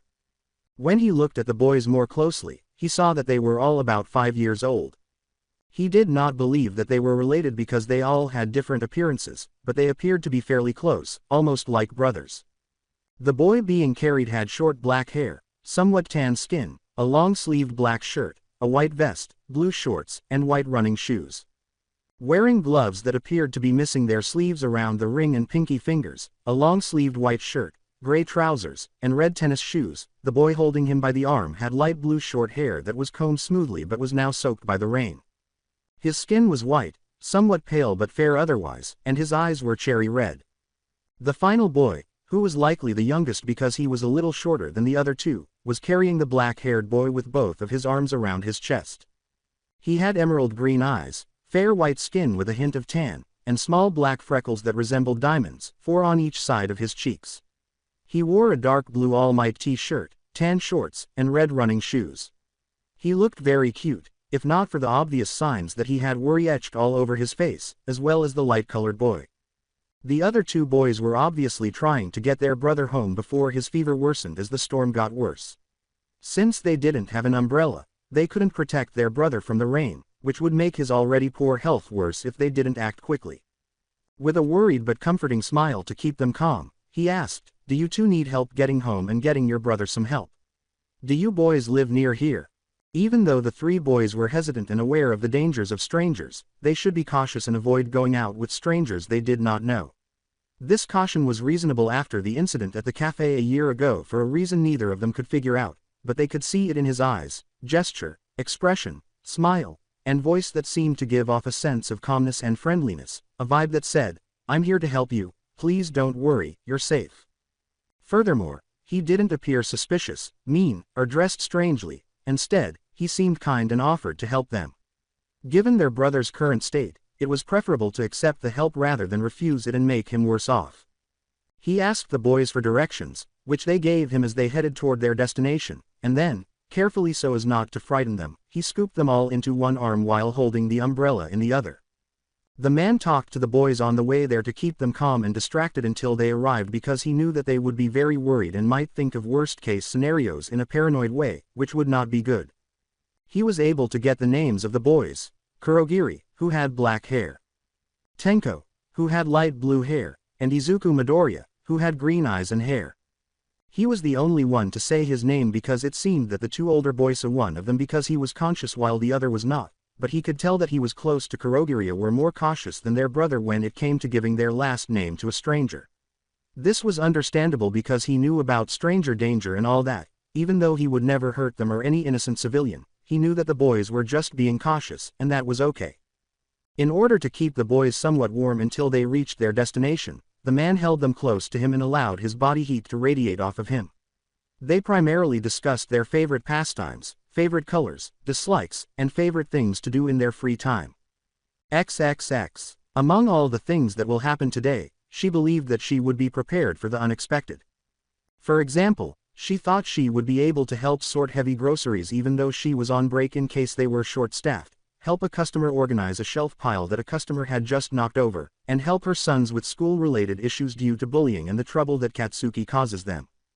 To name a few, there were too many things that happened in the same year before she adopted the two orphan boys, so she was not prepared to receive a call from a man whose voice she did not recognize, informing her that he was with the boys and caring for her eldest son who has a severe fever.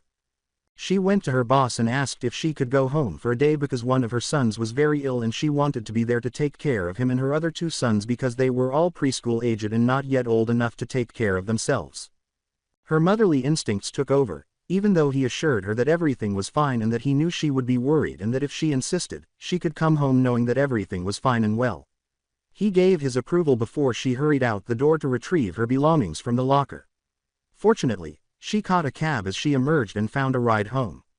Concern, anxiety, fear, protectiveness of her children, caution, suspicion, and other emotions were all swirling inside her like a hurricane as she hoped the boys were okay, that the man on the phone wasn't going to hurt them and was genuinely trying to help them for the sake of helping others, that she was only overreacting even though she had a right to do so, and that everything would be fine once she got your house.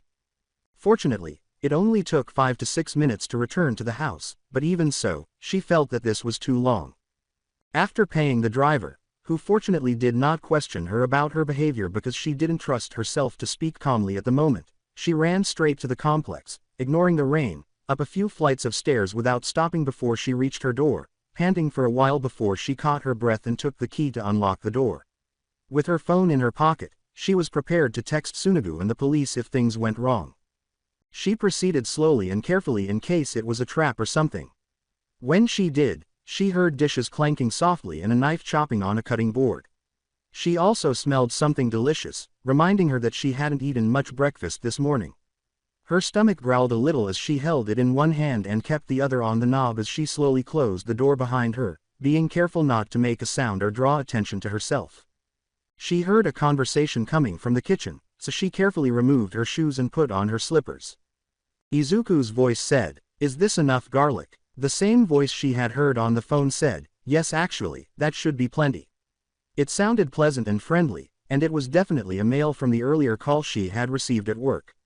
Now all we need to do is add the onion salt and let it cook for 10 more minutes. Okay, Izuku and Tenko's voices said, sounding pleased. The voice she heard earlier must have been that of a man she had never met, because when Inko looked over her shoulder from the corner she saw two of her sons putting away dirty dishes with his assistants. When she first saw him, she sensed that he was friendly, especially when he smiled at the boys, who smiled back at him. His body had a nice, strong build, and he appeared to be older and slightly taller than she was, if she was not mistaken. His eyes were like blue electricity, and his hair reminded her of sunflowers. He also had fair, nice, light tan skin. She could tell that her sons had changed their clothes before the rain started earlier today because they were wearing different ones, and they appeared to be in good health. They also seemed to enjoy his company. Even Tenko surprised her because he was still a little more wary of older men, especially those he had never met before, unless they were heroes, as Izuku and his oldest brother had told him. She was truly taken aback by his behavior around this man. Following the completion of the dishes, the man replied, "Thanks for the assistance, I'll take care of washing the dishes from here. In the meantime, Izuku, can you help me put the unused cold products back in the fridge? And Tenko, can you check on Kurogiri, see how he's doing?" Of course, the two boys said. At that moment, Inko made the decision to come out of hiding and draw attention to herself by clearing her throat, drawing everyone's attention to the source of the sound. "Hi Mom," Tenko and Izuku added. The man asked her with a smile, "Ah, you must be the boy's mother, am I correct?" "Indeed I am. Is everything okay?" Inko said with a nod. Rest assured things are alright, the man told her as he went explain what happened after he met the boys. After the boys give me directions we eventually arrived here at this house without any kind of trouble. Thankfully there was a key under the doormat so we didn't have to worry about being locked out. As soon as we got inside, I asked Tenko to get some dry clothes for Kurogiri and Izuku to get a fresh towel so I could dry him off, and after that I told the boys to get into dry clothes as well so they wouldn't catch a cold as well while I took care of their older brother. After drying him and dress him into fresh clean dry clothes, I asked Izuku to get a pillow and blanket for him as I laid him on the couch and asked Tenko to grab a mini heater so he could get extra warm while I went to get a bowl of cold water and cloth for his forehead. Once he was situated and resting comfortably, I suggested that we make a soup for him so that he would have something warm and good to eat to help bring down the fever more. Once he had his portion then we could all have some as well, a recipe given to me by my late mother, and I asked the boys to help assist me in that which they accepted. Speaking of which, it'll be ready in 10 minutes. I made sure to call you while we got the soup ready. And your boys have been very helpful to me, I can see that you have raised them pretty well. Inko nodded in agreement, relieved that he had been accountable and handled everything. He spoke in a manner that conveyed his seriousness and responsibility, and when he met her eyes, he told the truth. The boy nodded, which caused Inko to smile. Inko continued, "Thank you, for both compliment and for helping my sons Mr." The man then asked her, "Yagi, Toshinori Yagi. And your name would be?" "It's nice to meet you," she said as she walked up to him and held out her hand, which he accepted after shaking hands. He answered, "Likewise. Boys, why don't you both go and check on your brother while I help Mr. Yagi clean up, sound good?" Inko then turned to face Tenko and Izuku. As they left the kitchenette to go to the couch in the shared living room where their brother was sitting, both boys exclaimed, "Yes mom," leaving the adults alone to talk while they worked. "I'm sorry if I was technical, suspicious of you when I got the phone call." Inko offers an apology. No, it's okay," Yagi assured her with a shook head, "it's alright, I understand why you would be. Any parent would feel the same way if they were in the same circumstances. I know my parents would and were back when I was the same age as your sons. I mean, if you were not suspicious of me in any way I probably would have been a bit worried. In that regard, what parent would not be suspicious or worried or both of a strange man calling them telling him that one of their kids was sick and was around all of their children right now? After all, stranger danger is a very serious thing that should never be neglected." "That is a good point, you sure know a lot about that." "Well, my parents wanted me to make sure that I knew of this kind of thing and what to do should something happen and kind of drilled it into my head, not literally but you know what I mean. They were strict but they were caring all the same as they were just worried about my safety and wanted to make sure that I was able to take care of myself and knew what to do in whatever sort of situation I may find myself in." "Sounds like your parents raised you pretty well." "They did, albeit they were tad bit more strict at times but it's only because they cared about me and didn't want anything bad to happen to me, hence why they also had me take self-defense classes should I find myself in danger and had me memorized all the emergency numbers should I get lost or something really bad happens." At that moment, Inko noticed the sudden sadness on Mr. Yagi's face as she scowled at this, and he continued to use the past tense, which could only have one meaning. She worriedly asked him, "Are you okay? Did something happen to them?" He smiled as she said, "I'm alright, it's just, my parents died in a horrible accident when I was 10 years old. They were crossing the street when they were hit by a runaway tow truck. I was orphaned for a time after that as I didn't have any other family members, up until I turned 13 when I was finally adopted. Though before that I had to deal with some hardships as I was quirkless up until 2 months before I started high school when a quirk manifested suddenly. It hurts to think about them as I miss them a lot, and to think about the hard times I had to face in the past before, but I keep their memories close to my heart, and push forward knowing that they would want me to and not live in the past. But at the same time, remembering where I started, remembering my origin, was what helped me to push forward and never give up." She said, "I'm so sorry." Tears were streaming down her face after hearing that. If she were in his position, she could not even fathom going through all of that herself. "It's okay, you didn't know. Most people don't really, but it's fine." She wiped away her tears and said, a little uncertain, "If you say so." He smiled reassuringly at her, allowing her to relax, but she could tell he was as strong on the inside as he seemed on the outside due to his experiences.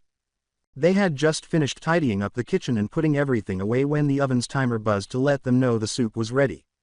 The two brought the soup to the living room after pouring it into 5 bowls that were on a large tray, leaving plenty in the pot. They sat on the couch where Kurogiri was sitting, who was now awake and talking to his brothers. They sat on the floor so they could talk to her brother without being close to him because they didn't want to get sick too and worry their mother more. The boys looked up and grinned when they saw the adults. Shortly after, they were all sitting in armchairs with the adults, eating the soup and chatting.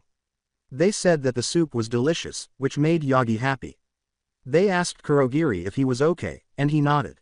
They also asked Inko how his work was going, and so on. The Midoriya family seemed to enjoy Mr. Yagi's company, and they couldn't help but smile as he spoke to them. None of them had any idea that today's encounter would lead to much more in their future lives. Toshinori lay awake, staring at his bedroom ceiling. It was 1 a.m., and he had an early shift at 7:30 a.m., but what kept him awake was not fear or excitement, but rather what had happened that rainy morning the other day. He was unable to stop reflecting on all that he had learned and found in the Midoriya's home. As they engaged in small talk, Toshinori discovered that 2 of Inko's boys were not her biological children but rather orphans she had adopted the previous year. The boys were involved in a very serious situation that quickly exposed a massive conspiracy crime occurring at the orphanage where they had spent years.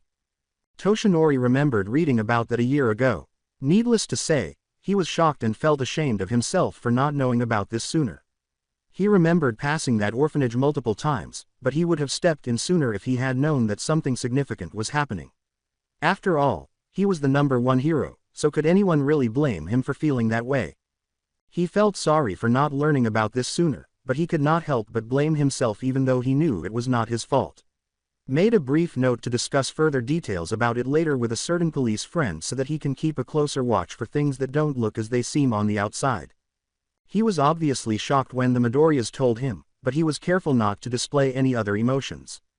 Nevertheless, he was glad that Best Jeanist had been the one to crack the case and put a permanent stop to the terrible crime, saving those kids and, who knows, how many more who might have arrived and left if things hadn't changed. He could still remember reading the article about how the mental rehabilitation centers, therapy centers, and hospitals were overrun with children who had committed that serious crime and required a great deal of assistance before they could move on. When Inko's birth child, Izuku, went out one day for an exploration walk, he discovered Tenko and Kurogiri in an alley abandoned, alone, hungry, and undoubtedly scared and hurt. They were clearly suffering from malnourishment, sleep deprivation, and child abuse. If the boy hadn't discovered them, they would have undoubtedly perished in that alley or, worse, been discovered by criminals who would either kill or raise them.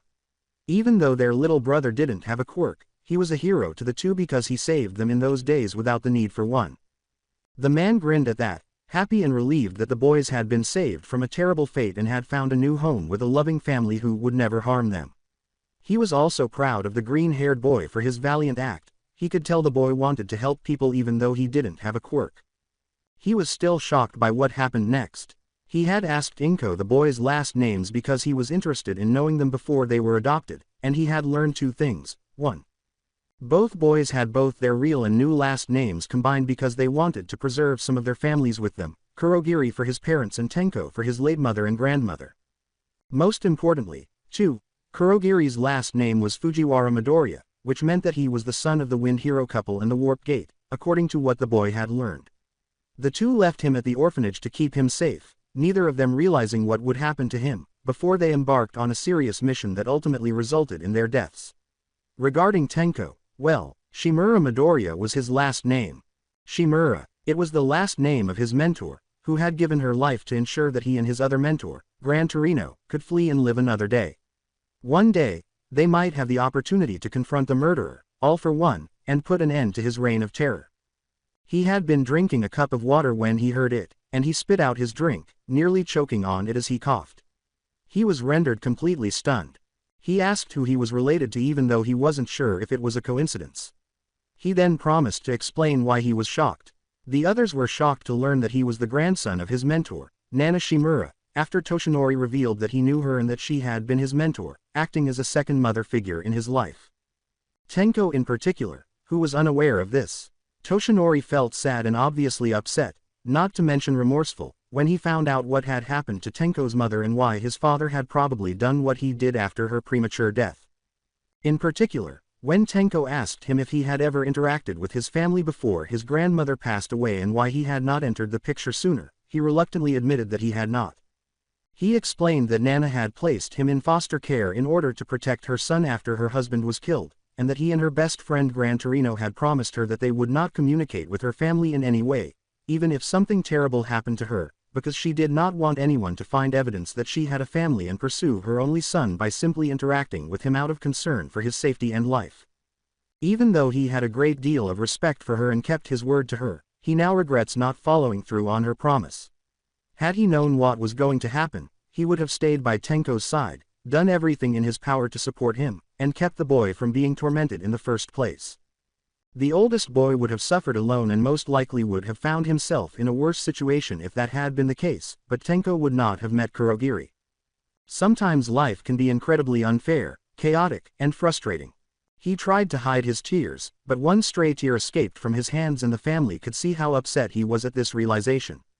He even apologized for not knowing what was happening sooner and for not doing anything to help. He felt that they would not forgive him. Tenko. He remained silent for a while as he processed the information he had just been given. It was clear from his reaction that this man genuinely cared about, respected, and admired his grandmother, as evidenced by the tears of regret and sadness he shed for not helping his grandmother's family sooner.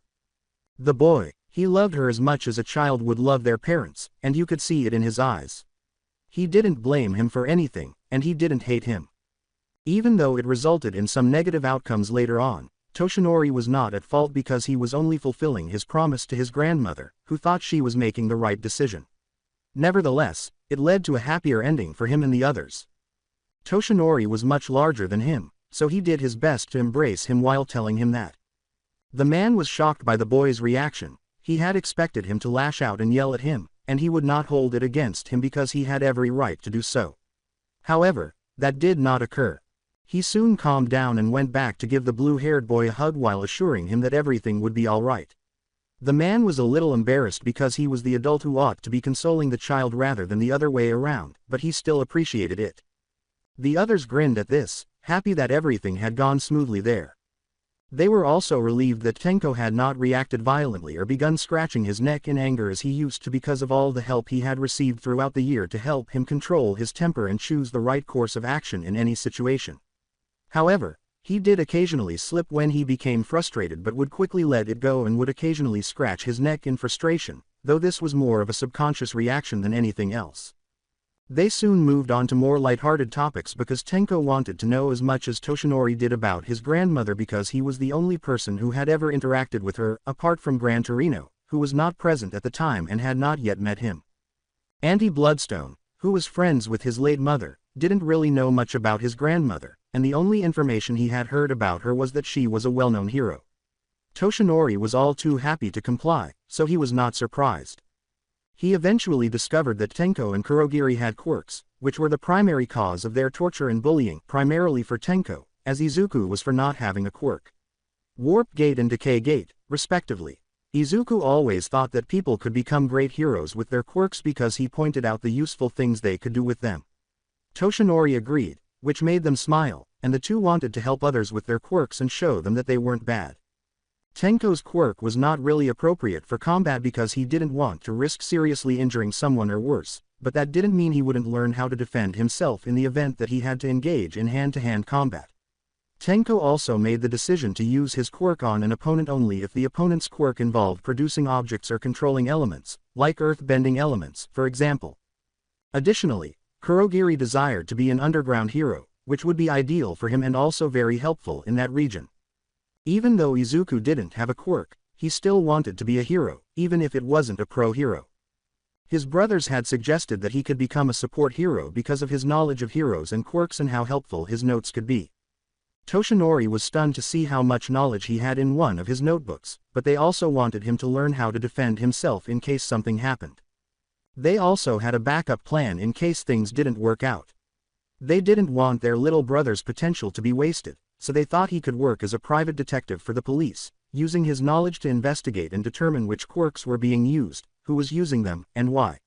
He could also work as a quirk broker, quirktologist, or any other profession that would be very beneficial and involved using his brains to help people, whether directly or indirectly.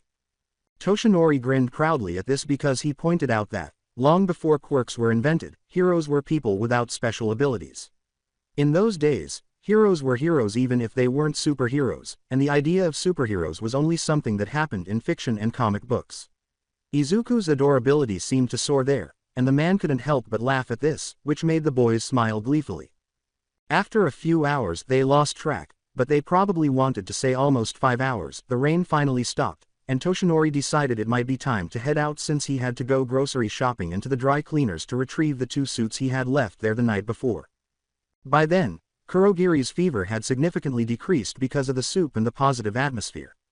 Inko wanted to stay in touch with him after observing how much her son liked and admired the man, how he had enjoyed their time together, and how they would get along. She asked him if they could exchange numbers, which shocked him, but he eventually agreed before he left. Even though he was sad that he was unaware of Tenko's father's fatia, he had clearly abandoned his own son following the death of his wife, and the boy endured 4 years of suffering at a crime-ridden orphanage. He was still thankful that the boy and his brother had been spared a terrible fate and now had a better family who cared about them and would lead better lives than their previous ones. Toshinori grinned at this before returning to the Midoriya family as a whole. They were all distinct in their own ways. Izuku was the first. It is clear that the boy inherited his mother's traits quite strongly.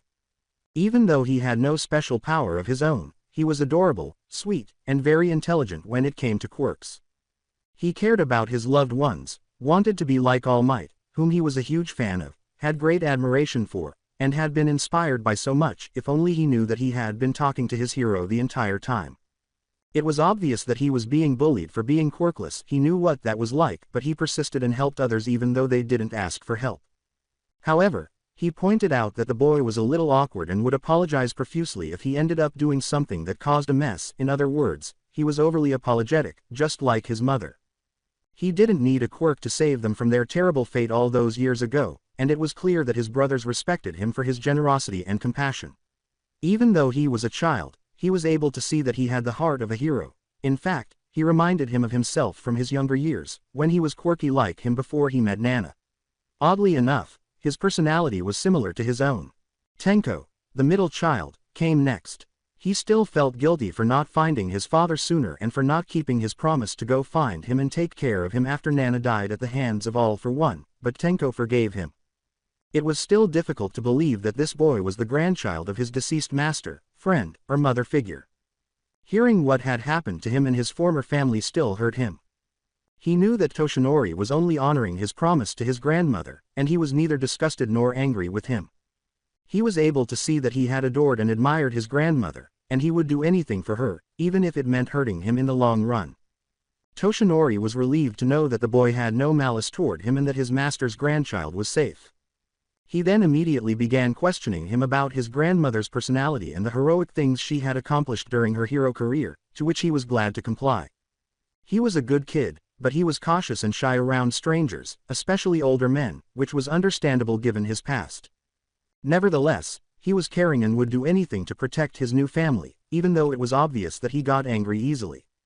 Fortunately, he knew when to calm down and stop scratching his neck out of frustration and anger, which was a bad habit that he learned to Havia. It's mostly gone, but you know what they say, old habits die hard. And he wanted to be a hero despite the fact that his quirk was deadly, dangerous, and powerful. He used to hate his quirk and is still somewhat afraid of it, but thanks to Izuku, he learned to see more positive aspects of it and realize that it was a blessing rather than a curse, that even though it could kill someone if he wasn't careful, it didn't mean he couldn't use it for good, and that even though it might seem like a villainous quirk, it didn't matter more than its outward appearance. Hearing that made Toshinori happy. Not many kids his age had that resolve, had been saved from a tragic fate. Went from living a bad life to now living a better life with people supporting them, as there were many out there less fortunate than him. Whether quirkless, with weak quirks, or with quirks that are seriously dangerous and strong, would be shunned and ridiculed by those around them. Would have nobody to help them at all, never to be loved and to comfort them.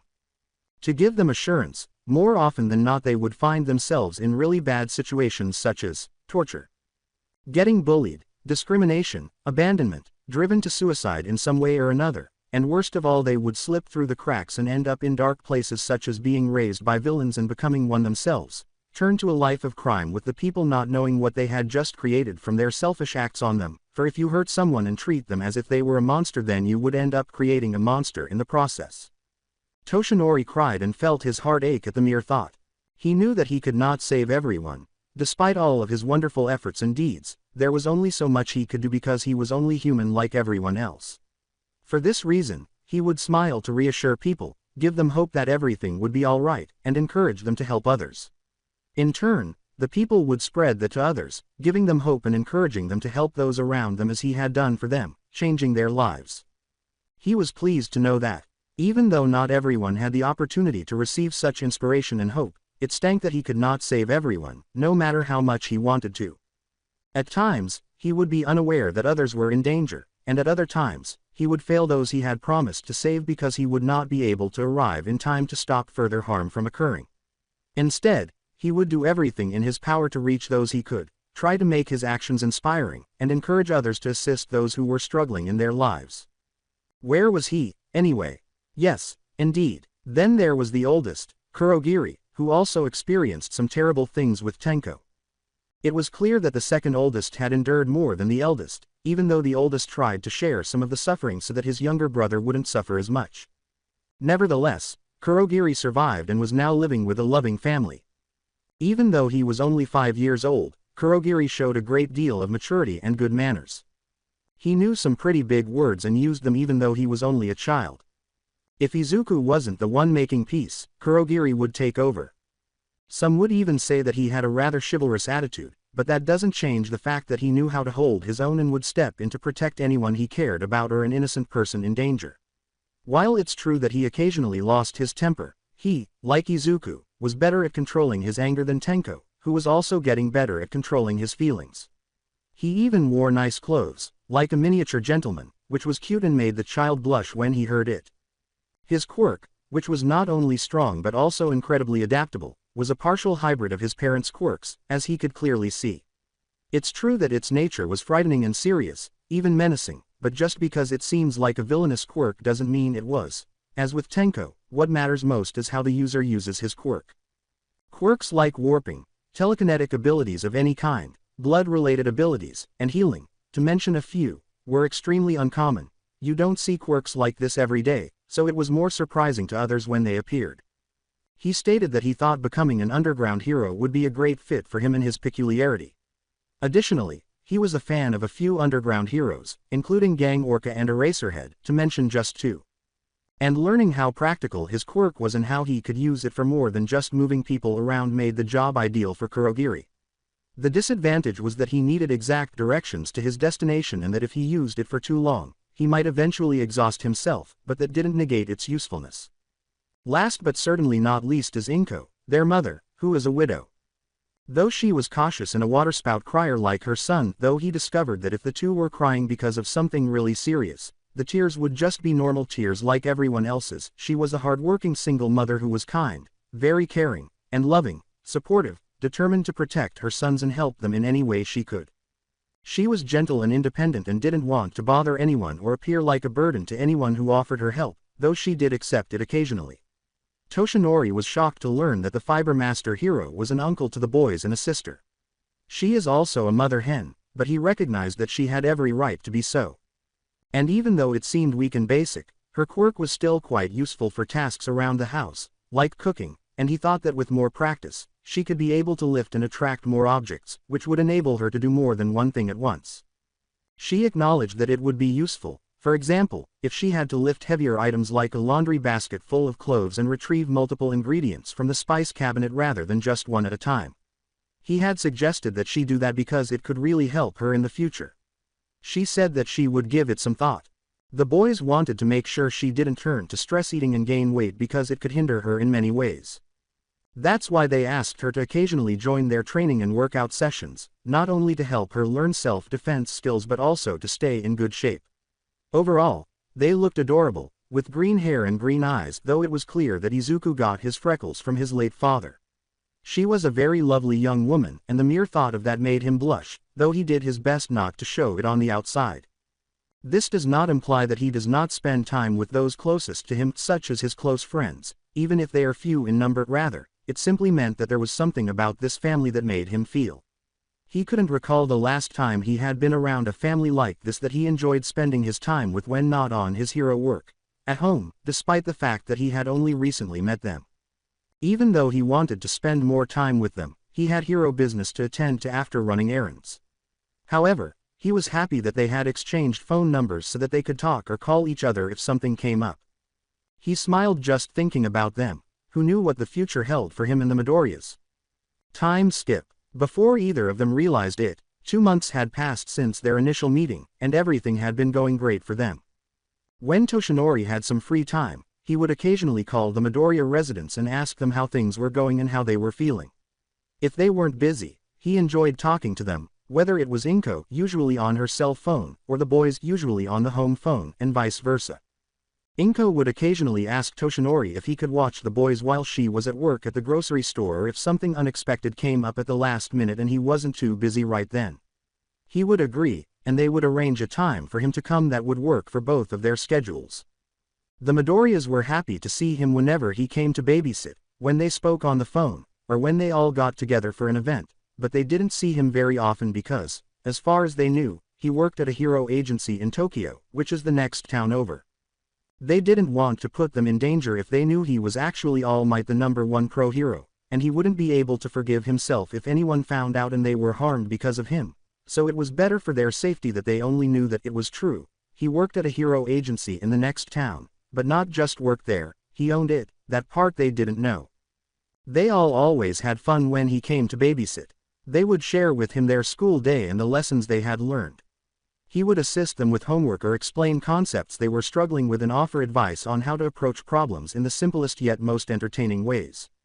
He couldn't stop grinning and marveling at how much knowledge Izuku had about heroes and peculiarities, both people he knew and those he hadn't yet met, as well as things he was unaware of. Despite being a young child, the boy was like a walking encyclopedia. Although he was occasionally a little naive and prone to acting recklessly by rushing to someone's aid before giving it any thought, his intelligence did not deter him from doing the right thing even when doing so put him in danger of harm. He had a heroic heart as a result of his kindness and desire to assist others. Like Izuku, Kurogiri was the voice of reason and was constantly watching out for his brothers. He liked to cook, just like his mother and late mother did, so he would usually help Toshinori in the kitchen when he was preparing lunch and snacks, using his quirk to speed up the process. He was also quite serious about rules and manners, even though he was calm and knew when to relax. In order to give his younger brothers more playtime before joining them, he would also assist with household chores like washing dishes. He liked to study the hero laws and review them with his brothers, and he liked to watch nature documentary, and his favorite sport was quirk dodgeball. Definitely a responsible big brother who would make a wonderful young man. Tenko initially felt a little awkward around him, but after getting to know him and hearing about his grandmother from him on the first day, he started to feel at ease. He was kind, could be nervous around new people but was normal around people he already knew. He liked to read hero comics, specifically ones involving the protagonist going from zero to hero. He was easy to frustrate and anger, but thanks to some of his classes he had mellowed out slowly, though sometimes he needed to be reminded. He was quick to defend others if they were in danger. He was pretty fast on foot, faster than his brothers, even though decay was his quirk, so people who didn't know what it was would assume that his speed was his quirk instead, of which was very helpful in races and getting himself and others out of danger. He was also learning how to tell jokes, which he was slowly getting the hang of, and he wanted to learn how to play more wind instruments because they were his favorite kind of instruments. Kurogiri liked the piano and keyboard, and Izuku liked string instruments.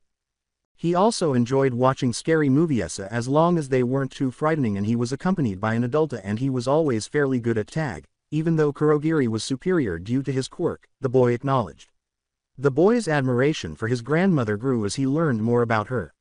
He occasionally asked him about her, which he didn't mind and would tell him without hesitation. Like Izuku, both brothers enjoy watching heroes perform their duties. Speaking of him, knowing that the kid was a big fan of All Might. His brothers were also a fan of him but are also bigger fans of for Tenko rescue heroes and for Kurogiri underground heroes, though that did not mean that they were not fans of other pro heroes out there. Seeing how much the boy had admired him so much and how much the hero himself had inspired him to keep going even when times were rough and become a hero even if he didn't have a quirk. How the pro had reminded him that there was hope despite how bad his situations would be. Toshinori believed that if Izuku had never heard of him, then the poor boy would have been a hollow shell of his old self or worse.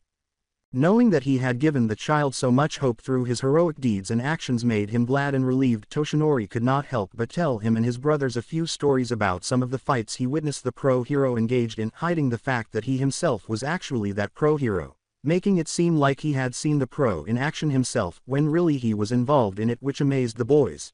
Even mentioned a few of All Might's interviews. As he got to know Inko better, he discovered that she loved knitting and sewing and that she liked to watch cooking channels and romantic sitcoms to learn new recipes. She was honestly adorable, as well as very lovely. Thinking about it made him blush nervously, as he never really had any experience with women in this regard. Sometimes she would make him laugh without meaning to when she overreacted over nothing. She was a very excellent cook. He would even dare say that it would rival his, maybe even be better, though Inko begged to differ, as she and the boys said that his cooking was really amazing too. She worked her hardest to make sure that her boys had all that they would need and be there for them when they needed her. Whenever she was smiling and happy, her eyes would seem to shine. The same went for Izuku, as it seems obvious that he had gotten it from her. She also had a very lovely singing voice, as he had heard her sing to her boys, lulling them to sleep when they had nightmares, could not sleep, or it got really bad outside due to a severe thunderstorm which had frightened them beforehand. Wonder how she would react if she knew that he too could sing pretty well. Blush. Moving on, she was not afraid to state her concerns for her sons and others and put her foot down when she needed to, making sure that the trio were raised right and would not end up in the bad crowd. Understandable there, as well as admirable, and she would always show how much she cared about her boys. Despite the challenges of being a single parent, Inko appeared to be doing a great job in this role. He was saddened by the boys' lack of a father figure to look up to and turn to because they were unable to contact their mother for some reason. He was even more saddened by the fact that Inko lost her husband a number of years ago, leaving her to care for the boys alone, though she never complained about it. However, she never explained how or why she lost her husband, because it seemed like a delicate subject to her, so he never asked. Whenever he visited, babysat, or spoke with the boys, they looked up to him, and their interactions with him made him feel something he had never experienced before. He wondered what that feeling was. However, he never wanted to lose this feeling or the way he felt around Inko, because, lately, whenever he thought about her, his heart began to race for no apparent reason. Even though the explosion boy wanted to be a hero of the next #1 hero, to be exacta, and had the flashy and versatile quirk to become one, his attitude was unacceptable and not one that a hero should have. Bullying others and hurting them so they feel inferior to him was wrong. In addition to having anger management issues, the boy also seemed to have a lot of inflated pride and a superiority complex, even though the man had not yet met the boy himself. Toshinori would frown disapprovingly and in disappointment whenever the boys mentioned Bakugo was being terrible to them, especially Izuku, because he bullied them more than others did. Inko was well aware of what was happening, and she was saddened by her best friend's son's behavior toward them and other people. She was devastated by the way he now treated her sons. He would act appropriately around Inko, but when his parents were around, he would still glare and insult the boys, particularly Izuku, which led to his mother slapping him across the head. Even though he would feel bad if he had offended Inko, he continued to make fun of the three. The man knew that something had to be done about this, but he would have to consider what to do and how to do it. However, he would be pleased with the boys for defying Bakugo. Fortunately, Izuku would also stand up to him to defend others, even if they were people who had not been kind to him or asked for his assistance. He wanted to help others regardless, and even if he got burned, he would not back down. If he was knocked down, he would try to get back up, even if he was on the verge of losing it if he was facing the bully alone. The fact that the boys had two friends, Momo Yaoyorozu and Yui Kodai, both girls about the same age as the boys whom he had not yet met but had heard wonderful things about from the trio, made him feel a great sense of relief. Even though Bakugo in particular would not stop, Toshinori was relieved that the boys would talk to their mother and teachers about what was happening in order to help prevent problems like this from getting worse. They saw that Bakugo had been reprimanded by his parents, who were considering sending him to anger management and therapy to help them deal with this. The explosion boy was the one who bullied the boys the most, but Bakugo wasn't the only child or adult, for that Matera who did them harm and harassed them in some way. While despite all the good they've done and how responsible they were in telling others of their problems and issues, whether they be teachers or their moms, so they could take care of everything, Toshinori was still a bit disappointed and sad that they would still get picked on and mistreated. Despite that, it hurt him to see anyone getting bullied and mistreated like this or worse. He would know this all too well as he'd been bullied in the past before he started attending UA when he was much younger. He knew it was not Izuku's fault that he was born quirkless nor the boys' fault for being orphans until last year and having scary quirks. It did and still did bothered him that it was unfair that those who either had weak powers or didn't have any special powers were being mistreated by everyone around them. Bullied or tormented in some way or another, being told that they would never amount to anything. And even in some points that the people's torment would be so bad that those who were the victims would slip through the cracks and eventually come back out as villains or be found dead with no one caring nor realizing what their actions had caused. It made him really angry, though he thankfully had very good control over his temper to not go at someone in blind rage and stay calm, as he knew that blind anger only leads to unimaginable consequences. He understood Izuku's feelings because he was once quirkless. After that, Toshinori would give the boys practical advice on how to handle such circumstances and help them get through even the most difficult problems. This gave them a sense of hope and made them smile, and it further inspired them to want to help others no matter if they asked for it. The man had told them that the essence of being a hero, whether you are a pro or not, is to interfere where you don't really need to. Toshinori would prepare meals for them, even introducing them to some American cuisine, which they eagerly sampled. They would occasionally play video games, including heroes and villains, which made the boys very happy to have someone other than their mother to play with. In some of these games, Toshinori would play as the villain and the boys would play as the heroes. The three would sometimes dress up as All Might onesies, which made Toshinori laugh at how cute they looked, and he tried his hardest not to burst out laughing. Or the boys would play as the villains and Toshinori would play as the hero, which usually ended in laughter as the older man would attack the boys at the end. They claimed that he was fantastic to play with in this game, both as a villain and a hero. Sometimes they would watch a movie together, first in Japanese dub and then, after Toshinori began teaching the boys to read and speak English and acting as a translator, in English dub. At times, they would nod off while watching the movie, and at the end, Inko would sneak a few pictures of them on her phone because they were so adorable and precious together. The blonde would occasionally be asked to join them for dinner, which was greatly appreciated after a demanding workday. In spite of Inko and the boys' claims that his cooking was equally good, he liked Inko's cooking and even acknowledged that it was superior to his. Toshinori relished every second of the blissful experience. So did they. When Toshinori came to watch the boys one day, however, he was startled and worried to see that Izuku had a case around his left arm and that he was anxious about anyone noticing. While the older boys were aware of everything that had transpired, Inko held her youngest son in her arms and let Tenko and Kurogiri explain what had happened. He was offended by what he was told. As usual, Kurogiri, Tenko, and Izuku had gone to the park to play, but this time was different.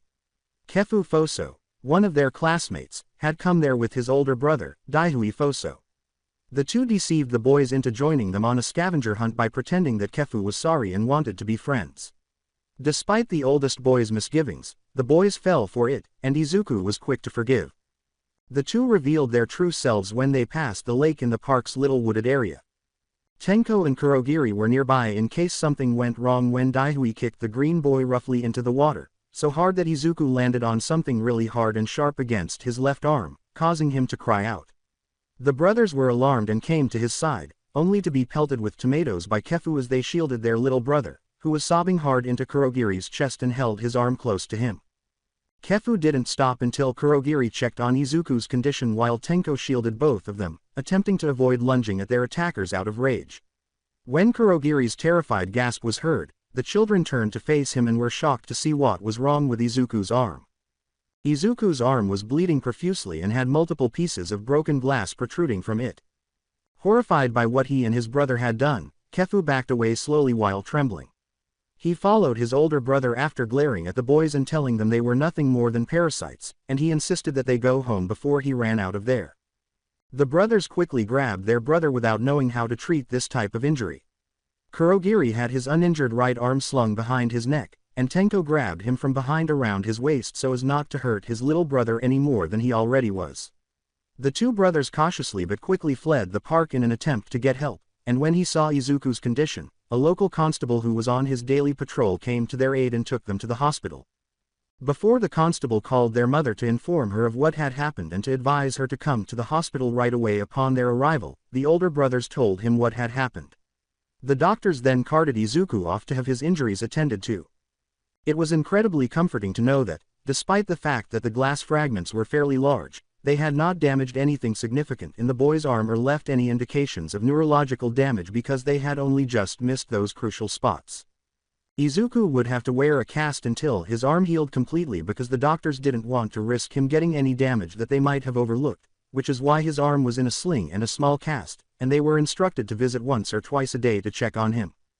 Izuku was unharmed, but the events will leave scars as evidence of what happened.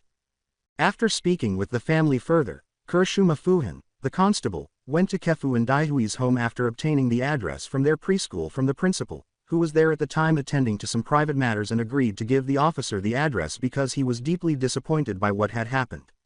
It would be accurate to say that the boy's mother, Umi Foso, was devastated and upset after learning of what had happened at the park. A constable grounded both boys and informed them that the principal of the preschool wanted to see Kefu and his mother first thing tomorrow after school.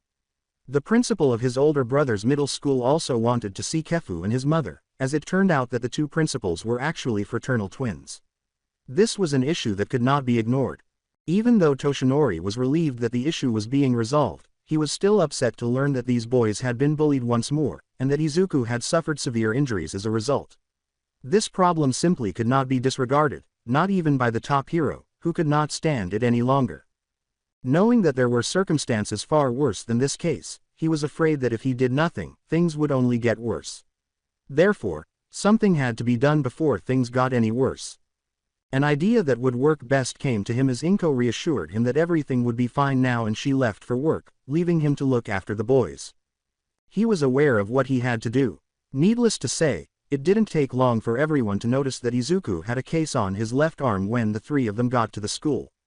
Though many of the students were whispering behind their backs, wondering how he got a cast, some actually looked worried, and some didn't really care to ask. The teachers knew about it at the time because the principal had told them based on what Inko told him. When they arrived in class, Mr. Fulera, who was primarily Japanese and 1/8 Americana, was covering for their homeroom teacher because she had recently become ill. "Good morning, class," he said as everyone got into the seats. "Please listen up, this is important. Today, we will be having a very special guest coming by after lunch. You'll just have to find out for yourself when he arrives, but please be on your very best behavior because he has something very important he wants to talk to you all about, you understand?" The children say, "Yes, sir," before the instructor begins today's lessons. Throughout the lesson and day, it was clear that every child was curious about the identity of the special visitor who would be arriving today after lunch. While some of them had the same guess, everyone had a different one. Some believed it to be a hero, but they had several guesses as to who it was. Since one of the students in their class was the son of a well-known local police officer, some assumed it was a police officer. Since no one could recall their country of origin, some assumed it was a foreign visitor because one or two of the students were actually transfer students from another country rather than Japanese. As mentioned, there were a lot of guesses, but nobody knew the answer. Nevertheless, the day proceeded as usual. Or so Izuku thought when he saw Kefu sitting in the corner of the classroom during playtime before lunch, huddled and staring down with a very sad and guilty expression on his face. His friends asked him what was wrong, but he didn't respond. Instead, he politely asked them to leave him alone, which they did despite being unnerved by his abrupt behavior today. Soon after, his brother also became aware of this.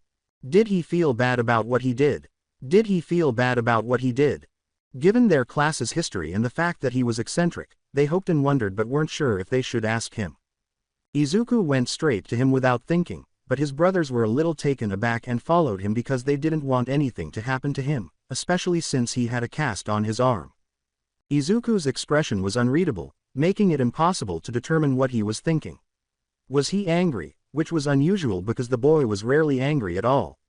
Was he worried? Was he angry? The elder brothers were unable to discern. Once they were in front of Kefu, he looked up and saw how angry Tenko and Kurogiri were at him. He knew that they had every right to be angry because he and his older brother had hurt their younger brother badly without intending to, but his older brother never apologized or said anything when confronted by the officer or their mother. Kefu knew that he had gone too far and he confessed, ignoring his brother's warning. He even had nightmares about it, but they ended worse, leaving him barely able to sleep by himself, which is why he slept with his mother to keep the nightmares at bay. He wouldn't be shocked if the two brothers wanted to beat him up for hurting their younger brother, even though that would be unlikely given that they typically abide by the rules and never start a fight. Even though Izuku was hesitant to look at them, he forced himself to do so despite the lack of emotion on his face. The green boy's eyes, however, told him otherwise. They appeared worry. Even so, pardon, not rage, not hate, nor bitterness, not at all like that. Why? He approached him, concerned. He didn't harbor resentment toward him. Why? As Izuku lowered himself to eye level with the dejected boy, he asked himself that question. Tenko and Kurogiri moved aside to give their younger brother room to speak with him. He asked Izuku, "Are you okay?" Kefu could only scowl further as he felt the tears threatening to spill out of his eyes and was unable to control them. Why? Kefu could only shake his head because he didn't trust his own voice. Why? The green boy asked, "Are you hurt?" Once more, Kefu shook his head. He asked, "Then what's wrong?" Why didn't he feel resentful of him? Why didn't he feel angry with him? Why didn't he feel angry at all? For what reason was he worried about him? For what reason did he not hate him? How come he would approach him and ask him what was wrong, as though he had done nothing wrong? Kefu's eyes sparkle and tears slowly form in them. He casts his gaze downward so as not to appear pitiful or like a crybaby, but he simply doesn't know how to handle this. Izuku sighed. Was it something I did or said? Did I do something wrong to make you upset and lead to what happened at the park? What? I don't care how broken and emotional it sounds in terms of sadness, shame, guilt, regret, fear, upsetment, and disbelief, Kefu thought as he shot up in shock and disbelief, tears threatening to spill out. What? Why would you ask that? That's not it at all. You know what happened, don't you? What's wrong with you? Why aren't you angry at me? I hurt you. I hurt you in spite and ran away like a coward in fear.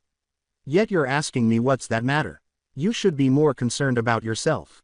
Why would you be around me after what I and my brother did? Don't you get it? I messed up. I did something really bad and got in trouble for it. I made mom upset and broke her heart. I did something only a villain would do. Kefu was soon reduced to a sobbing mess, his voice failing him as he persisted in spite of this, his tears now streaming down his face, the agony he was experiencing within, and his desire to hide and crawl under a rock. On the inside, he felt like he was dying. I don't. Sob. Wanna be a villain. Sob sniffles I don't. However, he was stopped when he froze and felt arms wrapped around him, though one felt heavy and rigid. It was some time before he realized that Izuku was embracing him. Why exactly, was all he could think to ask himself as his words remained stuck in his throat and the sobs continued. More tears ran from his eyes, and his body took over as he embraced him back. He was unable to bear it any longer, so he sobbed into Izuku's shoulder as Izuku comforted him by rubbing his back. He let out all of his feelings and the pain he had been carrying inside while Kefu did nothing to stop it. Izuku remained silent, and Tenko and Kurogiri did nothing but watch this all unfold. They could see that Kefu, who had literally gray skin, bright orange short hair and a cowlick, bright teal eyes, and was dressed in his preschool uniform like everyone else, truly regretted what he had done and was sorry for it based on the tone of his voice, the deep expression in his eyes and on his face, and what had happened just 5 minutes ago. The boy tried to apologize repeatedly while sobbing and using a broken voice. Everyone else, meanwhile, was perplexed by what was happening and had questions, but they were unable to find the answers. Unbeknownst to everyone else, someone was watching the four as he grinned from his hiding spot near the window's corner outside, thankful and relieved that things seemed to have been made right. Although he still had work to do, at least this was one less partial issue to worry about. One of the preschool teachers said, "Sir, the principal is ready to see you now." The man nodded, walked away from where he was standing, and went into hiding after realizing that everything would be all right until later. After that incident, the rest of recess and lunchtime passed without another incident. Kefu spent the remaining time with the Midoriya trio after he calmed down and apologized to everyone. Izuku was quick to forgive him, but Kefu knew it would take some time to earn their full trust, even though they also forgave him like their younger brother did. They told him not to cross the line again, which was understandable given what had happened at the park earlier, as he had promised not to.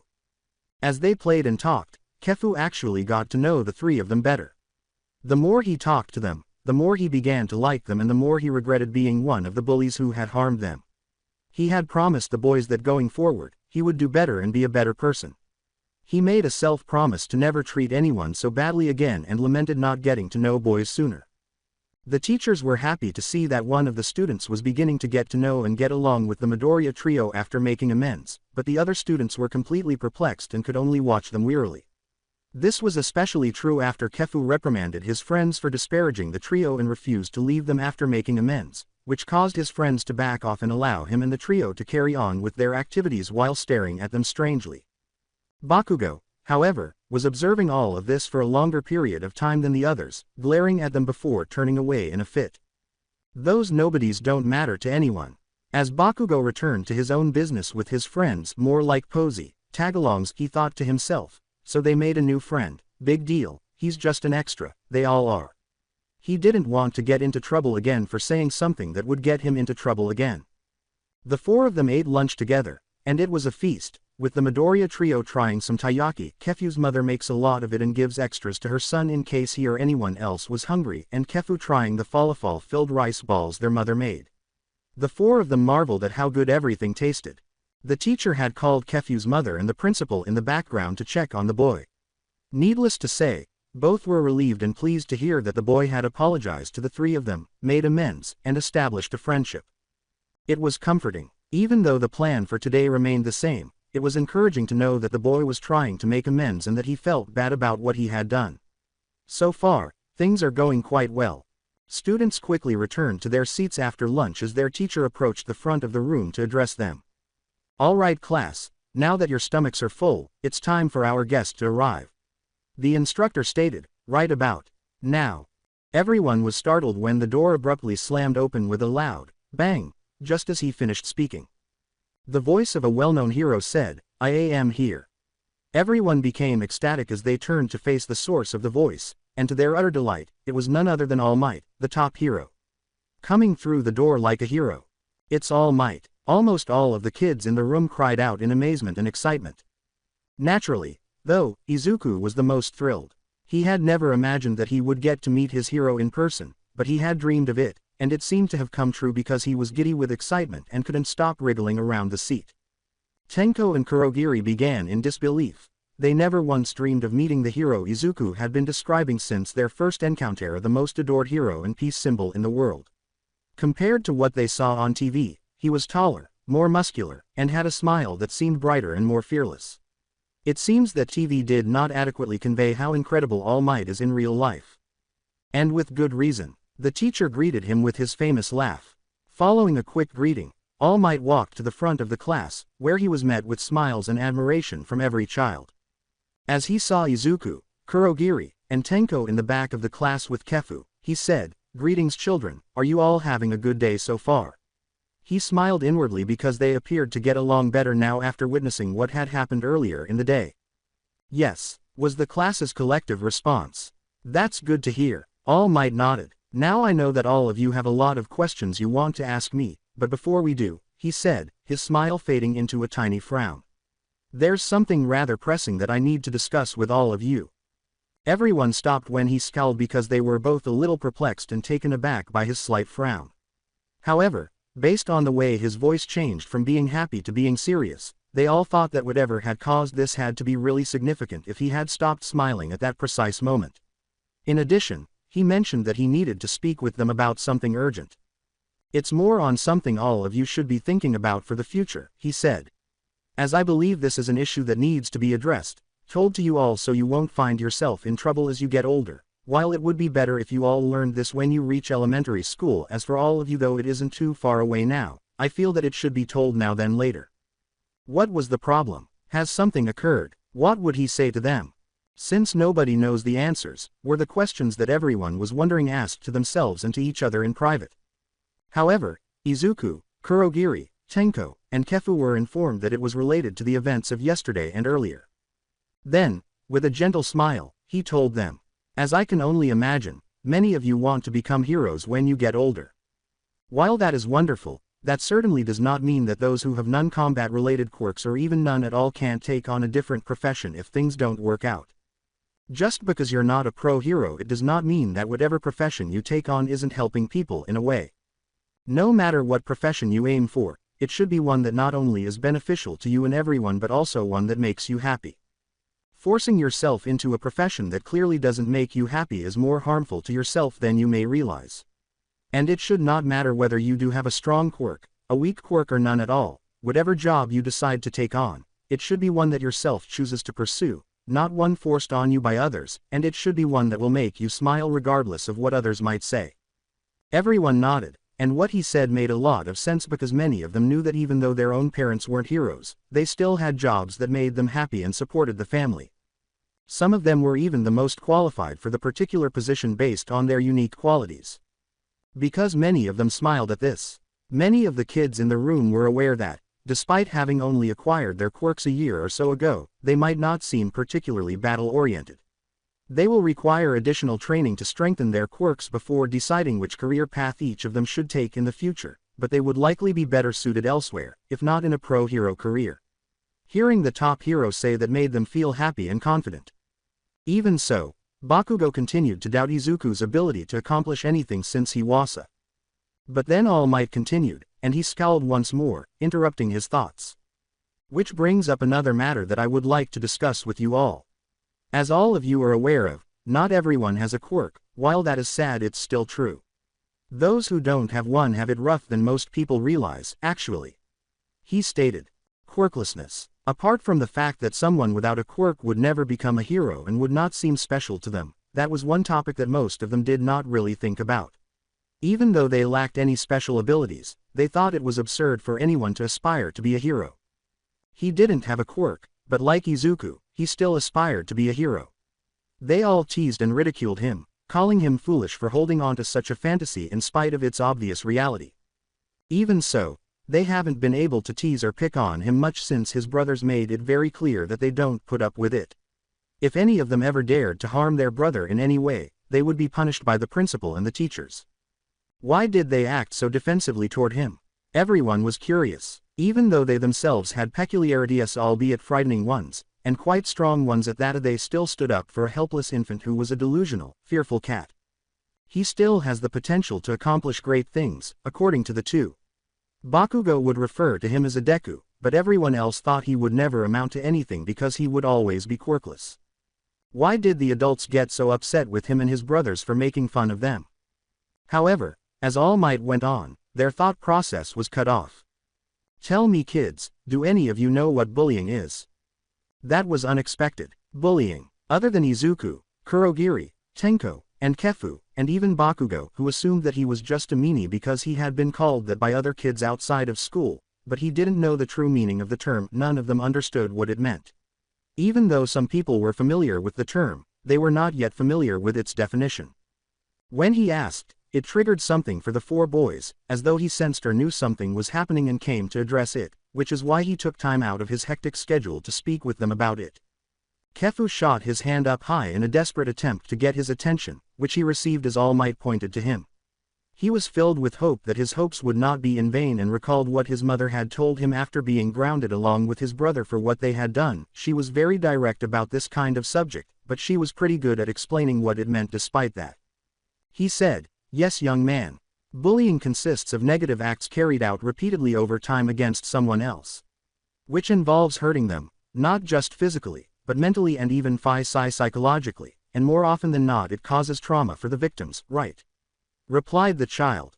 That's right, he sighed. Bullying hurts people, and it can do more harm than most even realize. It's wrong because of that, and many kinds of consequences result from it. It can lead to serious problems and even not so pleasant situations for both the attacker and the victim. He sighed. He knew what he needed to say. He wasn't going to sugarcoat it, but he was going to explain it in a way that would help the children understand. He knew that this needed to be addressed. In most cases, whether you are the cause of it or the victim of it, it can lead to being casted out by others, can make it difficult to talk to others about what goes on in your life, even to try and make friends or speak with your own parents and deal with life. Some of those bullies would be victims themselves as well from being hurt by others, and in turn they would take it out on others just to relieve themselves of their internal emotions, as they don't know how to express them properly without others being hurt. They don't know how to tell others about what's going on in their lives with the fear of being hurt again constantly weighing on their shoulders. Not realizing that by hurting others they are acting as bad as the people who were hurtful towards them, and sadly in some cases it could even be worse than what was done on them as they get older. And for the victims themselves, they harm themselves both by pain and simply by not being able to tell anyone about the pains that they feel because of it and try to solve it on their own without knowing how to. The children paused to consider whether this was accurate. As if he had hit the mark and they were beginning to see the truth in what he was saying, some of the children turned to one another after noticing that 3 of their classmates appeared extremely depressed, unsure, anxious, and even ashamed. Then there are most who want to feel strong and powerful, who don't even care about how others feel when they hurt them. Those who have something that most others didn't or had something that made them feel special, they would feel very prideful, arrogant, and even believe that they deserved everything, that they would never get in trouble for anything as long as they had it. They would even feel threatened if somebody seemed to be a threat to them in some way, or they just didn't like the person, whether by jealousy or by pure hatred alone, even though those people who seemed to threaten them in question had not done anything to them at all to cause it. And when they feel threatened, they would do whatever it took to knock them down just to stay on top, when in reality they were never being threatened at all, yet they don't know this or don't care. They would see others as being weaker than them, as being inferior to them, and would remind them of where their place is, by abuse and mockery. Believing that they would never amount to anything, no matter if they had a quirk or not, especially. All of that praise, pride, conceit and power going to their heads, overinflating egos, is not healthy, not okay, nor will do any real good for anyone. Just because you have something special and you believe you'll never get punished does not mean that you will never get punished at all if you do something wrong. All that specialness will not save you from being punished for doing something unacceptable. When they do get punished, the fault will be on their heads, yet they would blame it on others. Not wanting to accept the blame that is clearly on their own heads to avoid internal conflict, even though this is only making it worse for them. Most of those parents who raise their kids would not realize that they are too at fault because they didn't raise their kids properly, and would be as arrogant as they were and would not believe that they had done anything wrong and just go about their lives without a care in the world.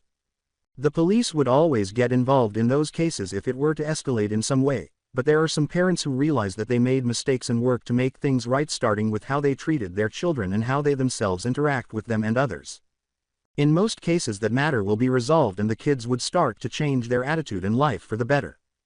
But in other cases some of those kids would be too stubborn to change and would still continue doing what they're doing, getting punished more and more, and in those cases still sometimes they would run away from home just to live out their lives how they want to, not realizing just how dangerous it is being on their own without a home or protection. In most cases they would find themselves in a really bad place, while in others, they would never be heard from again, ever. It can even apply to the first case as well and the third case I will talk about.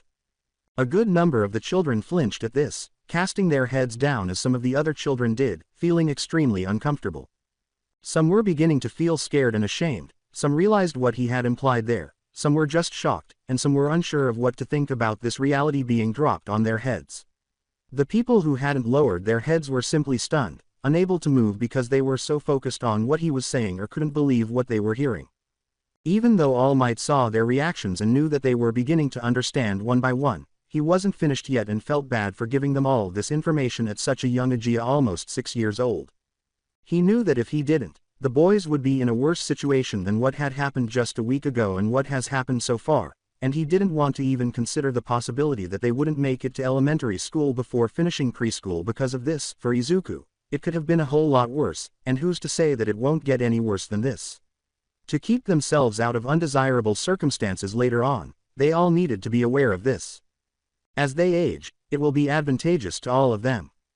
He put that on the back burner for the time being, but after everything was said and done, he was going to talk about something much more upbeat to encourage them. The fact that he was always cheerful and smiling did not imply that he was not serious or that he did not take his work seriously. Since he had experienced bullying as a child, he was all too familiar with what can happen to most people. He had witnessed what most people could experience that was worse than what he had endured years and years before. Frequently unattractive, gory, and even made him feel sorry for victims who are suffering greatly and have no one to turn to for support. The attackers may also be suffering because they are too afraid to accept the consequences, and when they do, they come to regret their actions even more. Furthermore, none of them is receiving any genuine assistance to stop the hurt from occurring in the first place. Even though he was aware of how difficult and serious hero work was, he still smiled to reassure the people that everything would be all right. He could not show weakness to anyone out of fear of future unknowable consequences, so even if and when he felt afraid, he would swallow it for the sake of the people. Even if it hid the true meaning, the peace symbol had to be unflinching to everyone, as if he was a born hero who never shied away from danger. He was glad to make others feel secure, protected, confident, and content even though he was aware that it all came at a hefty cost. Anyway, let's get back to the present because he was still going. And then there's bullying for someone's safety, or because they feel inferior themselves but bully to hide it. He said using quotation marks and using a fingers empathize the earlier bit. For the first part, they may think that harassing and bullying someone is just to keep them safe, keep them from doing something stupid and not let others see their softer side and thus seem weak, but that is wrong. Even if they don't mean to cause the person harm, it does not change the fact that their supposed helping is actually hurting them. 94% of the time it never ends well. They may think that they are doing them a favor, but in actuality they are only causing more harm than they initially realize. And as for the other case, having an inferiority complex will do more harm if help isn't sought out early. Feeling like they're not good enough but would do anything to make themselves look strong and as if they didn't have any problems, whether by trying to look and act popular or by hurting others who seem to have less than what they have or for being different from them. They would be too stubborn to admit that they themselves feel inferior and then bully others to make them inferior and not they themselves. Again, that is absolutely not okay, nor will it do you or anyone any good. The rest of the class, with the exception of Izuku, Kurogiri, and Tenko Kefu, bowed his head as he remembered what he had done recently and was still ashamed of his behavior and treatment towards the boys, began to feel the same emotions as everyone else. No matter the reason or cause, bullying is bullying and it is extremely inexcusable, unacceptable, especially in the line of hero work. The one bullying people find themselves dealing with the consequences for their actions, while the ones who are the victims of it find themselves in a very fractured and fragile state that takes quite so much time to recover from, dealing with the trauma that was inflicted on them. No matter the reason, bullying and abusing someone will never ever be okay nor accepted. A few others winced as he sighed before continuing. Bullying is not and will never be an act of heroism. Bullying would make you an enemy, not a hero. When All Might permitted Kurogiri to take that stance, he raised his hand. More of a statement than a question, he asked, "You've seen these kind of cases before in the past, haven't you?" Naturally, Kurogiri would ask this since he and Tenko have experienced more hardship than Izuku did. "It's really understandable. I have," the hero responded. "I've been involved in rescue cases in rescuing children around your age, sometimes even younger or older than you are, and they have their own kind of trauma to deal with afterwards, and trauma is not an easy subject to tackle, let alone talk about, and to tell you the truth. Children, believe it or not, I understand very well what it's like to be bullied." Everyone was shocked, but this time they were shocked at what the hero implied, so they all raised their heads and looked directly at him. All-powerful, a victim of bullying. The idea seemed utterly unthinkable, impossible, and improbable. Not possible. It's not possible. I know this is shocking, but we're all human. We all have to deal with this kind of thing sometimes, I myself being one of those people from back when I was much younger. This was before my quirk came in. As hard as it is to believe, I actually had to live a good portion of my life without a quirk and being looked down on by my fellow peers, being a late bloomer at the time. It didn't come around until the near end of my junior high school years, and then things got better in my life afterward, but before that everybody would laugh at me and scorn me for wanting to be a hero even if I didn't have a quirk. While I will not go into further detail about what transpired in my life way back then, nor do I want to pry about your lives, but for those of you in here who may have a weak quirk or don't have a quirk, or are simply treated unjustly even though you have a good quirk, believe me when I say I understand very well what it feels like to be treated like an outcast. To feel unloved, unsafe, to feel like no one will understand you nor believe that you would ever amount to anything. All Might wrote all of this in a memoir, which he had not yet published because he was seeking an editor to assist him with it. In one section, he discussed exactly what he had gone through as a child, why bullying and abuse are crimes, and how to deal with them. Many of them, particularly Izuku, Kurogiri, and Tenko, were moved to tears by this and felt as though he truly understood their pain.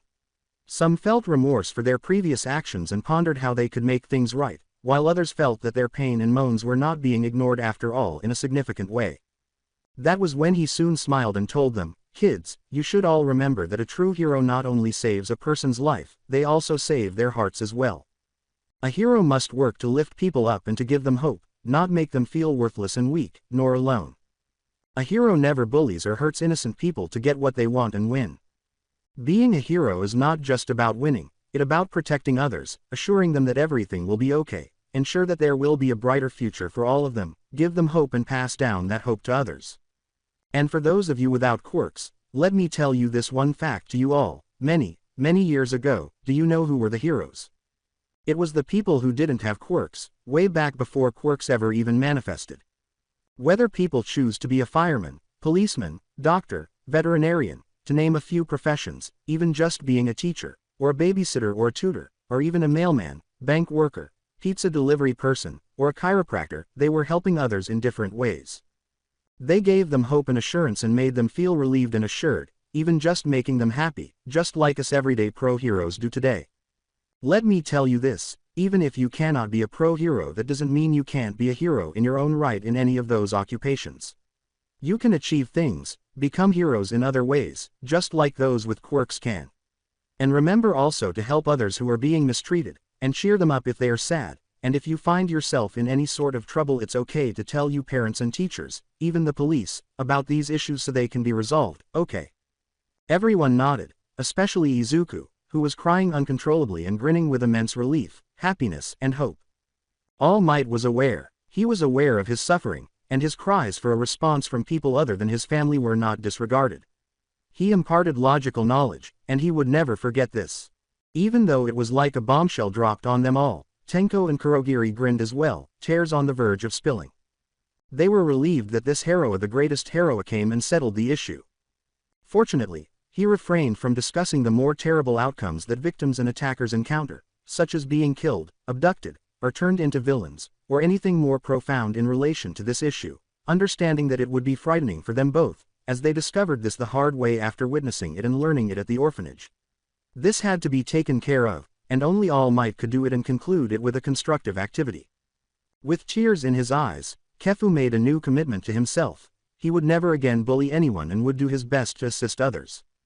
All Might grinned broadly because this caused everyone else who wasn't grinning to smile even more. Soon he replied, "Now that has been addressed, we can get to the fun part of my visit, the QA session. Who wants to go first?" All Might laughed as they got going because almost everyone excitedly raised their hands and called out to be the first to ask him. However, nobody knew that Bakugo didn't raise his hand because he was too preoccupied with this to hear what everyone else was saying. Bakugo. His chest ached. Discovering all of this, he was unsure of what to think. XXX. As the school day came to an end, all of the kids were waiting for their parents to come get them. A few of them went to speak with the principal about what they had learned, but the majority were still waiting for their parents. Some kids were by themselves, reflecting, while others were in a few groups, playing, talking, or doing both. After the Q&A was finished and before the school day ended, All Might himself signed an official autograph for each child, which made them all happy. Izuku was overjoyed because, in addition to receiving an autograph, All Might himself visited the school to address the long-standing issue. Now that it had been addressed to each and every one of them, he sincerely hoped and believed that things would improve going forward. Additionally, he got All Might's autograph and some of his questions were answered as a bonus. His brothers did the same. All Might was that ray of hope for him and his brothers today, and after hearing Mr. Yagi's words, they held those words closer to their hearts than ever before. He had told them that there would always be a light of hope that would shine through even the darkest places. They are grateful for what they have and would never take today or anything else for granted after such a wonderful day. When the three realized they weren't the only ones waiting in front of the classroom door, they realized that Kefu had already left with his mother, who was both relieved and proud that her son had apologized to the boys and had made friends with them. She even broke down in tears when she learned that her son had promised never to bully them or anyone else again and to work on becoming a better person. Bakugo was standing across from them with his head lowered since the conclusion of the crucial conversation prior to the Q&A session with All Might. Oddly, the three also remembered that he remained silent during that time, even though they would have assumed that he would have had a lot of questions for the hero like everyone else. Oddly, he was the only student in the class who did not raise his hand or display any excitement. Instead, he simply kept his head lowered as though he was deep in thought. He didn't have his posy, so he assumed they had been picked up already or were somewhere else for some reason. Usually, They adhered to him like glue because he was cool, but obviously not at the moment. He was also waiting for his mother to come get him, but there was something strange about him. Aside from the earlier incidents, Bakugo had never once looked at them, glared at them, or even made fun of them. He had not harmed any of them because the threat of punishment hung over his head. He was learning anger management, and his parents were lecturing him even more. His walking pace seemed rather slow, like that of a turtle, whereas everyone else ran at their usual pace, going about their own business before their parents arrived to pick them up. Call it strange, but he seemed internally torn. Which was unusual in and of itself because the only emotions that the explosion boy displayed were pride, haughtiness, excitement, and rage, but this was not like the others. Izuku walked over to Bakugo despite his better judgment and knowing that his brothers would be concerned. They called out to him and worried, but he didn't stop until he was in front of them. The explosion boy knew that someone was beside him, but he stiffened without moving a muscle. Bakugo, is something wrong?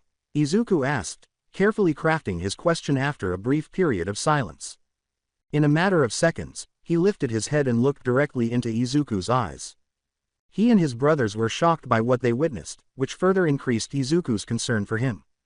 In retrospect, this was totally unanticipated. It has never occurred before, and I never once thought of Bakugo today. He was clearly upset, as evidenced by the glistening eyes and tears in his eyes, even though none fell. His eyes did indeed display internal conflict. Tenko positioned himself to be close to the door to open it so they could flee, and Kurogiri stood by with his warp gate quirk ready to pull Izuku away if things went wrong again. None of them knew what to do, nor did they move or speak, waiting for his response. Bakugo. He observed their responses. He could see it in their eyes and on their faces.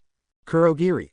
Worried about Izuku's welfare but also protective of him, his eyes were serious and showed that he was prepared to take action if he dared to harm Izuku once more. Tenko. Concern for his brother and annoyance at Bakugo, who gives him a glare that says, "Don't even consider it, you bully." Deku as well. Izuku Izuku. He noticed fear, and primarily worry about, for him, but not for himself. Why? There was no sign indicating. He was making fun of him, demeaning him, and not pretending to be superior to him. He didn't display any of it, unlike Bakugo, who always thought he did. He didn't display it, not one bit of it. Reflecting on the past, hold on, didn't display it. Hold on, he reflected on his recollections and thought, didn't. He never displayed any of that. At me. Did he not? After the forest incident last year, Izuku always followed him until he got stuck and hung out with his brothers. He complimented him on his quirk and told him how awesome he was, and his face always showed admiration before they stopped. When Izuku's quirklessness was exposed, things were different, did they not? Reflecting on All Might's earlier remarks, considering what he had previously told them, his chest ached as several of his sentences echoed in his mind. The ones that followed All Might clarify that you could still be a hero in a way even if you didn't have a quirk. Regardless of whether you have a strong quirk, a weak obe, or none at all, you should pursue goals that will benefit you and make you happy, regardless of what other people think. Bullying hurts people, and it can do more harm than most even realize. It's wrong because of that, and many kinds of consequences result from it. It can lead to serious problems and even not so pleasant situations for both the attacker and the victim. Then there are most who want to feel strong and powerful, who don't even care about how others feel when they hurt them. Those who have something that most others didn't or had something that made them feel special, they would feel very prideful, arrogant, and even believe that they deserved everything, that they would never get in trouble for anything as long as they had it. They would even feel threatened if somebody seemed to be a threat to them in some way, or they just didn't like the person, whether by jealousy or by pure hatred alone, even though those people who seemed to threaten them in question had not done anything to them at all to cause it. And when they feel threatened, they would do whatever it took to knock them down just to stay on top, when in reality they were never being threatened at all, yet they don't know this or don't care. They would see others as being weaker than them, as being inferior to them, and would remind them of where their place is, by abuse and mockery. Believing that they would never amount to anything no matter if they had a quirk or not especially. All of that praise, pride, conceit and power going to their heads, overinflating egos, is not healthy, not okay, nor will do any real good for anyone. Just because you have something special and you believe you'll never get punished does not mean that you will never get punished at all if you do something wrong. All that specialness will not save you from being punished for doing something unacceptable.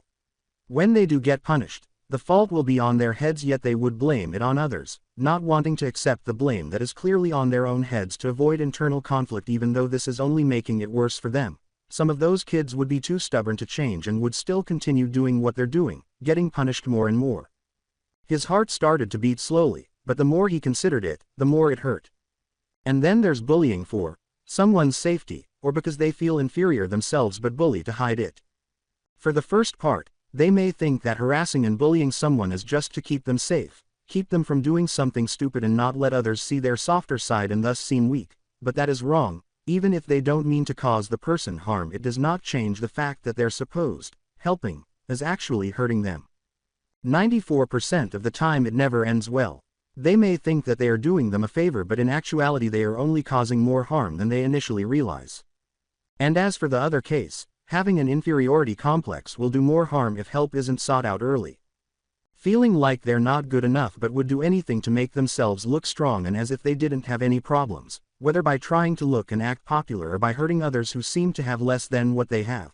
They would be too stubborn to admit that they themselves feel inferior and then bully others to make them inferior and not they themselves. Again, that is absolutely not okay, nor will it do you or anyone any good.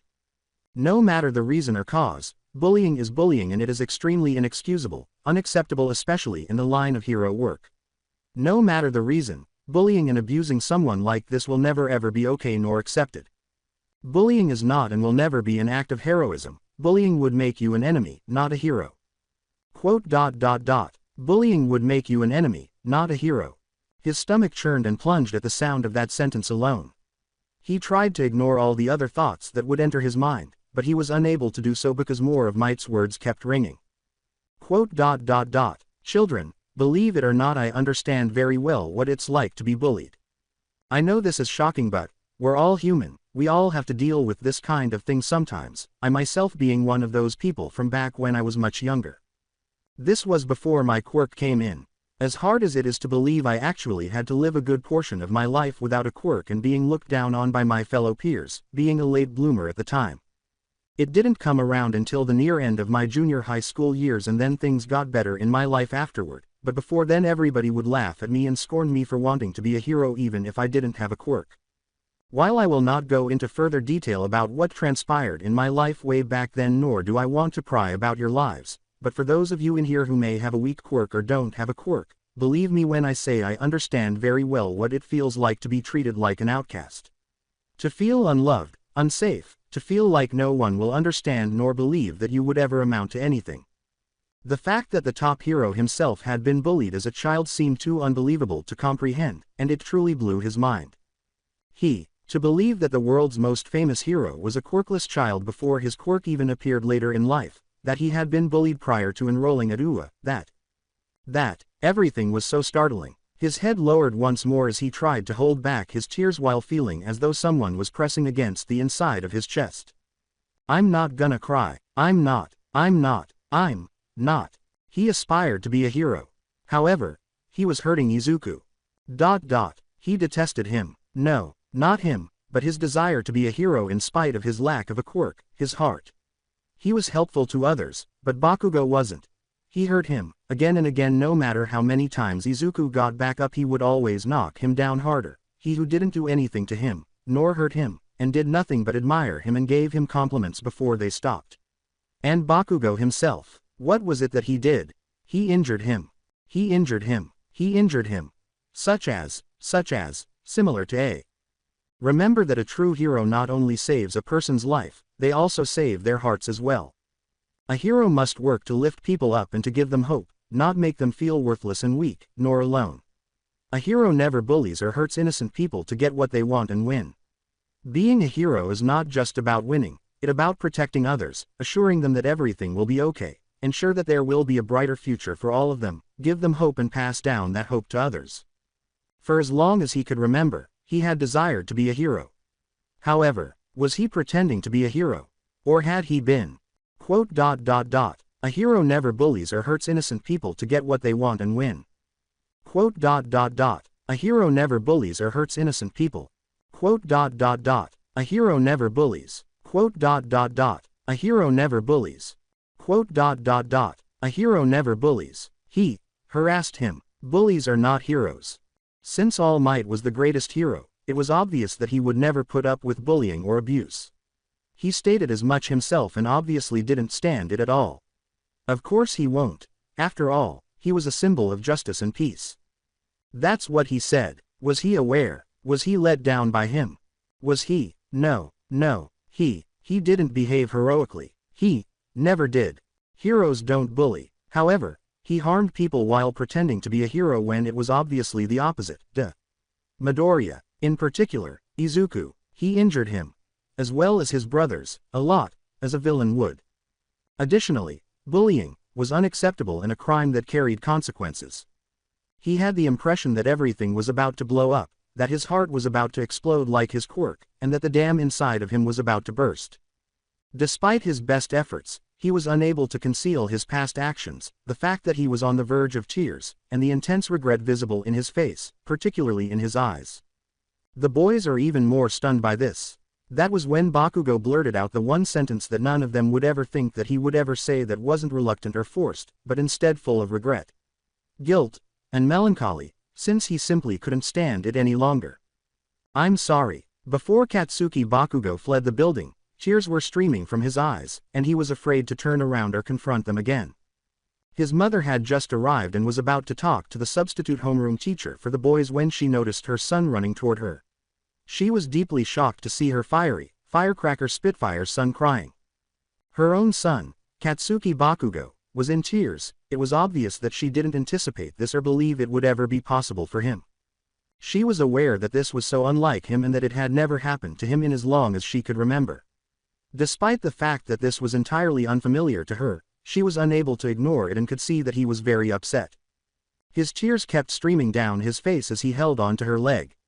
Sorely, really, sorely, looking for solace and worrying that she would reject him, as though she would desert him because of what he had done.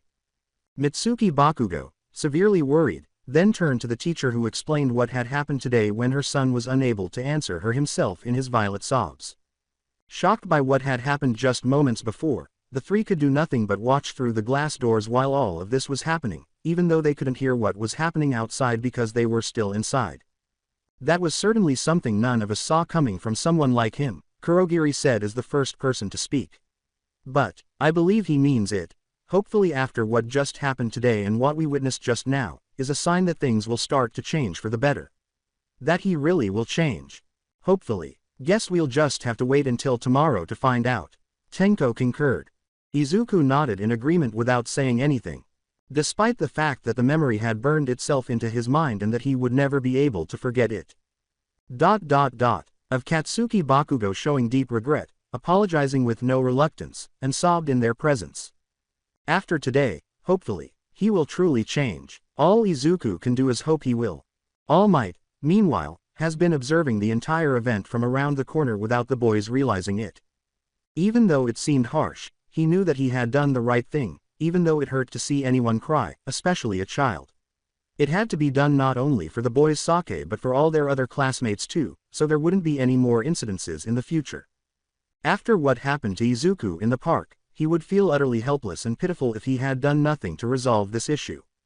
Despite how tragic it may seem, the number one hero himself interpreted what he saw as a positive indication that Bakugo would be kind, that his life would improve and he would stop bullying the boys or anyone else, and that he would actually begin to act more like a hero rather than a villain and hopefully help him avoid falling into the bad crowd in the future due to his arrogance on his quirk. All he can do is wait and see. Everyone had noticed that a lot had changed since All Might had shown up at the kindergarten. Particularly for the Midoriyas, which was excellent. Elementary school is a different matter, but let's talk about that in the next chapter. To begin with, all of their classmates had begun to treat them more kindly and even sent cards of apology for their treatment of them, particularly Izuku. Even though the older boys were still a little dubious, Izuku was quick to accept their apology, much to the relief of everyone else. If Izuku accepted their apology, his brothers would too, though they kept a closer watch on their classmates to be sure.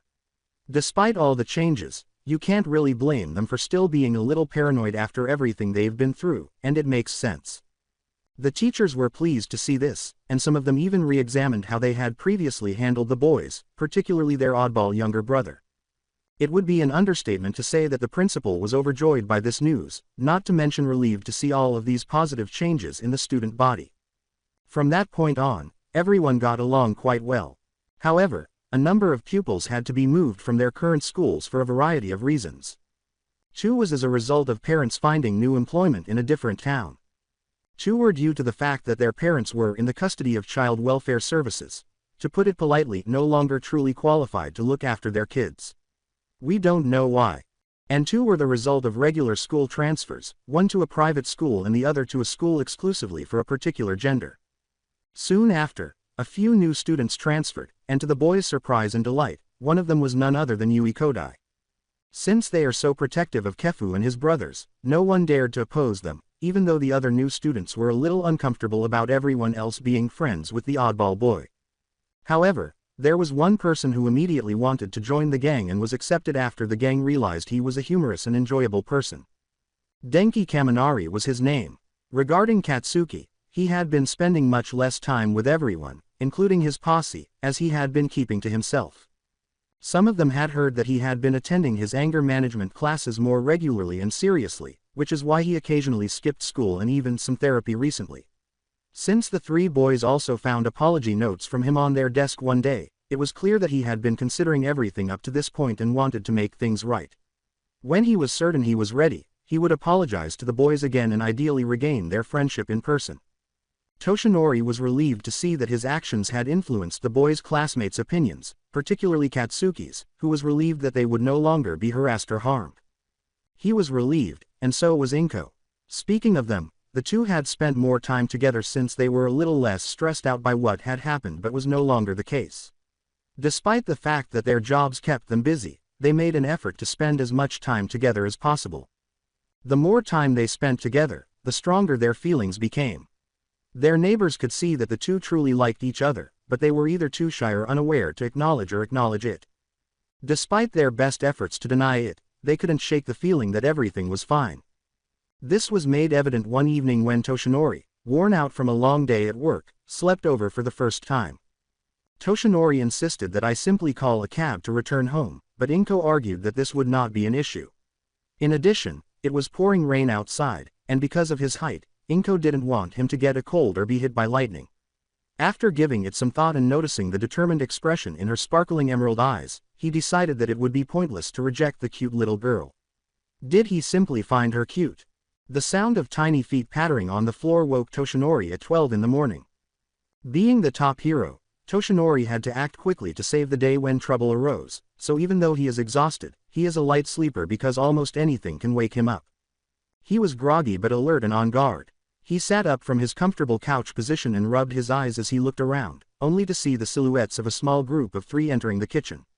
He was aware that there was only one group of three living here with Inko, despite the darkness.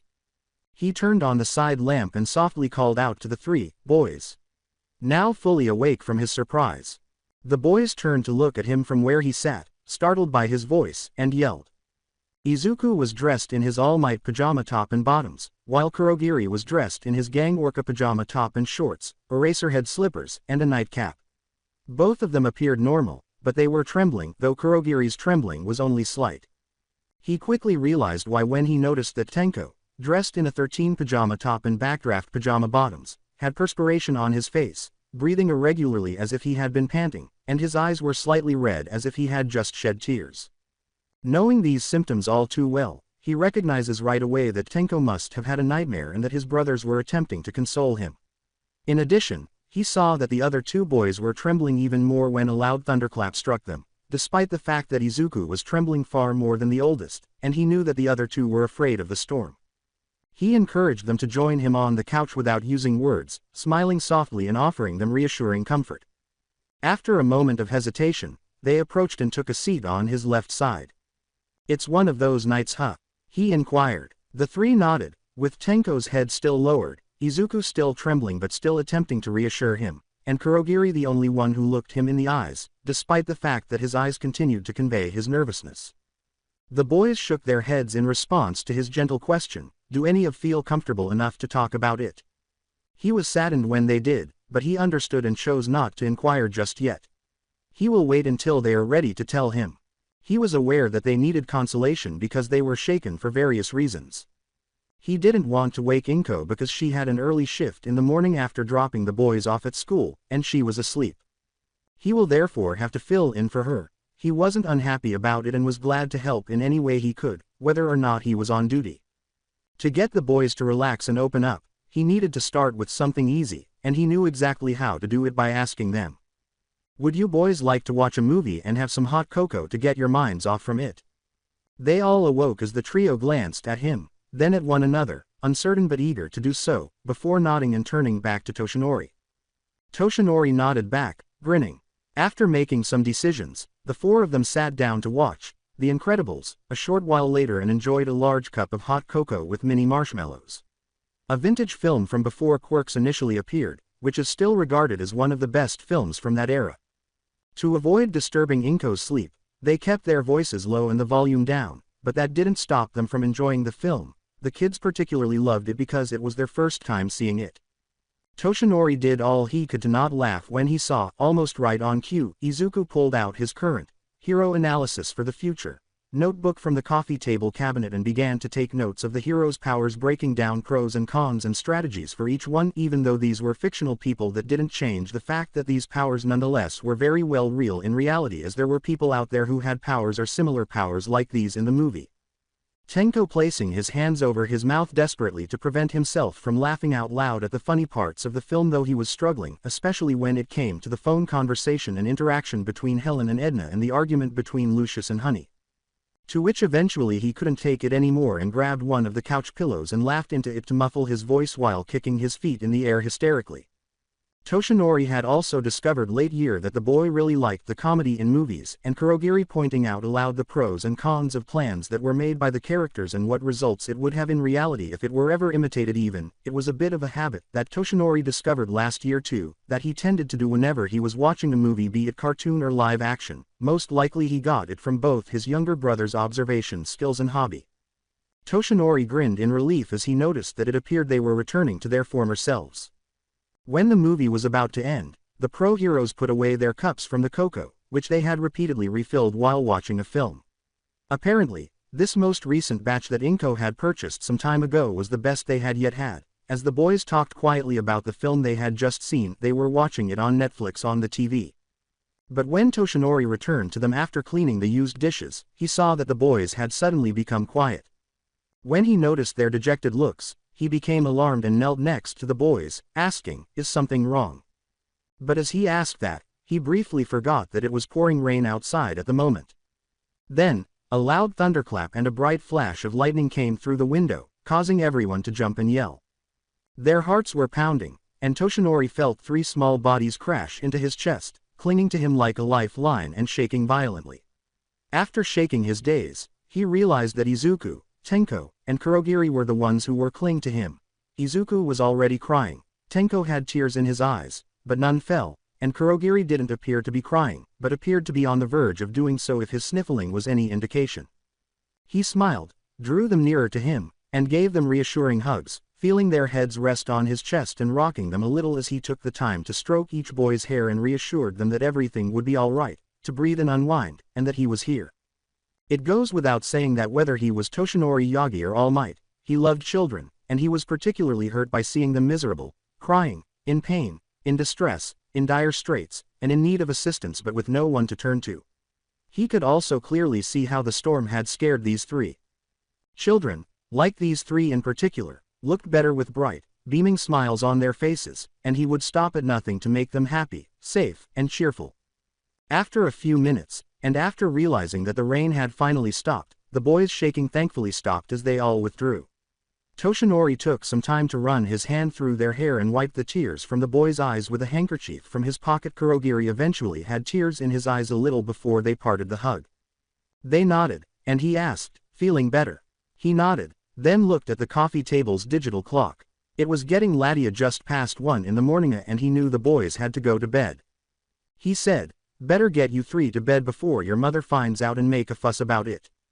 They nodded, though somewhat reluctantly, as he picked them up in his arms and carried them to Izuku's room. He had previously learned that whenever any of them were scared, upset, or in pain, the older two would hang out or spend the night in their younger brother's room. The reason for this was that the mattress was large enough for all three of them to sleep on, while the older ones were smaller. Inko had gotten them on sale for half price and the mattresses were fairly soft, though oddly, Izuku's mattress was much softer. He placed the boys on the bed, pulled the covers over them, and prepared to tuck them in after entering the All Might-themed room, which was completely dark except for the All Might-themed nightlight that Izuku had plugged into the outlight above the nightstand. He stopped when he heard Izuku ask, "Mr. Yagi." He turned to face the boy and saw that he and his boys were staring at him with a mixture of sadness and shame. The green-haired boy went on. "We have a confession to make." He sat beside them on the bed, nodding outwardly as he felt warmth in his chest and a smile of relief on the inside that they were willing to tell him now after giving them space. They had the stage, prepared to speak, and the floor was open. "Both me and Kurogiri are up because of the storm," Izuku began first. Though Izuku was more shaken than I was, still that does not excuse the fact that I too was shaken, but I was trying to be strong for my brothers, afterwards. In the same way that Toshinori gave hope, joy, and reassurance to the people he saved and inspired, Toshinori knew that Kurogiri would do everything in his power to support and be strong for his brothers, even if it meant trying to conceal his own fears and insecurities for their benefit. I can't help but wonder if he had always had that habit prior to meeting the hero last year, or if he had somehow adapted to it. Izuku and Kurogiri put a hand on Tenko's shoulder and said, "Though both of us were trying to ignore the storm so we can help Tenko, he had a bad nightmare." Toshinori gave a nod. After meeting the Midoriya family, he quickly learned that Tenko had been experiencing nightmares about his time spent at the orphanage. Kurogiri also experienced these, albeit less frequently. Even though the frequency of nightmares has decreased over the past year, Tenko has experienced them more frequently than Kurogiri. When he asked if they had been experiencing nightmares, they replied that they had since the two of them were living in the orphanage, but they didn't elaborate. Although they had told their mother, the pro-hero respected their choice to keep it a secret. However, he had advised them not to be scared to tell him about themselves only when they felt like it. When Tenko, who had kept his head down since going to bed, finally looked up, Toshinori saw the fear in his eyes and gave him a warm, comforting smile to reassure him that it was all right to tell him. Horrors were never enjoyable, he is all too aware of that. They were frightening. Even though they can't physically harm you, they can still leave psychological, emotional, and mental scars that are more difficult to heal from than any actual physical scarring. But seeing any of the three people in front of him or any child, for that matter in pain, fear, distress, or sorrow hurt him more than anything, not even the pain a villain could cause. Tenko sighed hesitantly and then said, "In the nightmares, I wake finding myself back at the orphanage, much to my horror believing that all the good things that had happened since running away was just a dream. Sometimes I was there with Kurogiri, sometimes I was there alone, in that cold dark room, dirty, scared, hungry, sometimes it was just being trapped in that room with nothing but cockroaches for company. Sometimes it was getting beaten till bruises and bleeding cuts were all over me while they forced Kurogiri to watch as they held him back, and sometimes I would feel like I was dying while those men laughed at my pain. Sometimes it was getting chased around the orphanage trying to avoid getting shot at. Kurogiri has similar dreams like me, but still his is less frequent, and while he has an easier time getting over it, I still have a hard time trying to. There's just too many horrible things to count in my nightmares and I would rather not relive again. But still the common thing about each nightmare was that they were painful, frightening, and, he continued, trying to maintain his composure as the thought of it brought tears to his eyes. Despite his best efforts, he felt as though his voice was stuck in his throat. However, Toshinori and his brothers both understood, and the two boys put their arms around him before the adult male put his arms around all three of them and held them close to his chest, consoling the sobbing boy in the center of the group. Tenko was reminded in their arms that the past was behind them, that those nightmares were unreal, that he and Kurogiri were safe and protected, that they had a home, that they were home with their family, and that everything was fine. Tenko eventually stopped crying and began to yawn.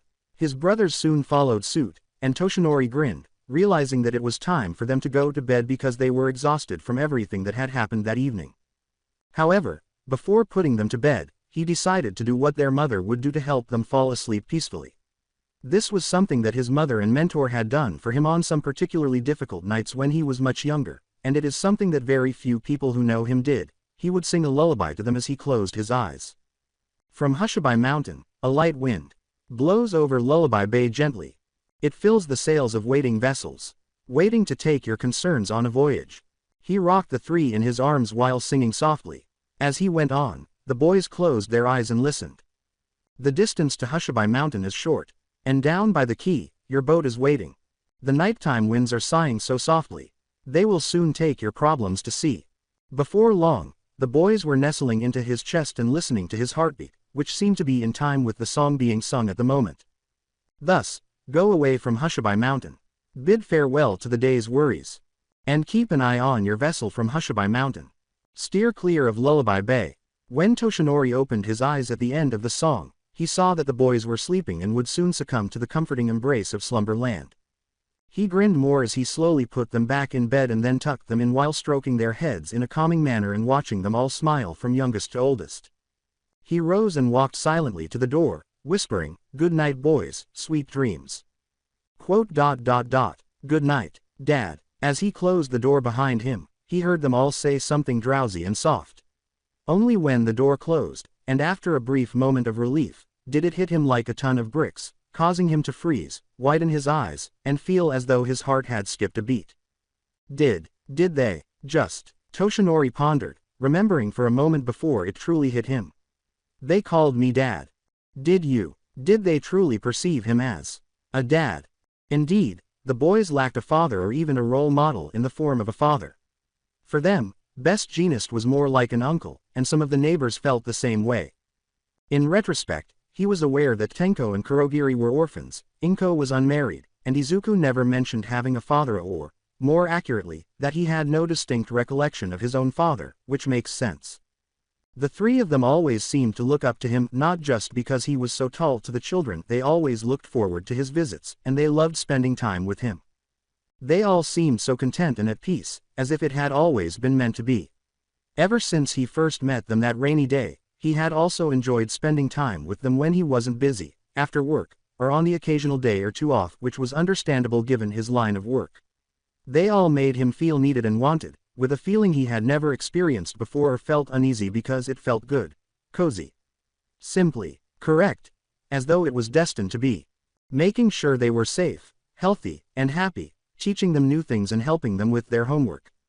Occasionally helping them when they trained when he had the chance. Ensuring that they were taking care of themselves, if they were doing well in school. And giving them gifts on special occasions like recalling one of the times, a puzzle book, a Rubik's Cube, and some special cream polish for maintaining and rejuvenating metal-like bio-exterior around the neck for Kurogiri. A fun and sturdy stress toy to help with nervousness, stress, and anxiety, an arts and crafts activities book and a new pair of special gloves for Tenko so he won't accidentally activating his quirk. He supported their dreams, gave them helpful advice here and there, and did everything he could to make them and their mother happy. And more. He loved kids, of course, but his feelings toward these three were constantly different. But always friendly and unobtrusive. Those feelings seemed to develop as he assisted Inko in caring for her kids, and apparently without his knowledge. However, this perplexed him because he had never asked why before. However, after hearing them refer to him as Dad, everything began to make sense. Is this what fatherhood feels like? He placed a hand on his chest, where his heart was, and it beat with a warm sensation that made him smile as he sighed in satisfaction. The more he thought about it, the more he realized how much he had accepted. Now it makes sense. Feeling fatherly, when Toshinori turned to his right and saw Inko wearing a dark green robe and a light blue nightgown, he silently sighed and nodded shamelessly. Fortunately, he didn't yell as he held his breath to keep it in. I thought so. Since meeting you, I've noticed that the boys have really taken a shine to you, always seem to look up you like a children would their father. You've always been there for the boys however you are able to regardless of how busy you sometimes tend to be. You've been very supportive and you've done a lot for me and for them. The more she talked the more she allowed her smile increase in brightness as her eyes sparkled with admiration. You're kind, funny, strong, responsible, encouraging, you're basically everything that a father should be. So knowing that the boys do see you as a father and you realizing that too, makes me very happy. He gave a quiet laugh and smiled back, saying, I'm glad. However, as he realized something, he thought, wait, how long have you been watching us? Since I heard the boys' doors open from my bedroom, I couldn't really sleep and was almost about to until I heard them coming out of their rooms. She clarified. Toshinori may not have realized that she had been observing them the entire time, but he was speculating that she might be a ninja in secret, which would be a bit unrealistic. He blushed a little because he hadn't noticed, rubbed the back of his head in embarrassment, and smiled a little uneasy because Inko couldn't help but laugh. Anyways, since it seems like I'm not going to be able to get to sleep anytime soon, and I don't really mind staying up for a little while longer, would you care to join me for some tea? He replied.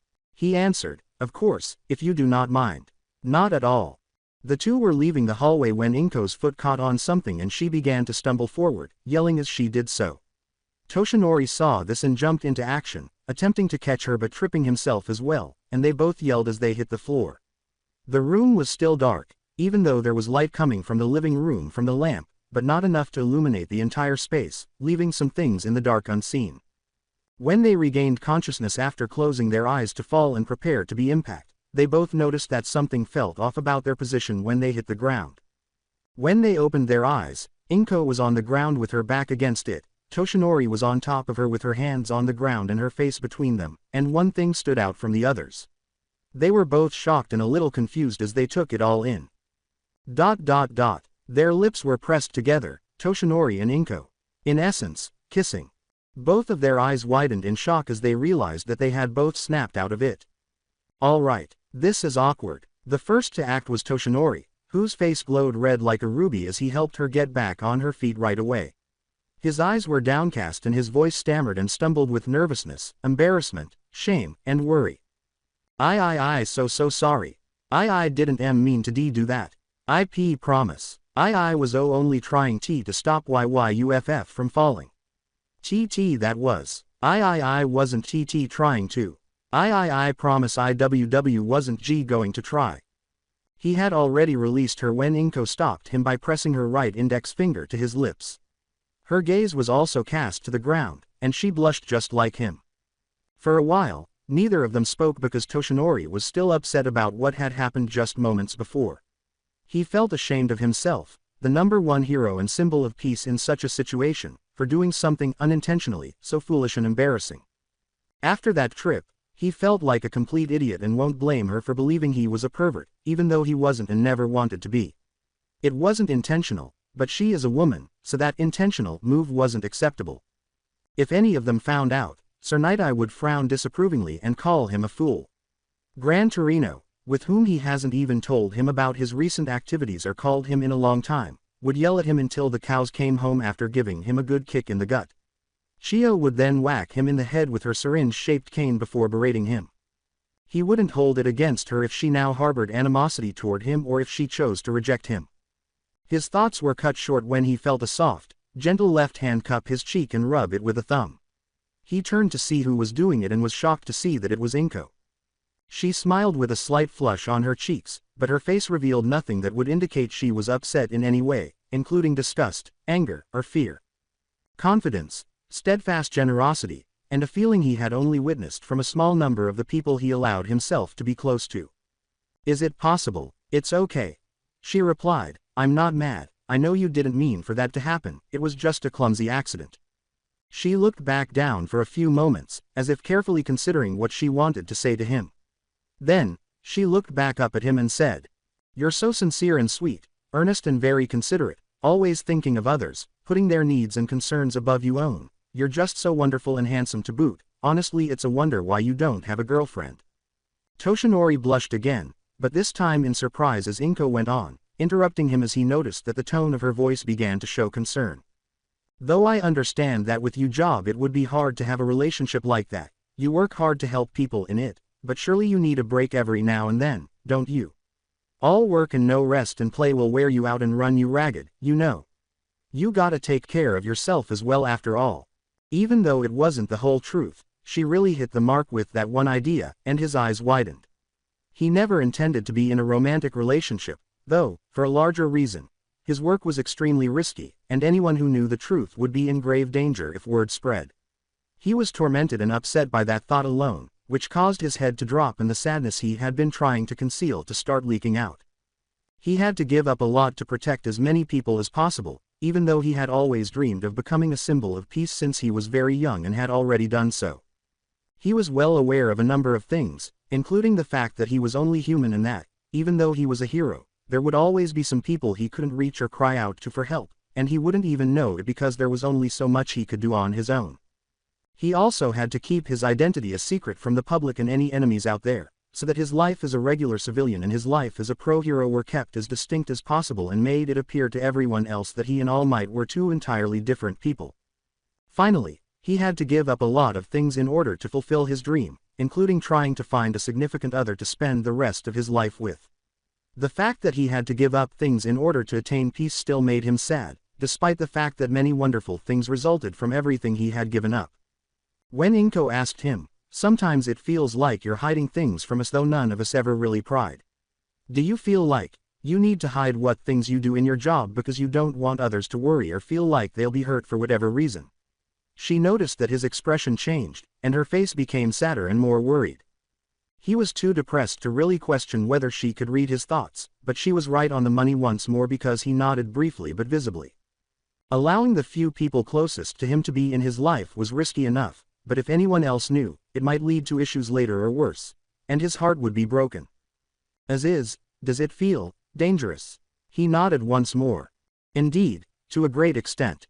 However, if it weren't so risky, he could live a more laid-back lifestyle, meet a possible girlfriend, get married and start a family, and so on.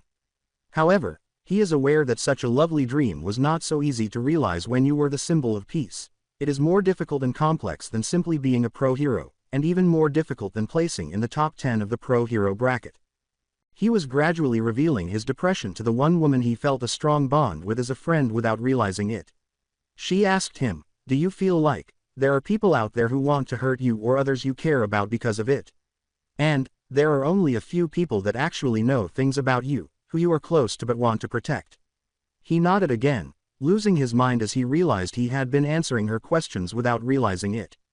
He had far too many enemies to list them all, including the most heinous of them all, the one who murdered his mentor, Tenko's grandmother, and wreaked havoc and destruction for perhaps 100 years. He would be crippled, forced to stand down, surrender, and most importantly, suffer if he knew that everyone close to Hima, especially the loving and kind Midoriya family, would be killed or abducted, and who knows what might happen to them. In order to ensure that the sacrifices made by all of his predecessors would not be in vain and that the world would finally be free of this monster, he has been pursuing the villain who is the worst of them all in order to put an end to his heinous reign of terror. If something terrible happened to all those innocent people, including those he was close to because of him, Toshinori would never be able to forgive himself. For everyone's benefit, he cut himself off from everyone, letting only a select few who were close to him and even fewer who knew his true identity and all of its associated history know his true quirk. Do not misunderstand him. He is amiable and enjoys being around people. Approaching people to save their lives does not prevent him from carrying out his duties, but he sometimes tries to minimize contact with civilians because he is aware of the risks involved. He made every effort to maintain that no one, absolutely no one, would ever feel safe in their own homes, in their beds, or even in the streets again if the public knew about that monster, his identity, his actions, his abilities, his quirk, and how genuinely vicious and monstrous he is. Chaos, unrelenting terror and fear, even full-scale conflict, and protests could bring civilization to a bleak and gloomy period, or perhaps worse. The only people who would know about him outside of himself and a small group of people are the criminals who work alongside him in the shadowy criminal underworld, and it was as difficult to locate them as it was to find that man. Being in his position wasn't easy, it was extremely difficult, as was evident, but do you feel like you're all alone? Do you feel, no, are you lonely? She asked hesitantly, feeling as though tears were on the verge of welling up in her eyes. He responded with a deeper frown, revealing an internal struggle and sadness. The fact that existed was as clear as a nightlight. Regardless of what he did, regardless of how much he had accomplished in his lifetime, no matter what is happening or has happened, no matter how many amazing things he has accomplished, it would never alter the fact that he, All Might, Toshinori Yagi himself. It was lonely and agonizing, so his smile, which he wears to inspire others and to show them that there is a better future for everyone, that he wears on his face to give people hope and assurance, that he wears when he is All Might. was nothing more than a mask that he wears to conceal his own inner anxieties, doubts, and insecurities, as well as his own pain and suffering. He wears that smile to try to fool his own fear by telling himself that everything will be fine, but even if the day is saved in the end, it doesn't make his fears go away. All heroes, including him, experience fear. He was well aware that some heroes retired earlier very well after their prime because they were so traumatized by all the terrible things they had experienced in their lives as heroes. Fighting enemies, averting disasters, or fighting against something much worse was no easy task, let alone one that could be faced fearlessly. Facing your fears requires genuine bravery, but that doesn't change the fact that you were afraid before you made the decision to do so or that you were still quite shaken after doing so. Even though he can smile genuinely as a hero when he does so for the benefit of others, such as when his mentor smiles, it wouldn't change the fact that there were moments when he only smiled to hide his burdens because he didn't want anyone else to be scared or discouraged or to have to bear them because he didn't want to bother anyone. The only people who knew about his quirk and its history were Principal Nezu, Naomasa Tsukauchi, Gran Torino Tsuruhiko, Recovery Girl Chiyo Sha Zenji, Sir Night-Eye Osamu Mirai, and the rest of the staff at UA. Of course, there were other people with whom he was close, but they were unaware of it, including Eraserhead Shota Aizawa, Present Mike Hazashi Yamada, Midnight Nimori Kayama, Fatgum Teishira Toyomitsu, and the Wild Pussycats. If he told anyone else, could they handle it? Would people abandon him because they were afraid of him or angry with him for holding all of that inside of him? Would they?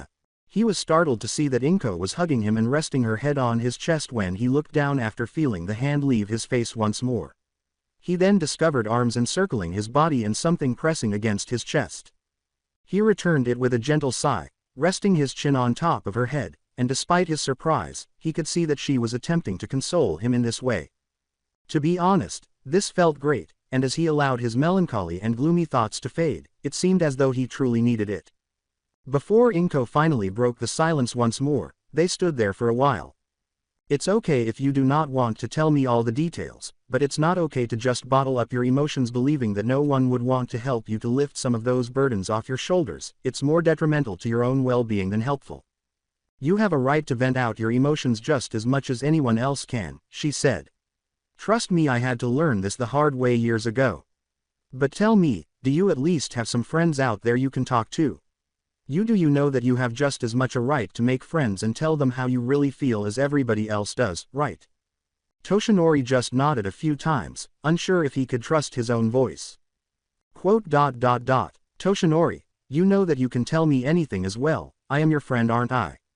He gave another nod. She hugged him closer to her, or as close as she could given how strong and muscular his body is, and said, I understand that you don't want to feel like you're going to burden me considering I have enough on my plate already, but that's just plain silly. You haven't and you will never be a burden to me or the boys in any way.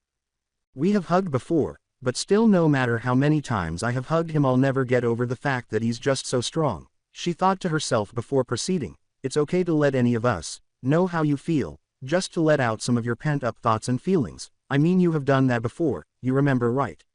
Like when we first met when you found out who Tenko was related to. She said. How could I ever forget that? He nodded. On that day, he learned about his mentor's grandchild and vowed to do everything in his power to support him and his family in any way he could. He blushed at that moment, and it was then that he realized something. You see what I'm saying? Inko couldn't contain her laughter when she felt it. He gave a nod. He had previously expressed to them his sense of guilt at not knowing what had happened to his mentor's family and his terrible feelings about keeping his word to her in order to visit her family and support them. He felt even worse about not knowing what had happened to his mentor's grandson and his friend, as well as what had been happening to all those helpless children at that awful orphanage for the previous 2 years. However, none of them ever felt or were offended by what he had said. Instead, they forgave him and told him that it wasn't his fault because even he couldn't have predicted what would happen. As evidenced by everything that has happened since he first met them, they actually welcomed him into their small group very quickly. They saw him as a member of the family, accepted him, cared for him, and did everything in their power to support him in return for his assistance, and he became even more aware of the fact that he considered them to be his. He genuinely had concern for them, and the other way around. That in and of itself caused him to smile at last, his blush eventually going away as he continued to embrace her.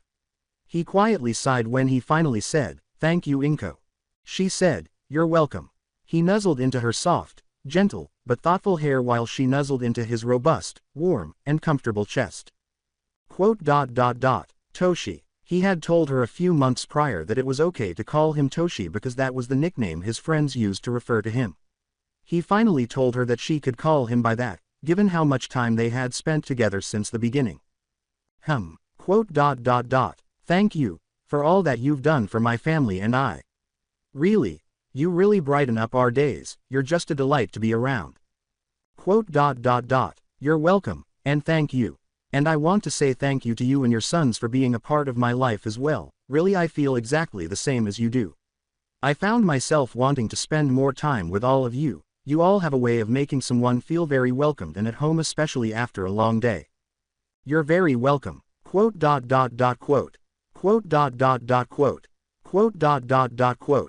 Toshi, yes, there's something I've been wanting to tell you for some time, something I've been wanting to tell you, after some careful consideration and self-evaluation, well. Yes, you've always been more than just a friend to me, Toshinori blinked at this, then turned to face her. When she looked up at him, the same emotion was visible in her eyes. Is she, all right? The truth is, Inko attempted to say, blushing once more, but was unable to do so as she briefly glanced down before turning back to face him. Well, to put it simply, she said. When she stood on her tiptoes and put her arms around his neck to pull herself up while closing her eyes and pressing her lips against he froze.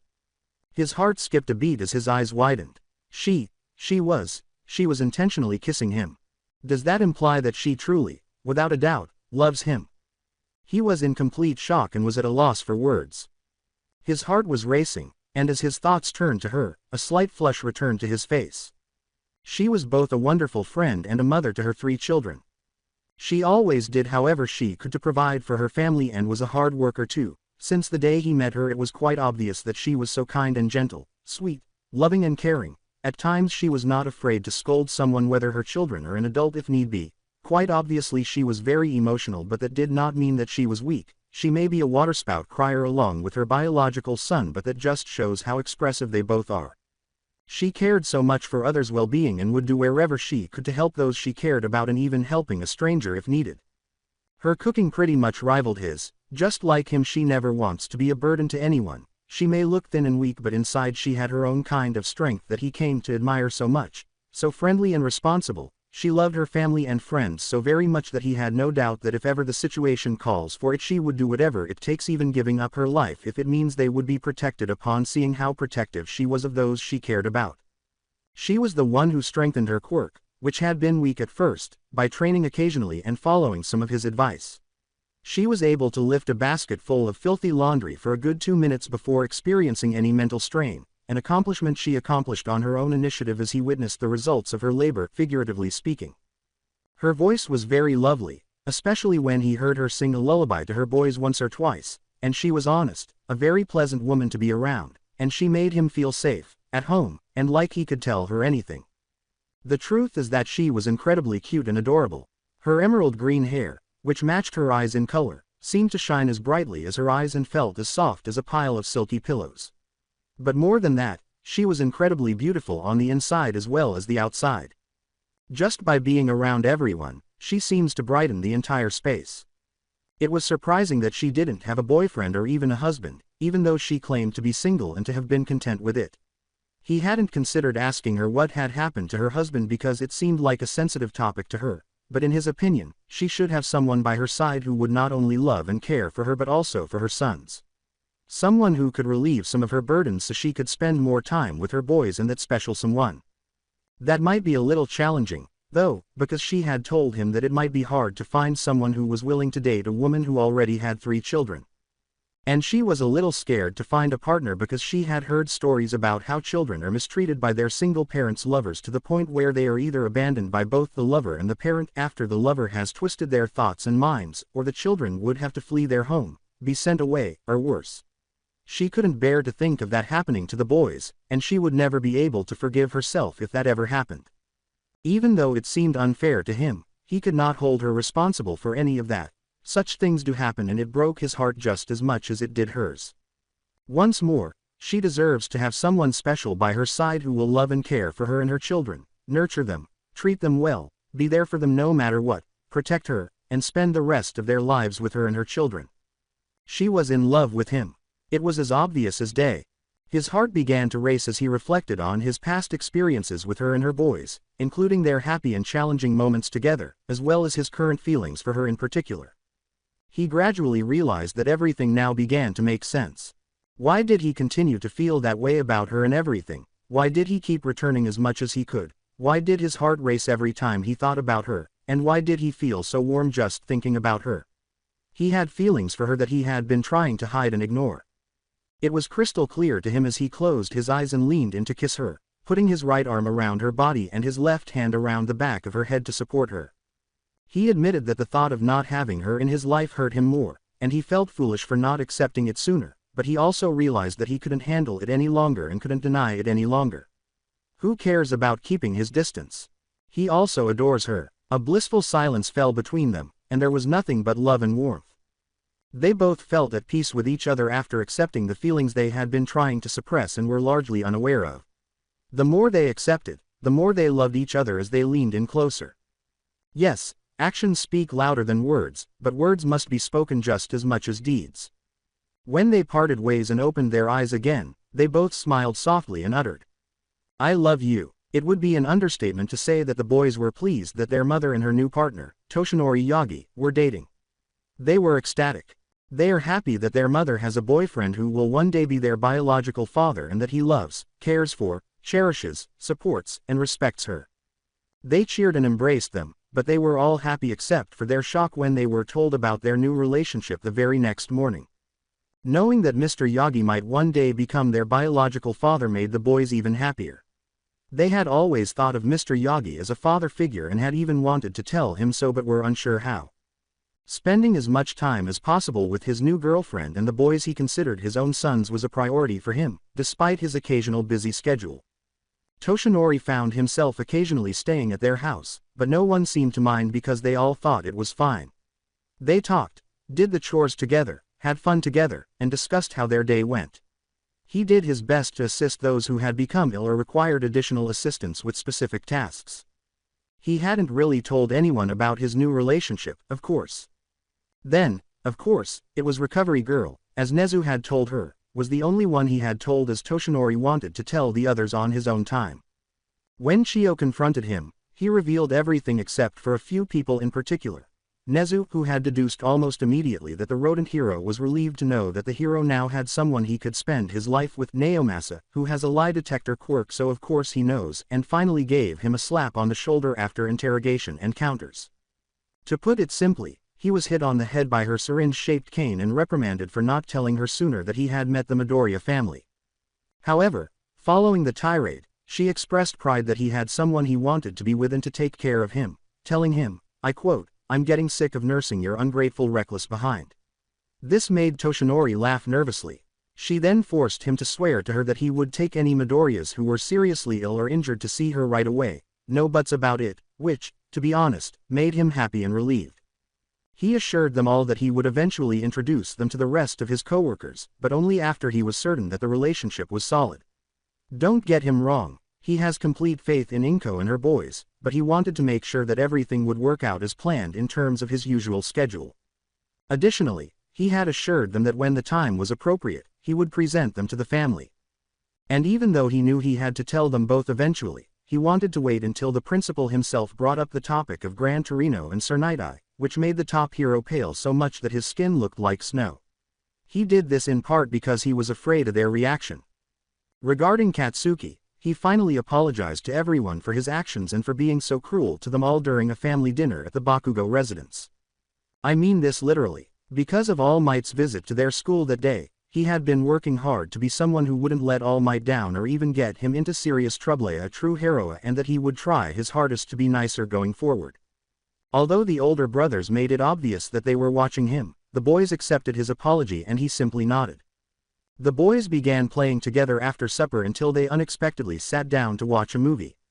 Katsuki and the Midoriya boys had reconciled, and it was wonderful that his personality had changed. He was still a little rough around the edges and had a somewhat bad temper, but other than that, his manner had changed and was much easier to control. This was greatly appreciated by the adults. The boys began spending time together again after that night, and Katsuki even joined their gang since he was no longer friends with his posy. Izuku also began referring to him by his nickname once more, and Katsuki was pleased that he no longer called him Deku but rather Izu. Overall, everything is going quite well. However, that didn't alter the fact that by the time the boys started elementary school, they would face some challenges. Since the start of the school year, the first few days have been difficult. The only reason Kefu was attending a different elementary school was because his mother had to relocate due to a job opportunity, but the boys were still thankful that Kodai and Kaminari were attending the same school as them. Nevertheless, they had made a commitment to each other that they would write letters to each other and call each other whenever they could. Additionally, only a small percentage of the preschoolers attended the same elementary school as them. Although Momo did her best to stay in touch with them because she had missed them all a lot, it hurt them that she was unable to attend the same school as them because her parents had enrolled her in a private one. She did, however, get to meet Kaminari because the others had met him and the boy viewed her as an older sister figure, partly due to her maturity and partly because she was taller than him by an inch and a half for a child her age. When the new classmates learned about the boys and even their friend's status, they were anything but kind. Your teacher reprimanded them for being disruptive in class, but she never took the time to get them to stop it altogether because she would only reprimand them after the act was completed and didn't even consult the principal about it. Izuku had it the worst because he was teased, laughed at, and called names like quirkless and worthless wannabe. Izuku was made fun of by his classmates when he told them that he didn't care what they thought and that they should stop because they would get into trouble. Izuku had to use all of his strength not to cry in front of the class or even show his hurt expression to any of them. The only times he would sneak into the boys' restroom and lock himself in a stall to cry in private were during passing time and even lunchtime, when he was certain that no one else was around. After learning about Tenko's quirk, everyone avoided him out of fear that he would turn to dust. Most of them just stared at him like he was a strange creature, and some would talk behind his back and call him cruel names. He tried his best to hide his anger, but the only way you could tell if he was really angry or irritated was when he would occasionally scratch his throat roughly. His classmates continued to mock him after he told them to stop being such pampered brats and to leave him alone. Kurogiri was disappointed to learn that he was only liked because of his quirk. People would say that his quirk was ideal for getting away with things, and some of them even wanted him to leave his brothers and hang out with them. He firmly refused, telling them that he would never abandon his brothers or use his quirk for reckless purposes. Additionally, some people were genuinely apprehensive about him due to the eerie appearance of his quirk.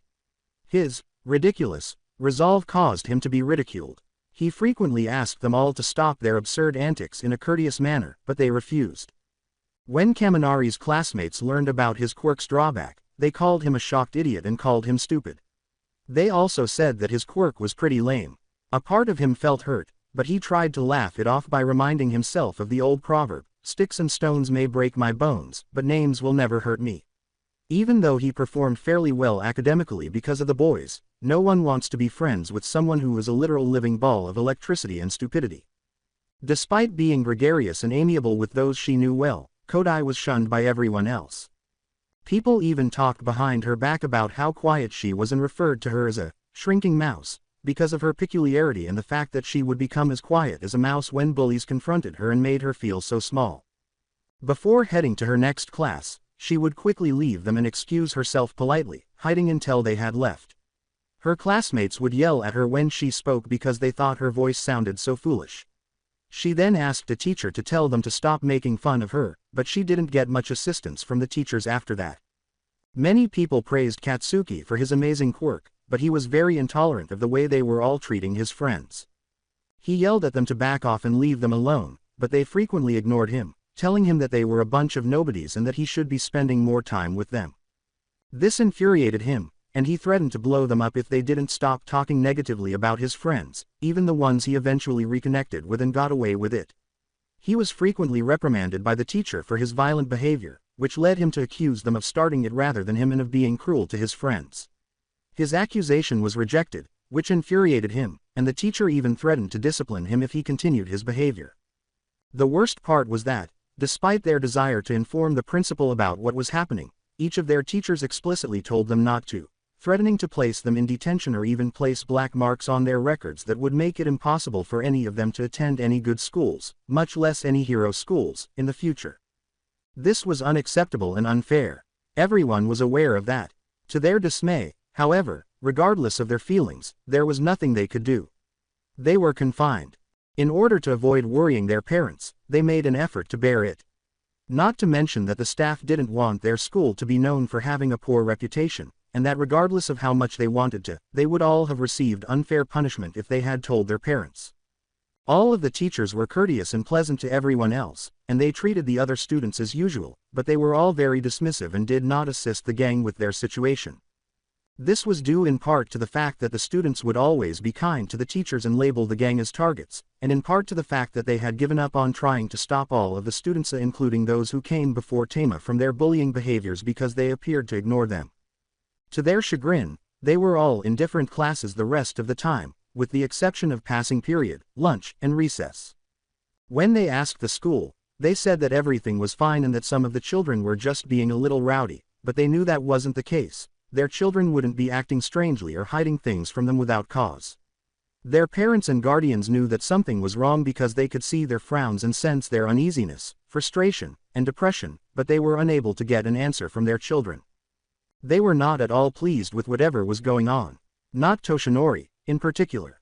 His years of experience as a professional hero helped him recognize when something wasn't quite right. He wondered why it seemed that the children wanted to tell them but were unable to do so. Were they mistreated once more? Did they get in trouble? Only if the children were protecting others and themselves from bullies would they have been in trouble. Were they in danger? Blackmailed? He had to know. And he did one day when he was on his way to pick up the kids from school. The parents and guardians got to know each other over time and had no trouble picking them all up and taking them home when none of them were busy. He always arrived 20 minutes early, which gave him time to check on updates and the news while he was waiting.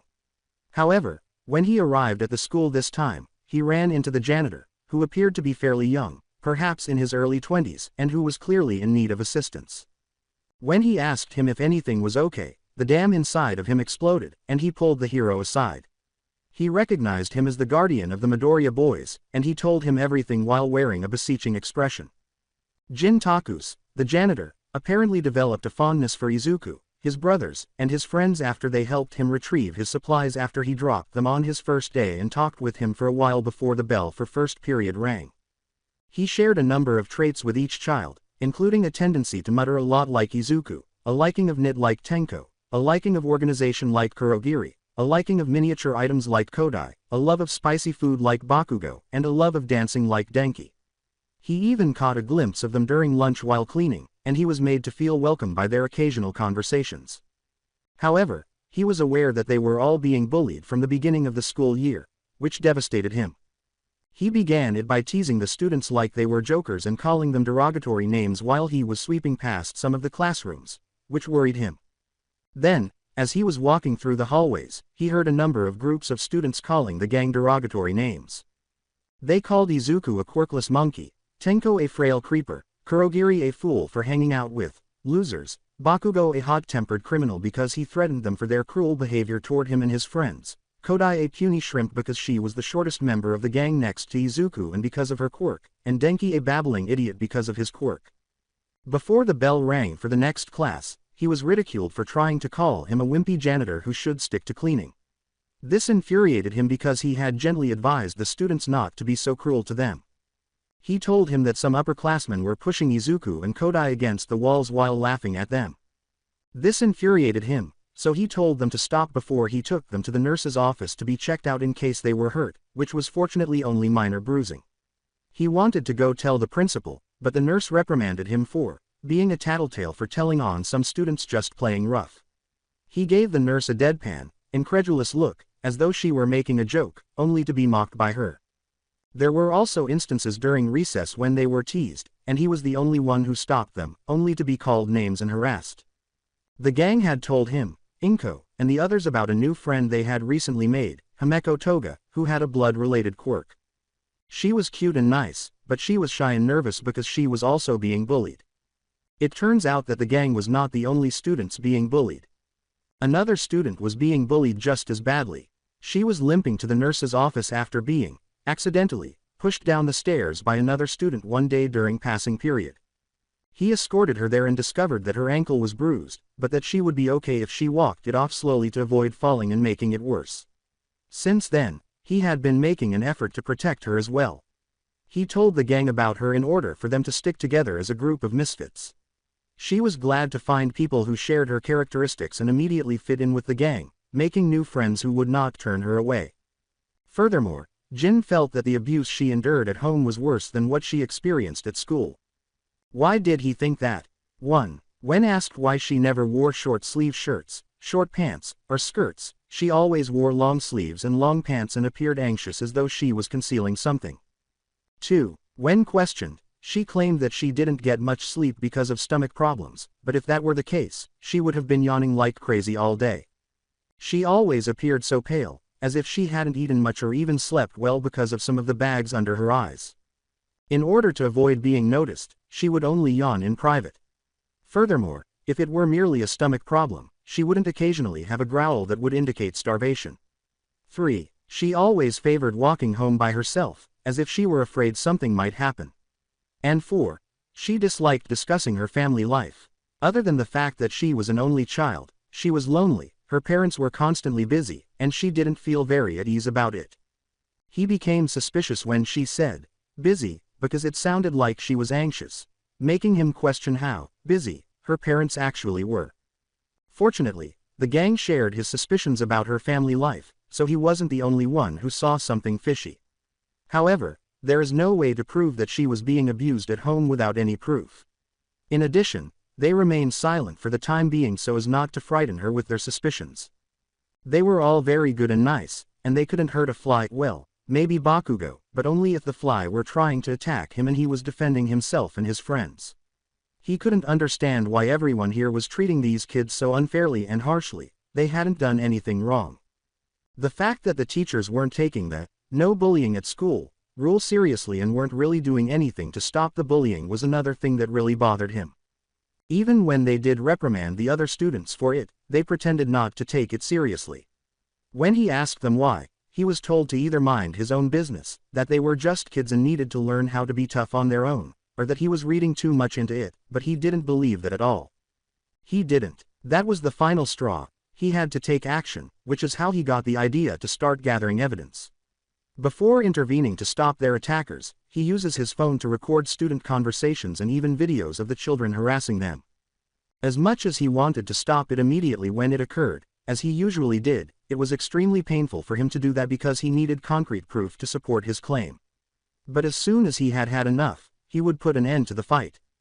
He went to the principal's office after he felt he had gathered more than enough evidence because he felt he had been kept in the dark the entire time, which explains why no action had been taken. He was prepared to show him the evidence and insist that something be done about this, but the gang beat him to it when he saw them all entering the building without noticing him. He considered joining them, but then he had a feeling that something evil was about to happen. He wasn't sure why, but he felt compelled to listen in and see for himself, so he took out his phone once more and made sure the door was just slightly open to avoid being noticed and to capture the voices more clearly. How appropriate that was of him, because he was horrified and incensed by what he heard. Although he had always been aware that the principal could be severe, he never imagined that he would ever act in such a callous way or threaten any student in this way. Threatening to expel the students, placing black marks on their records that would prevent them from attending reputable schools in the future, placing them in a mental health facility for their ill-minded behavior, and even informing their parents that they are acting in an inappropriate manner if any of them attempt to defile him. He was aware that he needed to call the police, but he was afraid that he would also be threatened or imprisoned for something he had not done after recalling the principal's threat to the children. He couldn't afford that, particularly because 1. The children would have no adult to assist them at school, and 2.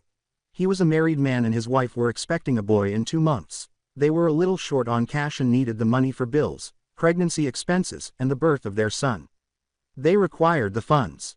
He felt terrible because, despite his intense desire to help both his family and his young friends, he didn't know how to do so without endangering them.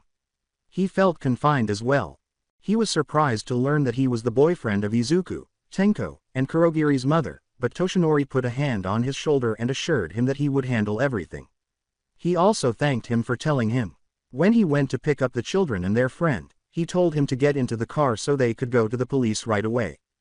As soon as he arrived at the entrance, he heard what sounded like a fight taking place in the recess yard. His instincts told him to go investigate. Since he had discovered this the hard way years ago, he never disregarded that feeling. As a professional hero, you would have a sense that something was wrong, not right, or that something terrible was happening or was about to happen. His heart sank at what he saw, which only served to confirm that. As the gang was being attacked, Izuku, his brothers, and their friends were encircled by a large group of 6 bullies. They were the only people in the schoolyard because everyone else was out having fun. Izuku was attempting to defend Kaminari, who was lying on the ground in a fetal position with his stomach covered in bruises. He was wearing a plain white shirt, blue jeans, and sandals. 2 of the bullies, who looked to be identical twins because they both had dark brown hair, pale skin, and bright orange eyes, and they were wearing sweaters, jeans, and sandals. The only thing that separated them was that one was wearing only red, while the other was wearing only dark blue.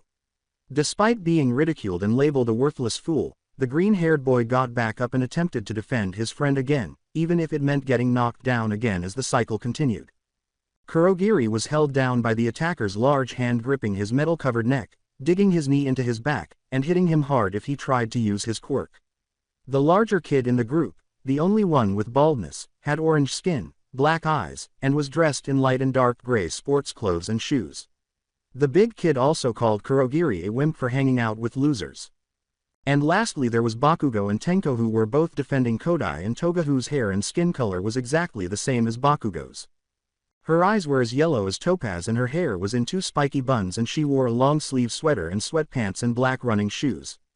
Were both holding onto each other in tears as their clothes were in tatters and dirtied up with some bruises on them as the explosion and decay users fought against the last 3 members, as the first kid had tan skin, mud brown hair and eyes, and wore in a white and black spotted tracksuit and black shoes. The second one had dark brown skin, quill gray eyes, fire red hair, wore a red shirt, dark red shorts and black boots. And the third had light tan skin, tar gray hair, teal eyes, had the ears and the tail of a chipmunk which were brown with white markings, wore a white shirt, mud brown sweatpants and sandals. Tenko forced to use his fists with his pinkies point out due to his gloves being burnt and left to a side by what appeared to have been fire being the cause of it, and the boy himself having some mild burns around his fingers, while Bakugo had his back as he kept yelling at their enemies to go jump into a tar pit while using his explosion to defend himself, as the first boy has glowing black fists the size of baseballs made of mud. The second boy had flaming yellow fists, and the third was baring his big teeth and claws at the chipmunk boy said, "Face it, you losers, you're a bunch of nobodies pretending to be heroes," says the buck-toothed gerbil and his rat pack, who has to have his gang to come and beat up a group for just being here. Tenko responded. Bakugo grinned and said, "Nice came back." He was grateful that he had taught his friend how to respond effectively. "Thanks," was his response.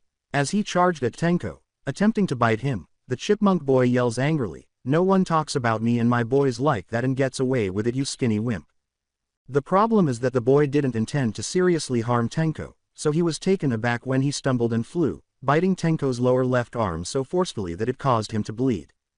Tenko's agonized screams were heard as everyone turned to face him, including Kaminari, who had come to his senses, only to be horrified. It was the worst version of what happened in the park by the lake. "Tenko!" exclaimed his brothers and friends. Tenko held the chipmunk boy's arm in a strange way in agony as tears streamed down his eye and his jaw dropped, causing him to back away in fear. Horrified by what he had done, the chipmunk boy spat out whatever blood was in his mouth after feeling it. "Enough!" As everyone turned to see who had said it, a man's voice yelled in fierce rage. It goes without saying that no one had ever witnessed Toshinori this agitated and furious before. Time jump. The gang, now all bandaged up, sat outside the principal's office, consoling each other while the bullies, parents, Jin, a police officer who had just arrived a few minutes earlier, and the bullies themselves were all talking to the principal, or rather, yelling at each other, as they could all hear a lot of yelling going on with some voices trying to calm each other down. However, because of the thickness of the walls and the door, they were unable to hear what any of them were saying. They weren't the only ones there. Yaoyorozu and her parents, who were appalled by what they had been told and what had been going on for so long, arrived at the school as soon as they could after learning about it from the gang while they were in the nurse's office earlier receiving treatment for their wounds. Tenko needed stitches because the bite marks were so deep. Fortunately, the bite did not hit any important bones or nerves, so he would only need a few healing sessions and be fine, even though he would undoubtedly have scars for the rest of his life to add to the ones he already had. The new substitute nurse they had today was much nicer than the regular nurse they saw and actually had experience doing stitches because she had worked at a hospital for a short while. It would be inaccurate to characterize the nurse's current state of mind to say that she was furious about why this had occurred in the first place, why it had never been stopped, and that no one had taken any action to stop it. She, along with everyone else in the office, is discussing this issue with the principal. Oddly enough, Toga's parents were the only people who did not attend this crucial meeting.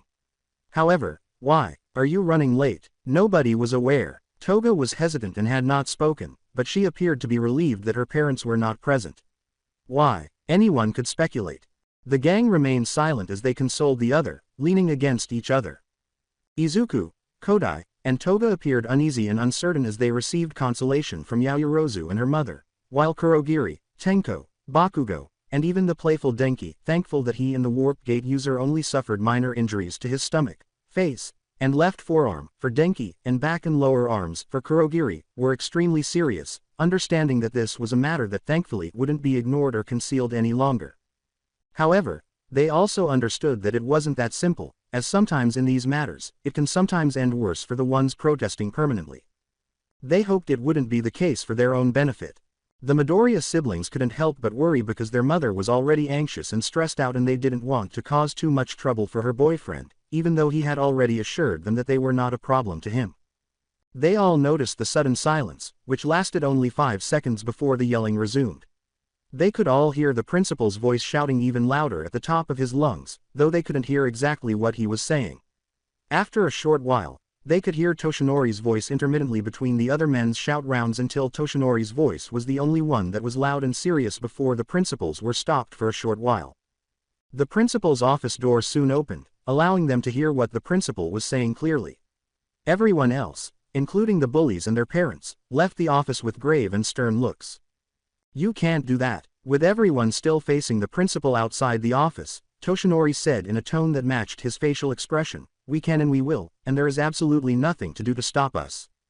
The officer, a tall man with short black hair and somewhat rectangular black eyes, told him, "And don't even think about leaving marks on the children's files or going through with any of the threads that you had on them. We will know right away that it was your doing and you will find yourself without a job or worse in jail."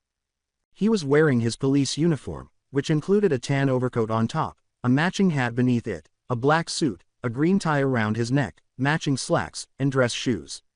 He emphasized that he was a detective on the force. With a sigh, Toshinori and the other adults expressed their frustration. The blonde turned to face the group, and they all looked up at them, their faces plastered with anticipation, fear, nervousness, and hope as they awaited their final decision.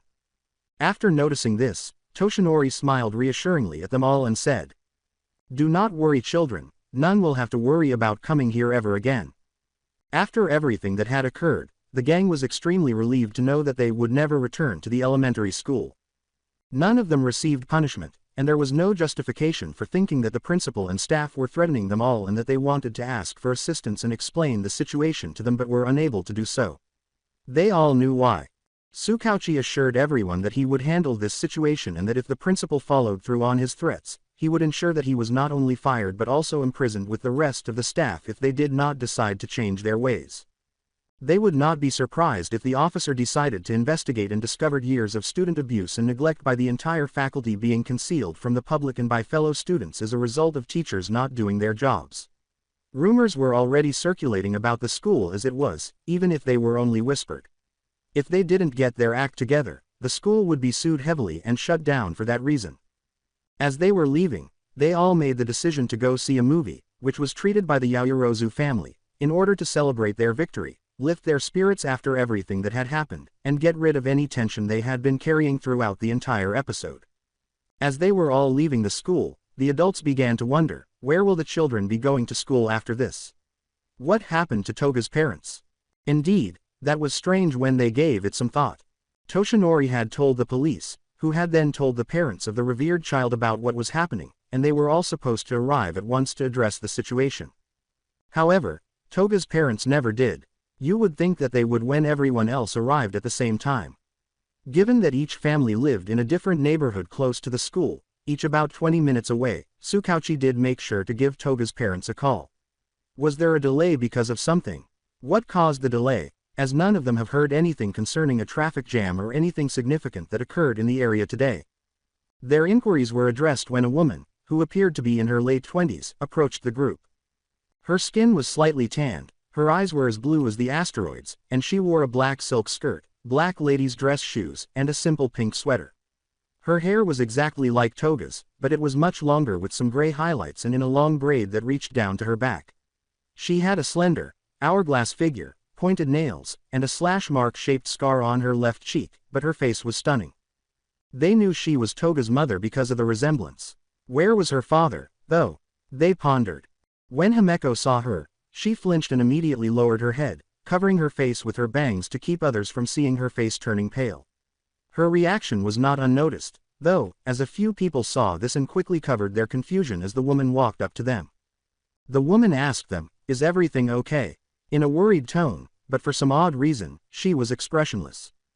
Mr. Yaoyorozu was the first to respond. "We just got done talking to the principal. Apparently all of our respective children's except for our own was being mistreated by all the staff members including the principal and even the students for some time since the beginning of the school year.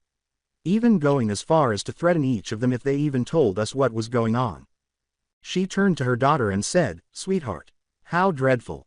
Although only the majority of it was concealed, Toga flinched once more and paled more behind Izuku as she responded in a nervous but desperately confident tone. "Why yes, I'm okay, just a bit scratched up, but I've already been patched up and I'm okay."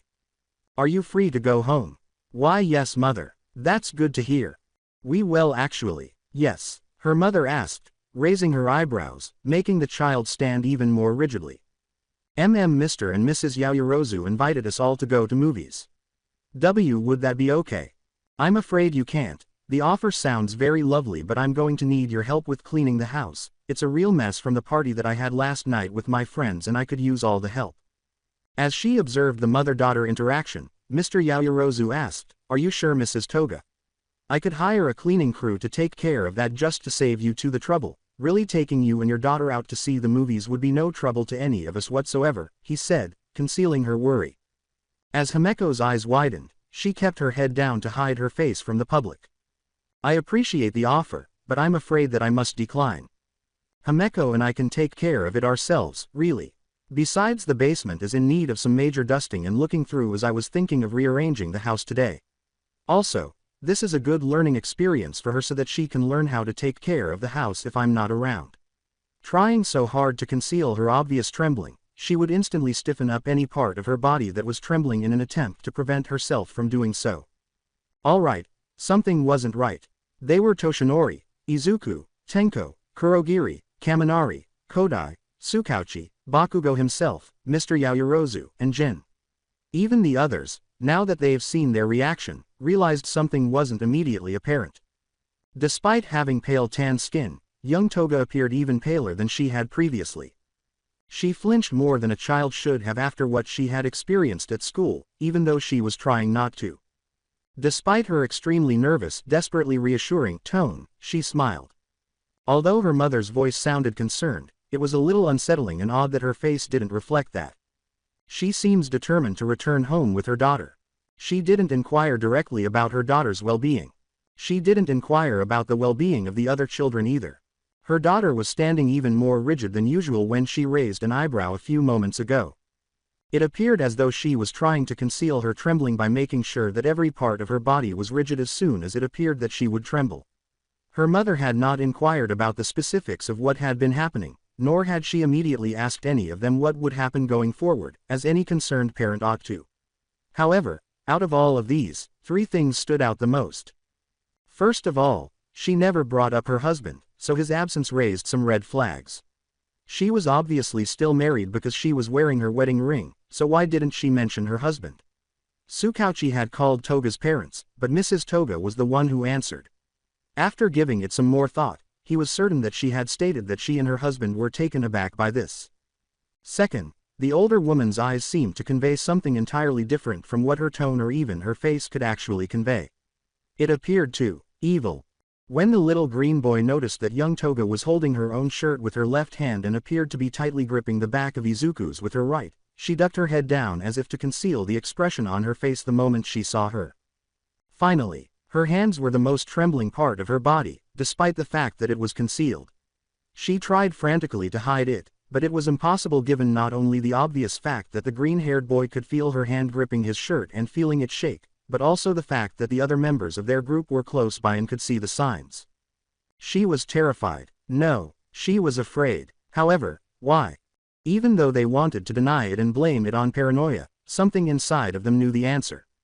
The parent-child interaction was already too suspicious to ignore. They all didn't like something about it. The woman told them, sounding firm at the end, "Well, it was nice talking with you, but I'm afraid we must be going." Curious, Tsukauchi interrupted to inquire, "Don't you want to hear the details about what was decided in the office?" Using the years of detective work he had accumulated to mask his true feelings. "Not right now, but perhaps later at the station. I'm sure you can tell me tomorrow. I know you must be busy now, so we can schedule an appointment later. Also, there's no need for me to bring my daughter down there as well, considering what happened today. She might be a little too shaken to come." She responded with assurance. He raised an eyebrow and said, "If you say so, do you need a ride home? And will I also need to inform your husband about what has transpired here as well?" "No thank you. Again, I appreciate the offer, but I must decline. We don't live too far from school, as we only live about 20 minutes away. Also, do not worry about my husband. He's working the graveyard shift, so he won't be back for a while. I will tell him myself later on." The group didn't like the way she phrased it, and for some reason, when she said, "graveyard shift," it made them feel uneasy. "Okay, one last question, as I don't want to keep you any longer, but I just want to make absolutely sure. Do you need to take your daughter to the hospital to get her injuries all healed up? If they are only minor, as she told me, then it's no trouble whatsoever. She's perfectly fine. They will heal on their own. Just a few changes in bandages and some ice on those bruises and she'll be all right." He nodded and said, "Very well then." When he said that, the woman turned away from them, and the gang saw him narrow his eyes. As she began to walk, she gently called out to her daughter, "Let's go, sweetheart." "Why, yes, mother," she exclaimed, raising her head and reluctantly but quickly letting go of the boy's shirt as she sprinted to catch up to her mother, because they both wanted to pace equally. There was definitely something wrong. After a few minutes, the two were traveling home in silence, neither using a taxi nor a bus, and neither of them saying a word. One of them didn't have to tell her daughter not to talk, but the other was too scared to say anything at all because she knew what would happen if she did. She didn't even want to consider it. Why wouldn't Himeko be overcome with fear and dread? There is no doubting that she is aware of what is coming, and even though everything at school was finally resolved, it didn't change the fact that she couldn't avoid what was about to happen because of something that wasn't even her fault. Not only was her mother's hand on her shoulder the entire time, but there was another reason why she couldn't run even if she wanted to. She knew they were getting close to home as she looked up and recognized the surroundings. She had always detested this neighborhood. It didn't smell clean, wasn't friendly or pleasant, and wasn't colorful. After an incident involving a group of criminals several years ago, their neighborhood was left mostly deserted. Only a small number of houses still had occupants, and even then, many of them were several houses apart from one another, including their own, because the other houses were dilapidated and unfit for habitation for various reasons. She detested it. This place didn't appeal to her. But even if she wanted to, she couldn't express it. Given the circumstances, moving was not an option. She didn't have any friends or anyone her age to talk to here, much less anyone who wasn't cruel or mean to her. There was no one to support her. Not everyone at school was particularly kind. However, there is only one group of kids who truly show her kindness and do not harm her.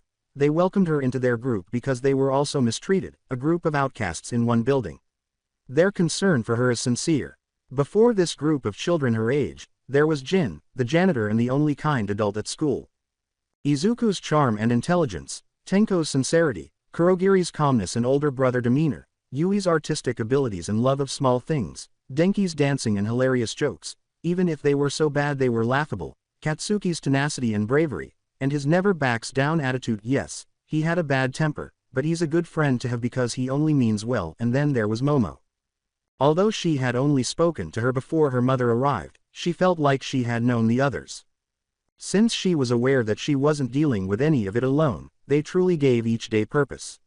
It was tolerable and less depressing at school with them, and she at last felt like she belonged, was safe, and could be joyful. However, outside of school, things were entirely different. They were worried and knew something wasn't right, but she insisted that everything was fine, that the less trouble the better, and that the less her mother knows, the less she will have to deal with. Who knows what her mother might do if she... Lying to her friends was painful, but it was even more painful for her to be unable to tell them what was happening, despite her strong desire to do so. It was too dangerous. Her heart ached even more because she wanted to tell them so badly but was unable to.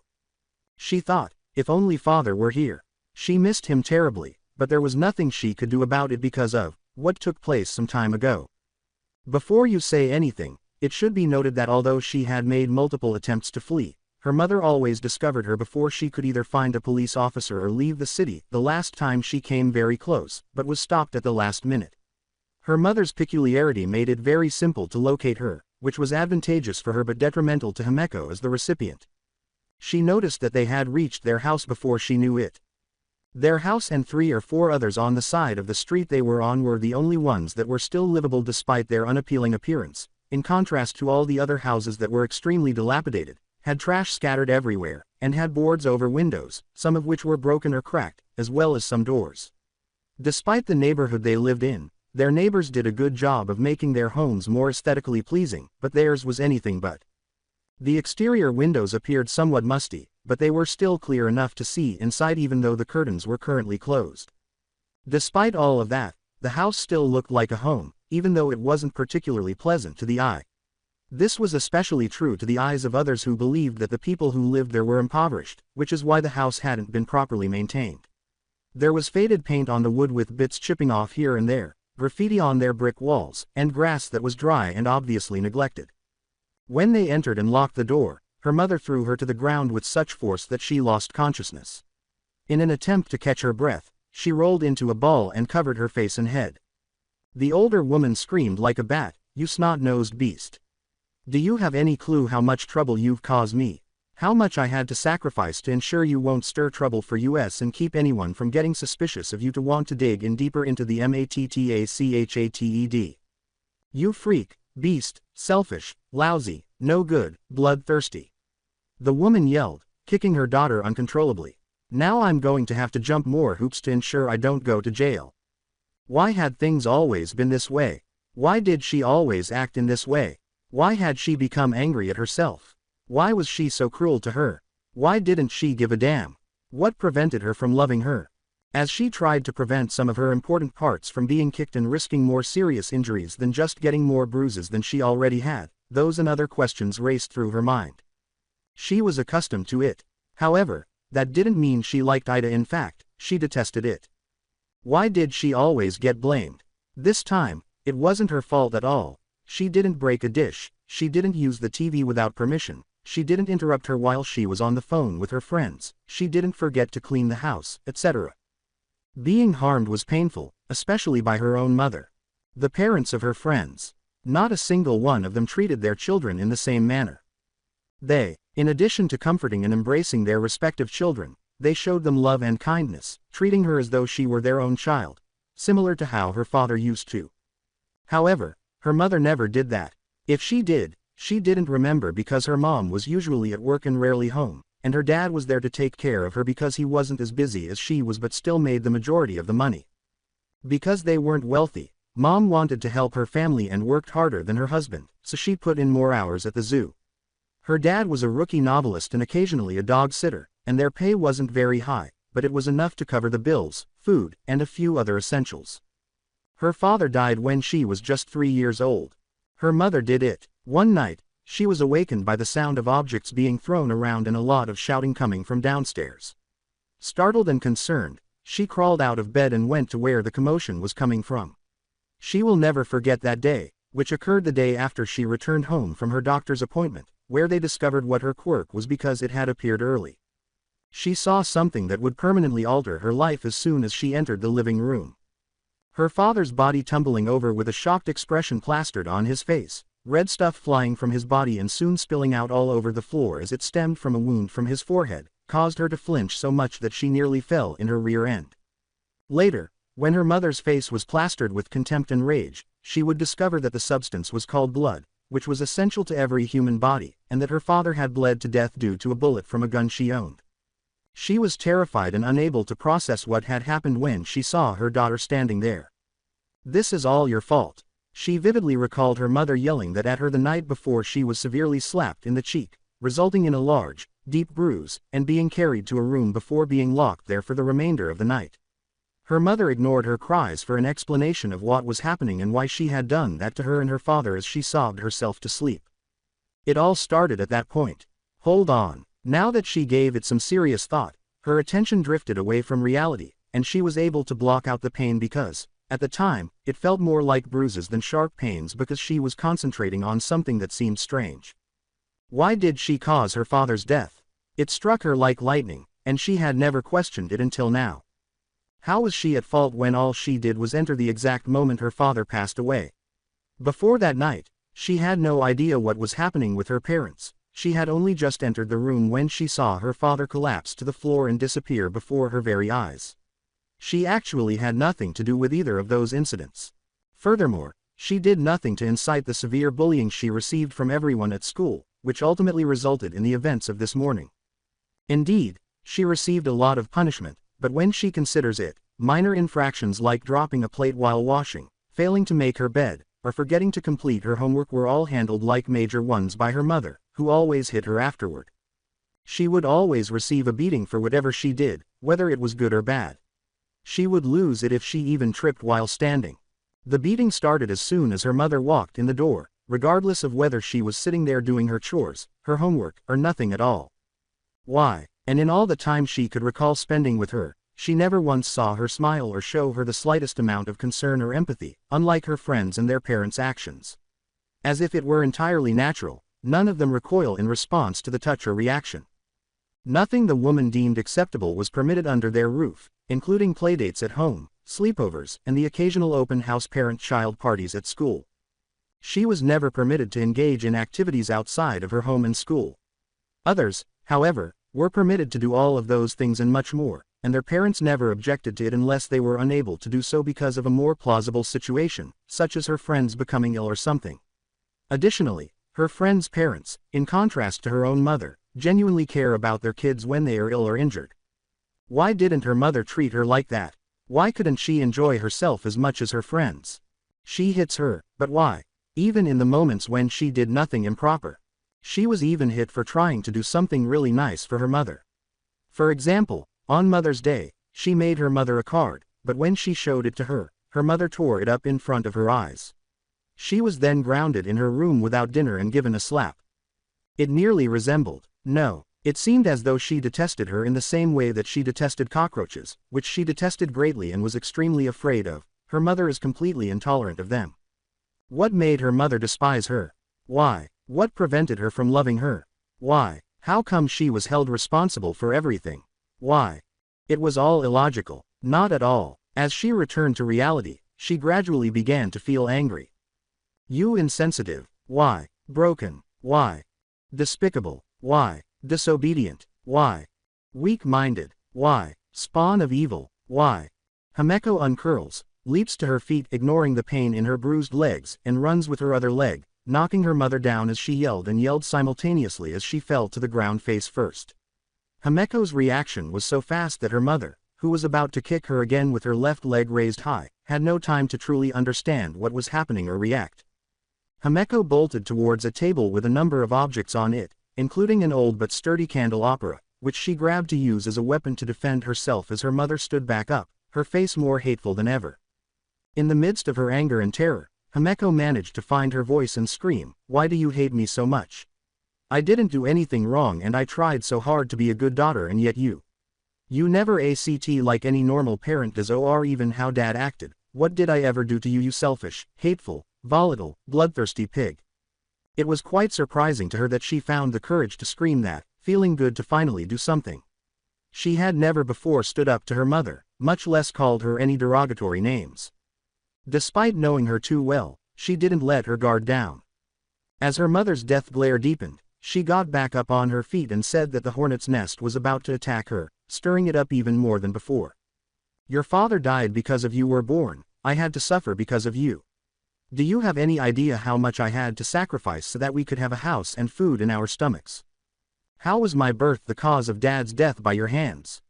The kid shrieked, how could I have made you suffer when I literally hadn't done anything bad to you since day one? This house is a prison for you to tormented me when things don't go your way and you starve me to the point of feeling like I'll collapse.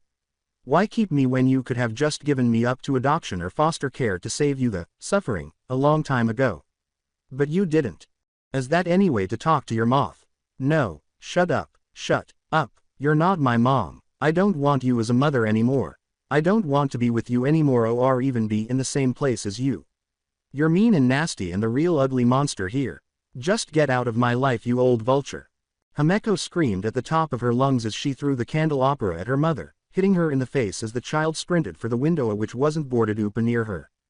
She pulled the curtains so hard that they actually broke off the wall on the rod, which wasn't too difficult to do because it was so old. She opened the window as quickly as she could before jumping out of it, barely avoiding her mother's claws as they sliced the back of her shirt, exposing her underlying scars, before she had to cover her ears as a loud screech came her way, trying to block out the sound while trying to run still despite the disorienting noise making it harder for her to do so. She needed assistance. She needed to leave. She was in need of a hero. Right now. She heard her mother yell, I'll kill you, which startled the poor child and caused her to run farther before tripping due to blind terror and falling to the ground. As she frantically attempted to crawl away, she could feel her mother standing directly on top of her. The woman screamed, Die you leech! Just before she struck her with the fatal blow. She let out the following cry with all the strength she could muster. Help! She fell through for a brief moment before landing in someone's arms, feeling as though a hole had literally appeared from beneath her as if she had received a response. She was unable to focus on what was happening because of the background noise, which made her curl up and shiver in fear. It's okay young Himeko. It's going to be all right. Her eyes flooded with tears before they fell as she realized she was in the arms of All Might, the #1 hero himself, who gave her a bright but very assuring smile. She was shocked to hear that all too familiar voice, but new hope blossomed in her as she looked up. She exclaimed, All Might, with relief as she instantly buried her face in her chest and sobbed, knowing that she was secure in his arms as he held her in one hand and gave her a gentle back rub with the other. As she looked to her right, tears still streaming down her face, she felt a tiny, somewhat tangible hand land on her shoulder. Beside him, she noticed with even greater surprise and relief. Kuro-kun. In fact, it was a warp gate user because he was in his black misty form, his glowing yellow eyes and metal collar showing through his otherwise invisible body. The boy had been putting a lot of effort into using this quirk not only to make it adaptable but also to conceal his entire body by turning it into a black mist, which would allow him to fly and gain additional advantages in the air. With the results in front of her, it was clearly paying off quite nicely. He didn't use his quirk earlier at school because there was a more stringent policy prohibiting its use there. He wanted to follow the rules, fighting quirkless to avoid trouble and only using it when there was no other option. Even so, they were all previously in less than ideal conditions. Are you okay? He asked her anxiously as he examined her entire body, evaluating the damage. His concern only increased when he noticed the numerous bruises on her body and the condition of her clothing. Fortunately, she didn't have any bleeding wounds, though some areas appeared to be on the verge of bleeding. What frightened him more, though, were the scars that were visible through the holes in her clothing, confirming how dire her condition was. She told him, still trembling a little and still frightened but stable, I'm fine. He asked her, Are you sure? We were all so super worried about you. She pondered as she soon looked down, surprised but also relieved to see All Might and the rest of the gang there. Their faces were also filled with intense worry. The hero concluded, and thanks to Tsukauchi's lie detector quirk, it helped to fully confirm it and allow us to take action. Izuku told her, We suspected that something wasn't right for some time, we figured that you were not being treated well at home, and the signs of today only emphasized it. All Might nodded in agreement as he knelt down to let the girl stand on her feet. Lie detector, she cried out in her mind in disbelief, fully aware that the police detective who had been with them earlier was aware that her mother had been deceiving them directly. Looking back, She saw her mother being taken into custody by the police and another professional on the scene, Eraserhead if she recalled correctly from what the others had told her. The woman kept yelling and kicking that there was a misunderstanding and that they should let her go, but none of them were having any of it because they didn't believe her. Nothing could be done about it now. Because Eraserhead's quirk cancels it out and his capture scarf completely restrains her, she is unable to use hers. When she saw everything, the shock finally subsided and she came to a realization. She would no longer be interacting with her mother, who was being taken away and would be imprisoned by the police. She would no longer harm her. That implies, she will not hurt you anymore. And none of us will ever let her hurt you again if she does get out of prison somehow. Izuku's voice said as she turned back to the gang and Kurogiri returned, changing back into his original form. The group all grinned reassuringly and expressed relief. Her eyes grew wide as she heard that, taken aback by what she had just been told. Tenko said, "We're all aiming to be heroes, and what kind of gang of friends let alone heroes would we be if we didn't intervene to save you?" Yui nodded. Momo assured her, "We're all here for each other," and Denki nodded in agreement. Bakugo told her, "And no stupid old hag is going to stop us." Kurogiri nodded in agreement.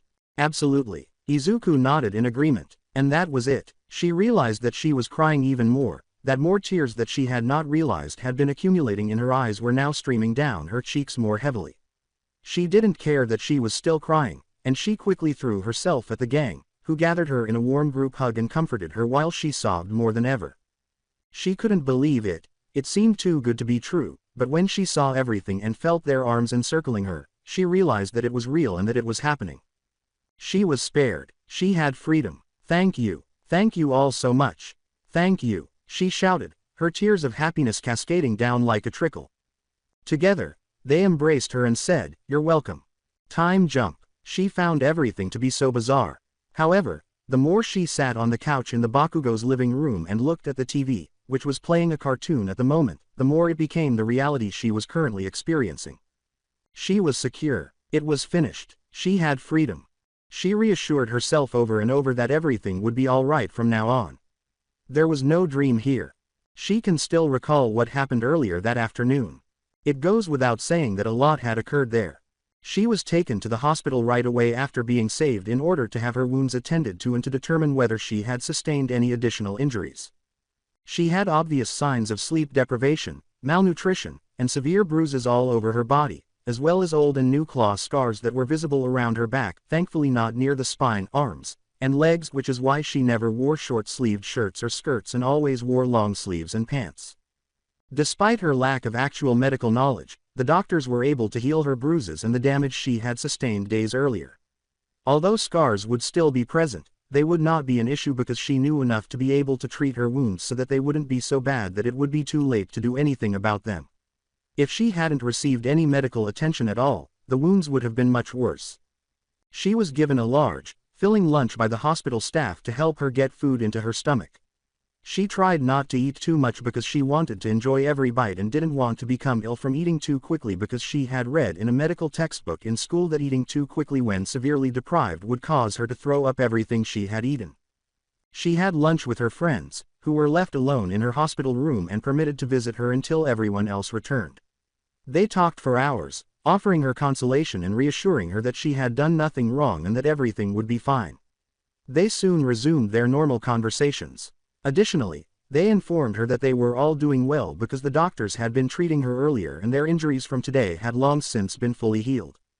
After what seemed like days, the gang turned to face the door when they heard it open and saw Jin, Tsukauchi, and everyone else enter, with the obvious exception of Himeko's parents' guardians. Toshinori was the first to gently inquire, "How are you all doing?"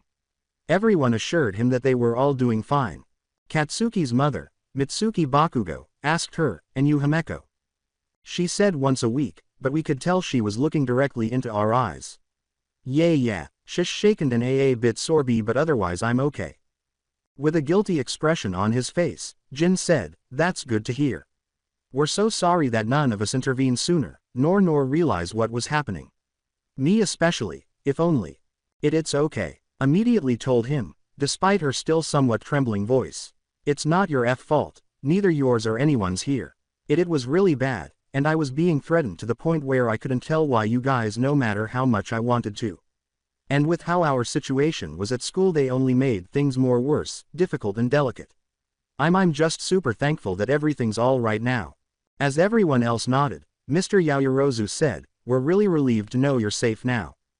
After the officer confirmed it, Himeko turned to him and asked, "You're Tsukauchi, right?" She asked him optimistically, "Is it true that you have a lie detector quirk? Hence how you knew something was up." And he confirmed it once more, even showing it to her with Toshinori to prove it.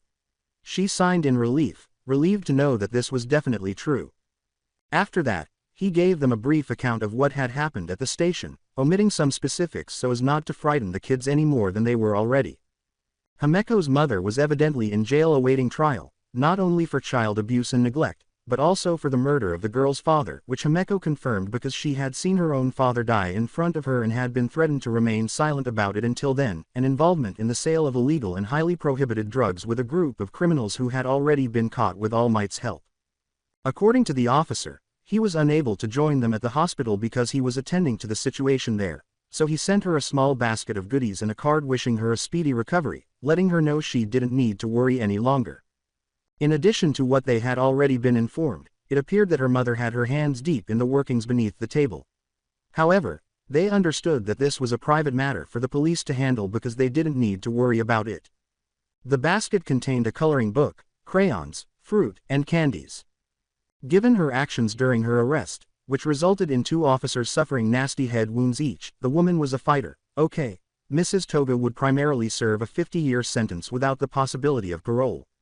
She was also required to undergo mandatory therapy and mental psychiatry in order to help her come to her senses. If she doesn't cooperate, she will receive a harsher sentence than the 50-year one. However, they would have to wait until her trial to find out the outcome. She was allowed to depart once the doctors had examined her. Where would she go, though? The key question there was that she had no other family to take her in. Her father was dead, her mother was incarcerated. Neither of her grandparents were living on either side of the family because they had all passed away long before she was born, and as far as she could remember, neither side had any siblings or distant relatives she could visit. To be honest, she had told him that, in spite of what she had previously told her mother, she did not feel comfortable about being placed in foster care and that she had heard tales of people who had had terrible experiences there. She added that she didn't want to be sent away because doing so would mean she would never see her friends again. They were the only people her age that she could ever call friends and the only ones who gave her the confidence to confront her mother before they came to her aid. The pleasant police detective then informed her that they already had a strategy in place. After some discussion, they had made arrangements for Himeko to be placed under the Bakugo's care. She still needed time to heal, both physically and mentally, and she got along so well with their son that it felt like she was already family. The parents had volunteered to take her in because they didn't want her to lose her friends. This implied that she would be the daughter of Mitsuki and Masaru and the sister of Baki Katsuki. The rest of the group, including Katsuki, was astounded as she was, but he was pleased because he was the first to cheer before the others did, and Himeko soon followed, shedding happy tears. She would not be sent away, she would find a new family, and she would not become an orphan. It would be accurate to say that her future appeared much more promising. Now that the whole tumultuous situation and danger had been resolved and she was no longer in the hospital, she was sitting in the Bakugo family's living room watching cartoons and finally unwinding more. Her adoptive family are soon to be, as they still need to process everything before she can formally become a part of the family, had already given her a much-needed bath and was dressed in clean, new clothes. They had taken her from the police station to get statements from everyone after she was discharged from the hospital. She was currently sporting a pair of socks with Siamese cats on them, as well as a long-sleeved white nightgown adorned with pale yellow flowers. Back at the place she knew, she was only allowed to take a bath once a week, and she had to deal with trying the dry cleaner on her own because her mother forbade her from taking more than one bath per week because she paid the water bill and didn't want to waste her valuable water. Because she was unable to take regular baths, Himeko had to cover her odor whenever she spelled unpleasant words with perfume that she had discovered a while ago, completely undamaged. That woman never bought her anything, not even clothes or anything a child would want, so she never got new clothes either. Instead, she always got hand-me-down clothes or clothes that were being thrown away from donation centers. She was still at fault even though, at the very least, she let her brush her teeth to prevent the need to visit the dentist for poor oral hygiene. Her friends' efforts have brought her to this point, and she will always be grateful to them for saving her. Since her father was the only person who ever truly loved her more than her mother, she decided to keep her last name. And everyone understood, particularly Tenko, from his grandmother, and Kurogiri, from his parents, who retained their last names and combined them with the Midoriya's. After learning this, she made the decision to adopt the Bakugo last name. She was Himeko Toga Bakugo, or would be in the near future. You might wonder what she and the others will do for school now. She doesn't know, but Mr. Yagi had informed them that they would find out later because, for the time being, they had all had a very long and difficult day and it was best to rest. Given everything that had transpired that day, the children's desire to spend the night at Bakugo's house was accepted by each of their parents and guardians. The others asked her to wait in the living room until they went to get her, and then she went upstairs with Mr. Bakugo her new father, Mr. Kaminari, Mr. Yaoyorozu, and Mrs. Kodai.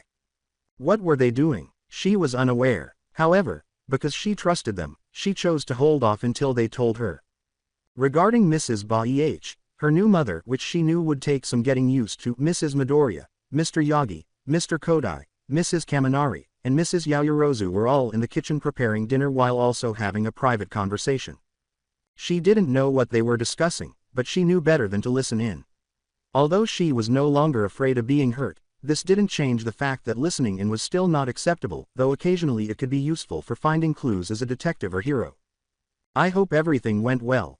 She shook her head, realizing that she was thinking too much and that she needed to calm down. She knew that everything would be all right and that she didn't need to worry just yet, so she focused entirely on the TV. It dawned on her at that moment that she had never before had the opportunity to watch TV in someone's home.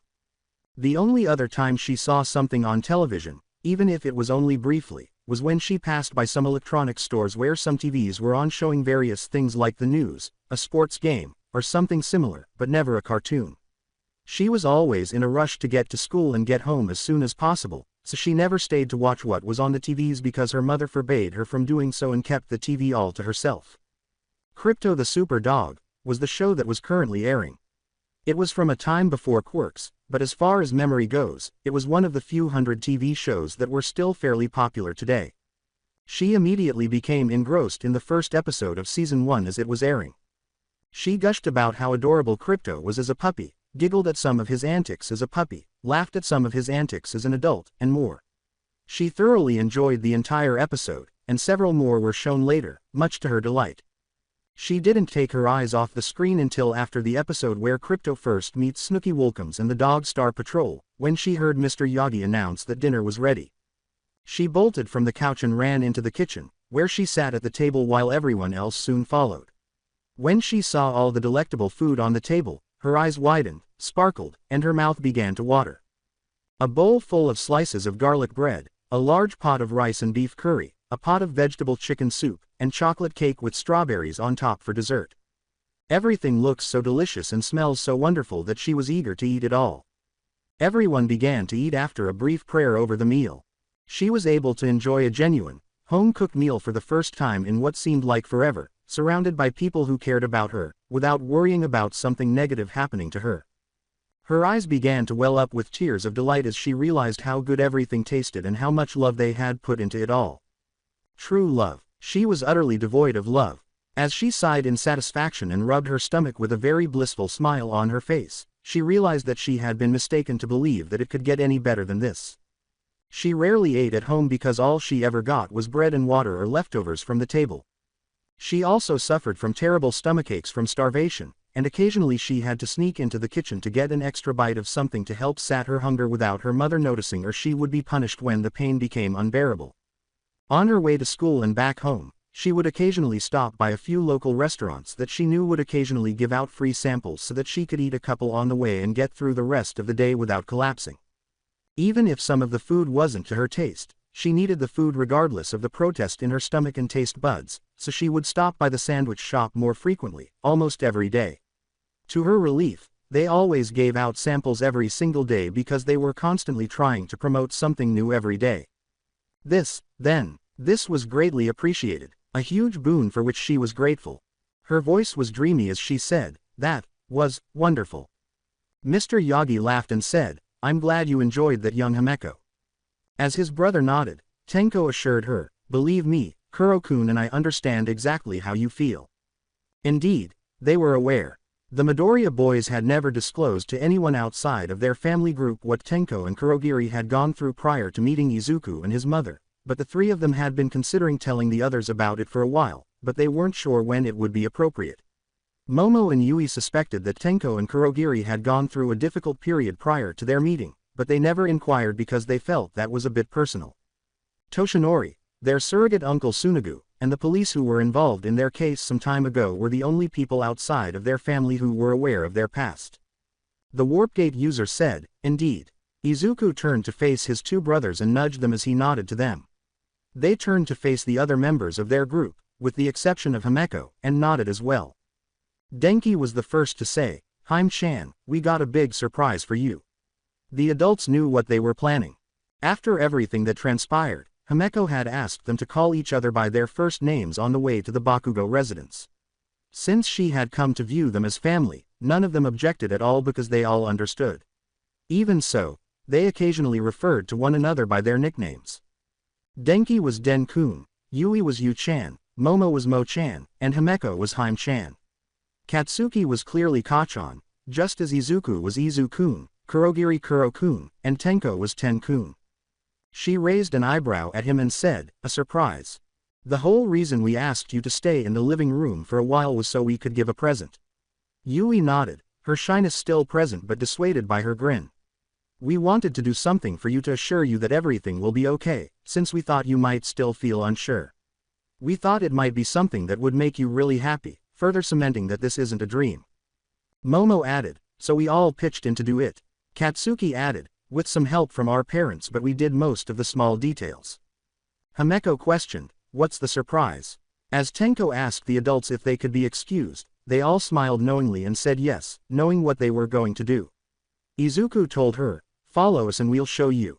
Without much delay, the children left the kitchen and the table to accompany their friend upstairs to the one extra bedroom in the house next to Katsuki's. After a moment of confusion, she obeyed Tenko's instruction to cover her eyes with her hands. Okay, close your eyes. As she walked, she felt two pairs of hands gently push her in the direction of what she thought was the room, and when she stopped in her tracks, she felt the hands leave her. She heard the door open. Tenko yelled, okay, you can look now. As Himeko lowered her hands and opened her eyes, what she saw shocked her so much that it touched her heart. She covered her mouth to hide her smile and muffled her laugh because she was crying again that day. The room was a pastel pink with white floors, some little yellow flowers were on the walls as they looked like they were only painted recently but had quickly dried up. The window had golden color curtains with white lacy frills at the ends of them hanging from the curtain rod. A cat head-shaped carpet was on the floor as the cat face itself was a Siamese. The bed, which had a plain white headboard, had light blue covers and two pillows with little candies decorating both the covers and the pillowcases. On the bed were a few plushies, a cute white rabbit wearing a prima donna ballerina outfit, a Siamese cat, a princess doll which had long blonde yarn hair, a gold tiara on her head. Skin color was a pale tan. She had blue eyes, a small but cute smile on her face, and she wore a pretty orange princess gown with golden shoes, and lastly an All Might plushie. Beside bed was a plain white nightstand with a simple lamp with a floral patterned lampshade, a little floral toy box that was open right beside nightstand full of lots of toys ready to be played with, a white dresser and a white closet which was open revealing a couple of outfits around her size for her to wear. No way, are you serious? Is this really for me? She asked the others as she turned to face them. When they nodded, she lowered her hands, revealing a huge smile and happy tears. I love it, I love it, I love it, she exclaimed as she began to laugh and cheer with delight, tears streaming from her eyes as she rushed around the room to get a close-up look at everything before jumping onto the bed and embracing all four of the plush toys there. As they all sat on her bed, the others approached her. Izuku said, we're glad to hear. Momo said, it took a lot of work, but in the end, as Tenko finished her sentence, it was very well worth it. Since she had been in the living room the entire time and hadn't seen any of them or some of their parents come downstairs until dinner time, she asked them inquisitively, How in the world did you get all this stuff up here in the first place? First of all, my parents actually had things for if they ever had a daughter, but they were unable to have any more children, so they were thinking of adopting but wanted to until I was old enough to be ready to take in a little sister. So when you came into the picture and with all that happened today they jumped at the chance, hence some of these things are here because they were in boxes stored for later until now. Bakugo clarified. Considering that you and Katsuki kind of look alike, even look pretty similar to Mrs. Bakugo, people would think right away that you guys were related, not even thinking that you were actually adopted. Kurogiri laughed as everyone else laughed as well. And second, is because of Momo and her dad, Denki added. Himeko said, oh yeah I remember, you guys said that Momo had a creation quirk right? And that's when it hit her. Yup, and her father had a paint-related quirk. Yui responded. Apparently his quick allows him to make anything he paints become real whether he wants it to happen or not, though he can only work on inanimate objects and it makes him pretty hungry afterwards if he uses it too much. And the only inanimate objects that he can paint to become a reality are fabric-related things like the curtains, the lampshade, and carpet for example. But not only that but anything he paints that he doesn't make to become real he can make the painting itself dry up really quickly so there would be no need to wait a long time for it to do it naturally. Anything he paints that way will dry up in a matter of 2 minutes. Hence how the flowers on the walls look like they've been painted recently but look like they had enough time to dry even though it wasn't very long.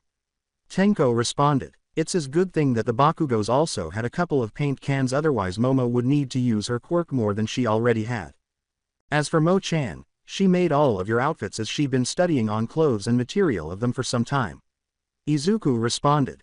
She nodded because she understood before she began to cry, which worried her companions but they stopped said, thank you. Sniffled thank you all so much, sobbed this. This is the best gift anyone has ever given me. Sniffled I feel so blessed. Not only do I get friends to look after me and help me. But sniffled. But I also get rescued from my monster of a mother sob. I'm surrounded by people who actually do care about me. I'm going to be adopted by a real caring and loving family, and I get a new beautiful room of my own. Words alone cannot ever describe how thankful I am to have what I have right now, sniffled and how thankful I am to you all. I know that I would have died or worse if you guys never came into my life, sob fr from the bottom of my heart. Thank you. She started crying even more when she realized that everyone was embracing her and she didn't want to push them away. She sensed that the others were crying too, but that was only because they were relieved that she was safe, that they had saved her, and that she was content. They hugged her closer to them while their own tears continued to flow. In her mind, she knew 100% more than ever as she sobbed. That she was secure, free, that she was cherished. She was now in a place where she could fit in with the right people, and above all, genuinely. She was at home, a half hour late and a time skip. They all experienced a very sweet and priceless moment when the parents and guardians arrived to see how the children were doing before the Bakugos went to bed and everyone else went home for the night. They told them good night and that they would see them in the morning. It appeared that all of the children were sleeping soundly on Himeko's new bed, with Himeko in the center, embracing all of her new plush toys, and the others surrounding her in a protective circle. They were all huddled close to one another for warmth. All of them were deeply moved by this, as the men grinned and the women struggled to contain their happiness as tears welled up in their eyes. Before she texted it to everyone else so they would have it, Mitsuki hurriedly took the photo at this priceless moment. Knowing that they would be fine and that it would be best to avoid disturbing them, they all turned to one another. As Toshinori carefully and slowly closed the door to avoid making noise and disturbing their sleep, they all whispered, "Good night kids, sweet dreams." His thoughts returned to what had happened in the kitchen earlier when the kids had gone upstairs, and he and the others went back downstairs as we were leaving the house, saying good night to the Bakugos before they left. A flashback. Are you serious? You for real? Mitsuki asked the exact question they were all going to ask, and they all exclaimed in shock, wait what? Toshinori nodded. It would not be a problem at all, since my job pays quite a bit doing so this will not even make a dent in my budget. With all that happened today I think it would be the best course of action. Going to a private school where they would get a good education, not only be safe but also they would be in an environment with more responsible adult staff and in a place where bullying is not tolerated whatsoever. I took the liberty of looking up the private school that young Momo attends, so I think it would be a good place for them to go. It would be heartless to have them all separated from each other after all that they've been through. By doing this they can not only stay together but also be able to get an education much better than they did before. Since I know that sending your children to private school is a bit pricey, I'm more than happy to help pay for the expenses, and there would be no need to try and pay me back. I really do not mind whatsoever. Plus I heard that that school also has their own free bus ride system which can easily pick up the children and bring them all back home afterwards. And thankfully the school will also take in quirkless children, and some of the children are allowed to not say what the quirks are if they don't want to. With the exception of Toshinori, everyone turned to face the Yaoyorozu family, who nodded in agreement. I'll just need to talk to a few people I know and the school's principal to make the arrangements possible. In the meantime, you won't have to worry about that other school. Tsukauchi will take care of everything from there. Toshinori advised them. At the earliest hopefully we can get them to start attending within maybe a week or two depending on how things go. In the meantime all of you can save up money for when they will all apply for UA when they get old enough, as the private school also doubles as a middle school. Since they're all aiming to become heroes, doing it this way will make things a lot easier on all of you. Words cannot express how shocked but also moved everyone was by this. They were all utterly stunned. Without expecting anything in return, this man was prepared to cover all costs to send their kids to a different, safer school. It was so noble and selfless. Before long, they were all grinning as a few of the couples began to cry, and they were all expressing their gratitude to him for his incredibly kind offer. Inko, in particular, grabbed the man's shirt and pulled him to her as their lips touched. This was her way of saying, "Thank you," and Toshinori quickly recovered from his shock at her abrupt behavior by kissing her back. It was cooed by the others as Mitsuki took a picture of it. When Mitsuki and her husband were informed about their new relationship, the girl began laughing and telling her best friend that it was time for her to find a man.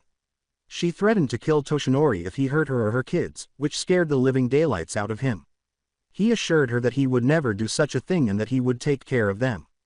In the meantime, Masaru congratulated them and expressed his hope that, when the time came, they would have a happy future together. Everything would be all right. Flashback ends. Inko and he returned to the apartment complex where she and her sons resided before he realized it.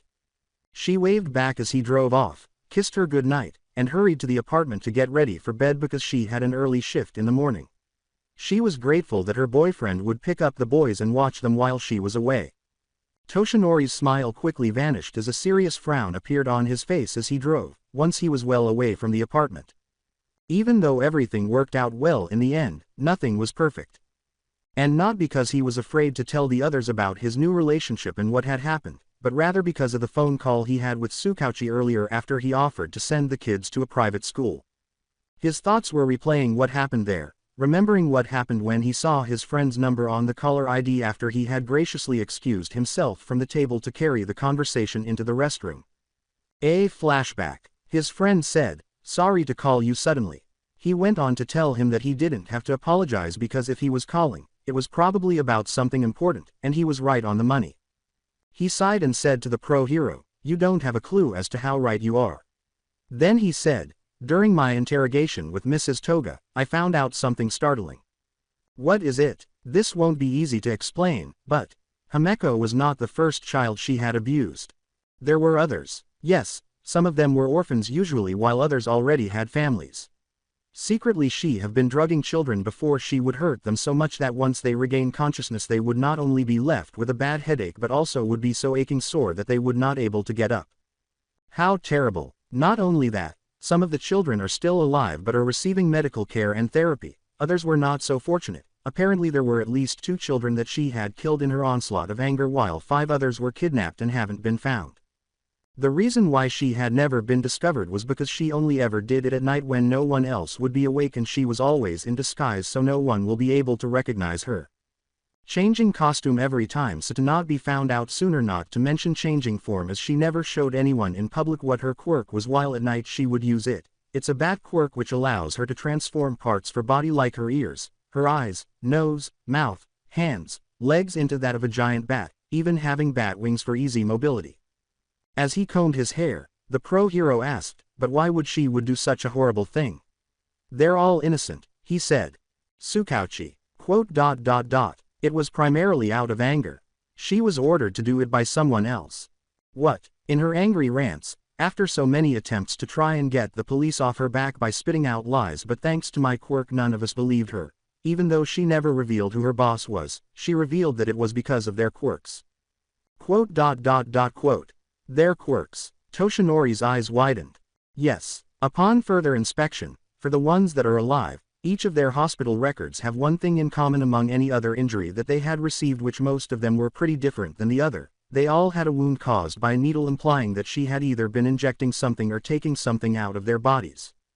And each of the kids' public records revealed that each of them had very unique quirks. Some were even stronger versions than the ones their parents had. Not only that, some of those children that are alive apparently were kidnapped but were sent back to the respective homes before the morning, so to lay off too many reports of kidnapping from some of their families. But the thing is, flashback ends. The memory made him sigh. He was aware that he would eventually come to the surface. That the woman had been employed by him. That, like the other children who were abducted and never returned, she had intended to eventually make her own daughter vanish, forwarding them all to him. Only Tsukauchi and Gran Torino would realize how much strength and willpower it took to maintain a composed and joyful Fa Section 8 in order to conceal his anger and fear. It took a lot more to prevent him from squeezing the car's steering wheel until it braked. Since only one person could cause it, the friend's statement made his blood boil so much that he felt like a volcano about to erupt. Like this, he felt foolish because he should have realized that only he would have thought of this horrible deed. His best friend's words, which left a bad taste in his mouth, continued to ring in his mind. Quote. The thing is, when the doctors were doing a medical exam on those children that were kidnapped but brought back, and for those who were being bad until they had to go to the hospital, they found out something truly startling. Their quirks were gone, and I do not mean disabled permanently, I literally mean gone, as if they never had one in the first place. Even though their medical records clearly stated that they all had quirks, the doctors did an examination several times to confirm it that indeed their quirks were gone. As if someone had stolen them. As the gang reflected on everything that had happened since they were eventually released from that so-called elementary school following a more horrific incident, saving Himeko from her mother and having her adopted by the Bakugo family, who became Katsuki's sister, you would be shocked at how much can change in a single month. First of all, the gang made the most of their newfound free time until they could attend their Momo's safer new school. This was especially true as Momo got to know Himeko better because they could now spend more time together, which strengthened their bond as a group. Having sleepovers at other people's houses with promises of movie marathons and pranks, playing games both physical and from Denki and Katsuki's new game stations and game collection, and asking Momo if she was secretly a princess in awe-inspiring astonishment made her parents laugh. If dressing up as a princess later seemed to make Himeko believe that more than her squealing in excitement and almost fainting from seeing it confirmed it, FYI, she may not be royalty, but given how rich her family is it would seem like she was royal, or rather rich enough to be a princess. Himeko and Yui dressed up in pretty dresses to like Momo, and the three got pictures taken to keep as treasures along with the dresses they wore, which were given to the other two girls graciously, which made them smile as they thanked the Yaoyorozus for their lovely gifts. Promising more than ever to be grateful and thankful for every gift and good thing that came their way. Playing in the park, occasionally watching a hero fights when they would come across one. Lately they've been following Izuku's habit of hunting down a hero fight to watch. Listening careful to Izuku as he took notes on the battles he watched and getting more used to his muttering. Those hero battles don't happen often in their neck of the woods, much to their parents' relief, and get an autograph from the heroes if they could spare the time. Only two happened in their week off, with one involving Native, a new rookie on the job, making his debut with him saving an old lady from getting hit by a truck which crashed due to the driver having a cardiac arrest and had to be sent to the hospital at once, which he thankfully survived from and was doing well. And the other involving Death Arms taking down a gang of hot-headed thugs, about 3 of them, who all a quirk that was similar to the other as they could control plants. One can make weeds sprout and become a hazard and even turn other plants into weeds. One could make flowers on cactus bloom so much that the pollen it spreads caused anyone but the user to sneeze uncontrollably if they were in the area of the bloom. And one could making trees produce sap which he could use to trap his opponents. Unfortunately he has little control of the sap itself but is too conceited to admit it, which was why they only steal or raid places that had plants of any kind in them so they could utilize their quirks like flower shops, florists, plant nurseries, greenhouses, etc. However, just because they had time off, they weren't going to forego education and learning about what to expect at their new school. In order to ensure they don't fall behind and to be prepared when the time came, Momo was pleased to give them that information. They also had no intention of skipping their training, but more on that later. It didn't take long for them to start their first day at their new school. They had some schoolwork to catch up on, but fortunately it was simple. Fortunately, the staff also took bullying and abuse more seriously than the staff at their previous school, and they treated their students more fairly and kindly than the staff at their previous school did. A few days later, several kids received warnings to stop making fun of Izuku for being unique, or they would call their parents about their behavior, which made them stop completely, knowing that the staff would follow through on their warning. Fortunately, everyone else treated Izuku and friends more kindly than the students at their previous school ever did, and they even got to meet a few quirkless students there as well, and it goes without saying that they got along well with the gang of misfits. Speaking of their former school, it was now closed and there was no possibility that anyone with less than ideal intentions would reopen it. Why? In an attempt to exact revenge and ruin their future, the gang disregarded Tsukauchi's warning and hacked into the school system in an attempt to damage their spotless records because the principal and staff were upset with them for getting them into trouble and escaping. However, they were unaware that a fellow police officer, a woman named Tektina Wilmar, a strange name, I know, her parents are professional technologists, who was stationed at Musudafu for the month due to a police exchange issue, had been tasked with monitoring the school in case the staff attempted anything and stepping in if they went too far. As soon as they cracked the codes to gain access to the system, they were stopped before they could cause any irreversible harm. The officer's expert hacking abilities allowed her to uncover additional heinous information about them. No one was too terribly surprised to find out that the staff and the principal were all anti-quirkless and against those who had either very weak-looking quirks or villainous-like quirks or attitudes of people who look like a lost cause to them. Simply put, they absolutely hated it all, something fierce, and are not shy to discriminate and hurt somebody if they got the chance or if knew they could get away with it. Especially so if it was one of their students, Izuku and his gang being previously victims of their acts, though some did it when they were in a bad mood. And they took pleasure in making children miserable, more particularly the ones who get picked on by the other students. They just turn a blind eye and never intervene to stop the bullying, and show more favor towards other students who are either from well-off families or had good profitable quirks that they could make money off of if the students choose to tell the public about what school they went to, so the school that could get more publicity from it and therefore more cash in their pockets. They once believed they could do the same to Katsuki and Kurogiri in that respect, but after witnessing them defend their friends, they decided they were evil. The fact that the school had been concealing some even more sinister secrets made the situation even more terrifying. The school was immediately and permanently closed due to 5 serious crimes, the first of which was so obviously visible. 1. Clearly, there is a gross abuse of school authority and a lack of concern for the safety and well-being of the students. There is no action taken to stop the bullying and even worsens the victim's life, with no regard for the victims or their parents' feelings. Some of the children's only option for escape is to either become bullies themselves in order to gain favor from the teachers and stop being picked on by the students, which only hurts them and their futures there, or hope for a rare opportunity to be transferred to a new school because their parents were transferred at work or something similar. 2. The principal ignored the fact that at least 3 staff members were bringing in alcohol for their own consumption and that 2 of them were smoking. As long as the staff ensured that no children got their hands on it, the situation would be worse than bullying issues. 3. The school itself was avoiding paying taxes, which is illegal, and they bought off some of their friends to keep it a secret, which only made matters worse for them. Instead, they are using the additional funds to increase their pay increases. 4. None of the staff members had perfect records because they had all been in trouble with the law at least once for various reasons.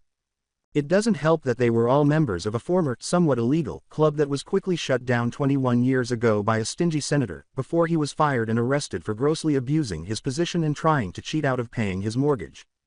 The principal was the leader of the club, so he gave all of his former colleagues jobs at the school so that they would at least have money, even if none of them had the skills necessary to deal with children.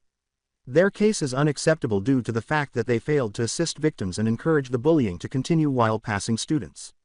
Finally, and most definitely not least, and the most horrible of all, 5.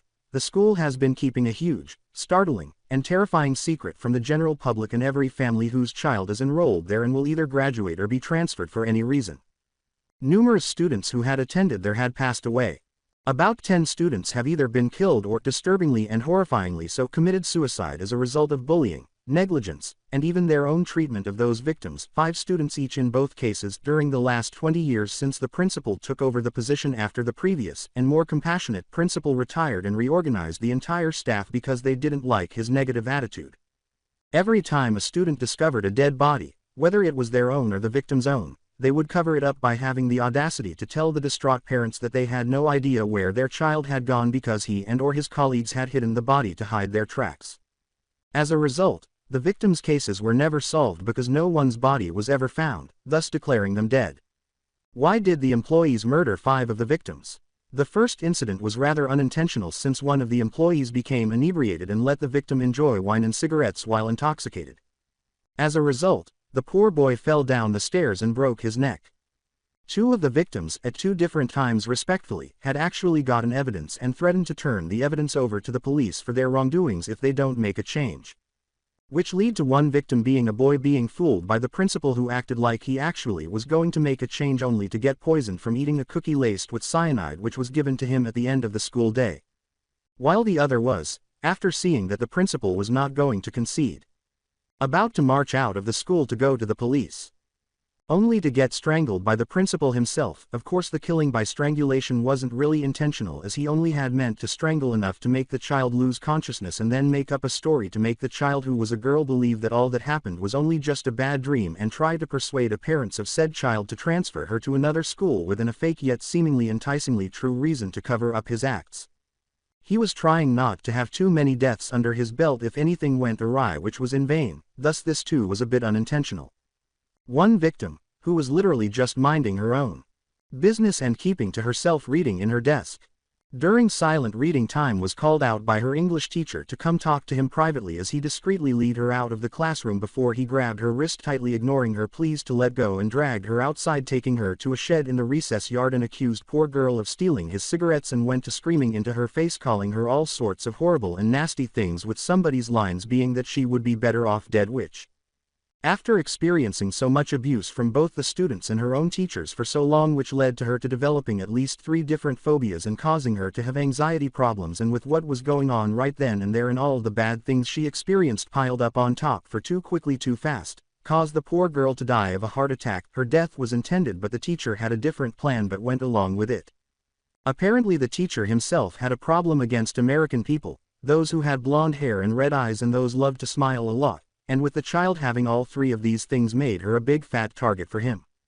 The last victim, a boy, had the most heartbreaking death of all the murdered victims because, despite his academic success, he was viewed as a parasite and mistreated because he was quirkless. In fact, during his final year of school, as the boy was looking forward to being free of that place, he accidentally broke a rather expensive display case next to the gym due to his limping from being tripped by his classmates quite a few times, making him clumsy in his movement. The PE teacher witnessed it as he was leaving to use the restroom. The teacher, who had a very bad temper at the time due to a very bad week, grabbed the student and dragged him into the private gym bathroom before he let all of his anger and frustration out on him by beating him so badly that he was left crying and bleeding on the floor. He then proceeded to urinate on the poor boy before breaking more of the boy's bones to add to what was already broken and spitting on him repeatedly, leaving him unable to get up. The boy was left sobbing, whimpering, and literally bleeding so much that he eventually died while the teacher went to clean himself before returning to the class and disposed of the body after school. As for the victims that committed suicide, each were done in a different way, as one let herself be crushed by a vending machine due to her mind being clouded up in pain. One had somehow managed to get his hands on a knife and stabbed himself to death with the blade aiming directly at his heart to make it quick and painless. One let herself fall off the roof of the school, which led her to die on impact. One actually let himself be beaten up by the children so badly that he let himself lay on the ground without receiving any medical attention and died due to severe internal bleeding from the beating being worse than before.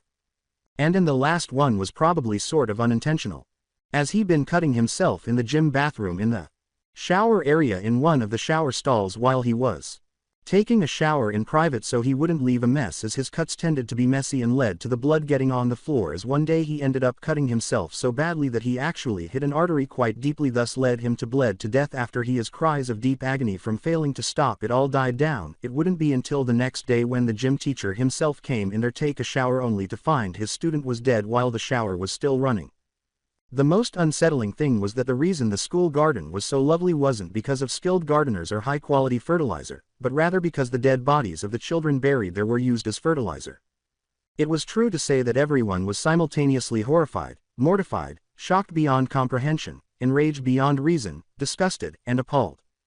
It was depressing, shameful, vile, and just plain sad and upsetting to see how society had devolved to the point where children were being killed in such heinous ways for reasons that weren't their fault and no justice was being served as a result. Although life is not always fair, crimes, villainy, and injustice are still committed today. This new age of quirks was meant to be a peaceful one for everyone to live in. The heroes' acts of inspiration and hope were supposed to stop things like this from happening. What in the world are parents teaching their children these days to encourage bullying or even teach them how to commit suicide at such a young age? How can such heinous crimes like this continue for 20 long years without anyone noticing until recently? How could adults treat helpless, innocent children with nothing but contempt, hatred, and disgust when they had done nothing to merit such treatment? All of this was just wrong and shameful. On the day the school was closed, all of the employees, including the principal, were arrested for their crimes and sent to prison, where they were given either a life sentence or a 50-year sentence. The families of the students who had gone to that school, including those whose child was killed as a result of them whose child had gone there at some point during the previous 20 years, had every right to be horrified and sickened by this injustice. They all filed a lawsuit against the former employees, demanding that they be compensated for the wrongs they had done to their families. They also brought shockingly serious charges against them. After that, some families checked to make sure the victims were okay and unharmed, while others pulled their own kids aside to reprimand them for their misbehavior. Many of the kids who bullied others without being restrained obviously got upset when they were reprimanded for it and backtalked their parents in tantrums. They were punished, grounded for months, and sent to anger management and counseling for the foreseeable future, and obviously the parents intend to send their children elsewhere for schooling or homeschool them for the time being. That same day, Toshinori, who's not going to stand by and let this kind of thing happen again, went on to do an interview with the media in his heroic persona to raise awareness about anti-bullying and to inspire everyone to stand up to bullying and abuse and to be heroes in their own right by supporting their coworkers, friends, students, and so on. With assistance and permission from the police, this case, better known as the elementary school nightmare, was used as an example, discreetly avoiding mentioning some of the more heinous atrocities that occurred, of how people should avoid allowing such crimes to occur, surface, or develop, how they should go about preventing this, how crimes like these would only lead to severe consequences, and how everyone should strive to make right and better changes for everyone in this society. As a result of this, he became more well-known and admirable, inspiring others to help their fellow humans and saving those victims from evil deeds. Needless to say, this also meant that poor Toshinori had to keep his distance from his friends for at least a month, claiming that he had to attend important business that would keep him extremely busy in another part of Japan for a month, which was somewhat true because he had to attend a few follow-up conferences after the initial interview. He was only able to stay in touch via letters or phone calls, which was the only way to stay in touch until things calmed down enough that he could return home and visit his girlfriend and his companions without too many obstacles. Of course, this also caused some villains and resentful civilians who were not enthusiastic about heroism to scoff at this, some of whom were later lashed for it. Being a professional hero wasn't always simple. But that wasn't all that happened. As the kids started their new school lives, Toshinori changed a lot. They noticed that he seemed a bit paranoid and guarded these days, almost as if he was expecting someone to attack him and the gang out of the blue. However, given what had happened recently, the kids assumed that he was acting this way because of what had happened a month earlier, which was entirely reasonable. However, Izuku, Momo, Kurogiri, and Bakugo had a gut feeling that there was more to this than that, but the four of them who knew about it kept it to themselves so as not to worry their parents or their friends. Toshinori gave him a job as a janitor at his company so he could earn a better income and be able to provide for his family as a way of thanking him for being there for their children. He thanked him greatly for the offer and for helping him and his family. In case you were wondering what happened to Jin, he is doing okay, no longer in prison, and is no longer living in poverty. Needless to say, he and his family were doing much better now than they had been before. In their spare time, when they weren't playing, studying, and admiring the hero's work, the gang would train together not only to strengthen their quirks, except for Izuku, who studied their quirks more to find as many angles that his friends could try out or overcome and be on the lookout for as much as possible so they can cover as many blind spots as possible, not to mention learning self-defense to defend himself. They would also train their bodies to get stronger physically and work on dodging and reaction times, sometimes focusing more on the latter because Momo had previously mentioned the importance of muscle memory. Himeko told them the specifics of her quirk during their first training session, allowing herself to trust them with this information after everything they had been through. She was both surprised and relieved when the gang, especially Izuku, said that her quirk was pretty cool and showed no disdain towards it. He went on to explain how her quirk could be used as an underground hero because she could disguise herself as her enemies to confuse them and gather information. She would be the ideal mole to infiltrate enemy headquarters to gather information and stir up conflict among the members, and so on. She was unable to mimic the person's personality or some of their quirks, even though she could mimic everything about them after swallowing their blood. She also couldn't mimic their quirk power. Yes, she could mimic heteromorphic forms of people, but that doesn't mean she has the power of that form, even if she might have the natural physical strength of Ida and the effects were only temporary, depending on how much blood she consumed. She could even imitate the person's clothing if she so desired, but doing so would require her to undress so it wouldn't appear strange and ungainly beneath her own clothing. However, this would leave her completely nude when the effects were removed, which is rather embarrassing. However, Izuku advised contacting the support department about creating a costume that would meet her needs so that, even if she made the person's clothes, she would still be fully clothed when the effects wore off. She studied how each person behaved and learned how to study an individual to learn about certain things so that if she did transform into said person, no one would know. She also got a lot of practice using her quirk by mimicking her friends, still surprised that they willingly let her take their blood so she could assess her quirk, but quite thankful that her saliva would prove to be a huge asset if she did bite her friends to suck their blood, as the saliva had a healing property that would heal the bite marks to make it. The girl vowed to work hard to become the hero she wanted to be, hoping to become a hero in the future because, as an underground hero, she wouldn't be noticed by the public, allowing her to keep her quirk hidden and keep herself safe.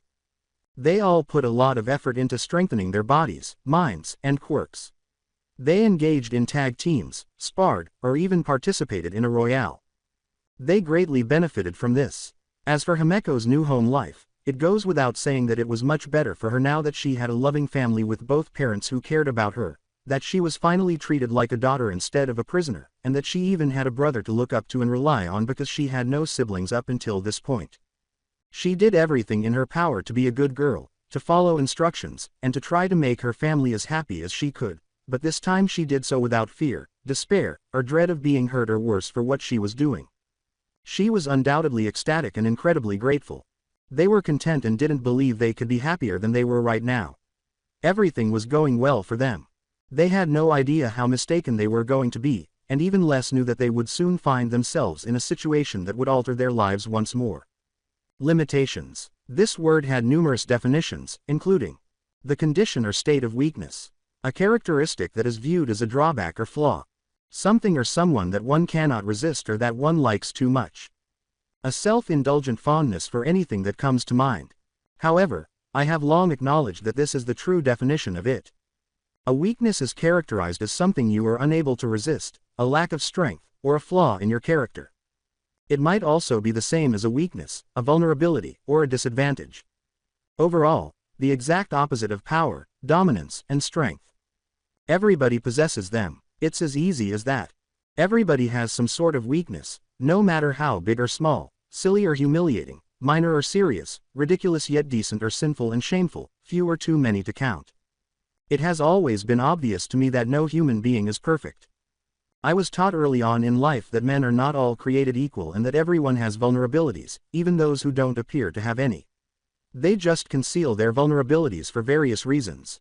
There were other things besides quirks that had their own shortcomings and disadvantages for the people who inherited them. Yes, I can acknowledge that I have my share, though they are more concealed due to my occupation, control over my skills, and physical appearance. Nevertheless, I do have them, even though I make sure that no one else knows or believes otherwise except for those I have a great deal of faith in. However, there are so few people in that category that it almost seems like they don't exist. It was odd that even after all these years and my current strength, I was still conscious of this obvious, or what ought to be obvious, fact. Particularly when it came to my enemies, my henchmen, or, more significantly, heroes. For example, a certain blonde hero who has been a pain in my side for too long, whom I should have killed years ago when I had the chance, whom I wanted to suffer not only for his meddling but also to make sure that that quirk would never oppose me again and that it would return to me whether he gave it up or not, though it is a shame to admit that I still don't know how it can be transferred from one user to another. I had to give the man some credit because he did a good job of hiding this from everyone and giving the impression that he was so strong that he had no flaws at all. For a while, I also thought that, which was a significant statement. Regardless of whether the fool was aware of it or not, it was only a matter of time until any weaknesses he had worked so hard to conceal would eventually come to light. No matter how hard you try, any flaws or weak points we have will eventually show up, whether subtly or as a large neon sign flashing in the night. I gazed at this charming piece of evidence that a small bird had shown me of him earlier that evening as the rain pelted down heavily outside my office. It was late in the evening, well past midnight. And I really mean that because one of my spies, who had been devotedly working for me for a year and a half, had a bird-like quirk, I hardly ever called for help. Because Musudafu was experiencing a severe lightning storm, this picture may have been taken in a hurry to avoid getting struck by lightning, which is why it is blurry. However, thanks to the most recent advancements in technology, it wasn't long before it was clear enough to see what it was. It would be an understatement to say that I was genuinely thrilled with the outcome, as my smile, which looked almost exactly like the famous Cheshire Cat from Alice in Wonderland, hasn't left my face since the results were announced. So many years of being a hero and yet you still continue to amuse me when you're not annoying me to death with your infernal meddling. I understand that even you can get lonely and long for companionship. We all long that. I commend you for your efforts to keep this secret for so long. Though alas you've let your guard down and now I know you have such a delicious weakness that I look forward to examine and dissect at my leisure. As I went to print it out for later use, I spoke out loud. However, regrettably, the project I intend to use is not yet complete, so I will postpone it until further notice. This will allow me to observe the situation before taking action. Even though one of my minions is currently rotting in prison, I was pleasantly surprised to learn from her profile alone that she actually has a connection to you in a way. I said this as I picked up the photo from the printer on my desk once it had finished printing. There was only a knock on the door, so I turned to face it and told the person to come in. When the door opened, I saw my friend and the doctor, who was holding a few files. Knowing what they were made me smile even more, and as usual, he didn't have to explain the contents of the files to me. I trust that I didn't interrupt you from anything. I said, not at all, old friend, I've just been looking back on recent events, in response to his question. No surprise there given what your spy had discovered, still to think this was all merely by chance rather than by pure observation, it still baffles me a little. As he gave me the files, he said, indeed, still one would be surprised with what one may find while in passing, even if just by chance whether the circumstances are calm or stressful or more often than not unexpected. I said this as I accepted the files after putting down the printed photo in my hand. I wondered for a moment how my spy was doing because he had to see a doctor because he had broken both wings and his left leg after colliding with 4 skyscrapers in his desperate attempt to avoid becoming a lightning rod. It was amazing that he had made it back here at all, especially considering how heavy his own wings were if either was severely damaged. But speaking of which, he's doing fine. He needed a strong dose of morphine and his bones had to be reset, but other than that, he'll be back on his feet after getting enough sleep and recuperation sessions over the next few days. As soon as he is given the all clear, he looks forward to your next order. Knowing him too well, I just shook my head when he told me, but I replied. That's good to hear, but I think he needs a 2-week vacation once he's fully recovered. He's more than deserving of it, considering the excellent piece of priceless information he gave me and the fact that he had to brave such a storm to obtain it, in addition to the fact that he's been working extra hours lately to finish his assignments. Please let him know this and advise him to enjoy himself while remaining alert in case something unexpected happens. I dismissed my old friend after he nodded and walked back to the door, shutting it behind him. I put the files down on my desk and turned back to the image I had just printed, leaving myself alone with my thoughts once more. I didn't open them right away. Enjoy your time with them while you can all might, because someday soon, you and I will cross paths yet again, and this time you'll lose more than what you had years ago. As I laughed, I thought about how he would look when he realized that he had just signed their obituaries for his most recent and undoubtedly greats to error. For now, though, I'll hold off on taking action until the appropriate moment. Waiting another year or so won't have any negative impact on my plans. I've been waiting for a real victory for almost 2 centuries. So this was it for the series. I hope you enjoyed it. To watch more series like this, subscribe to my channel. Till then, bye bye.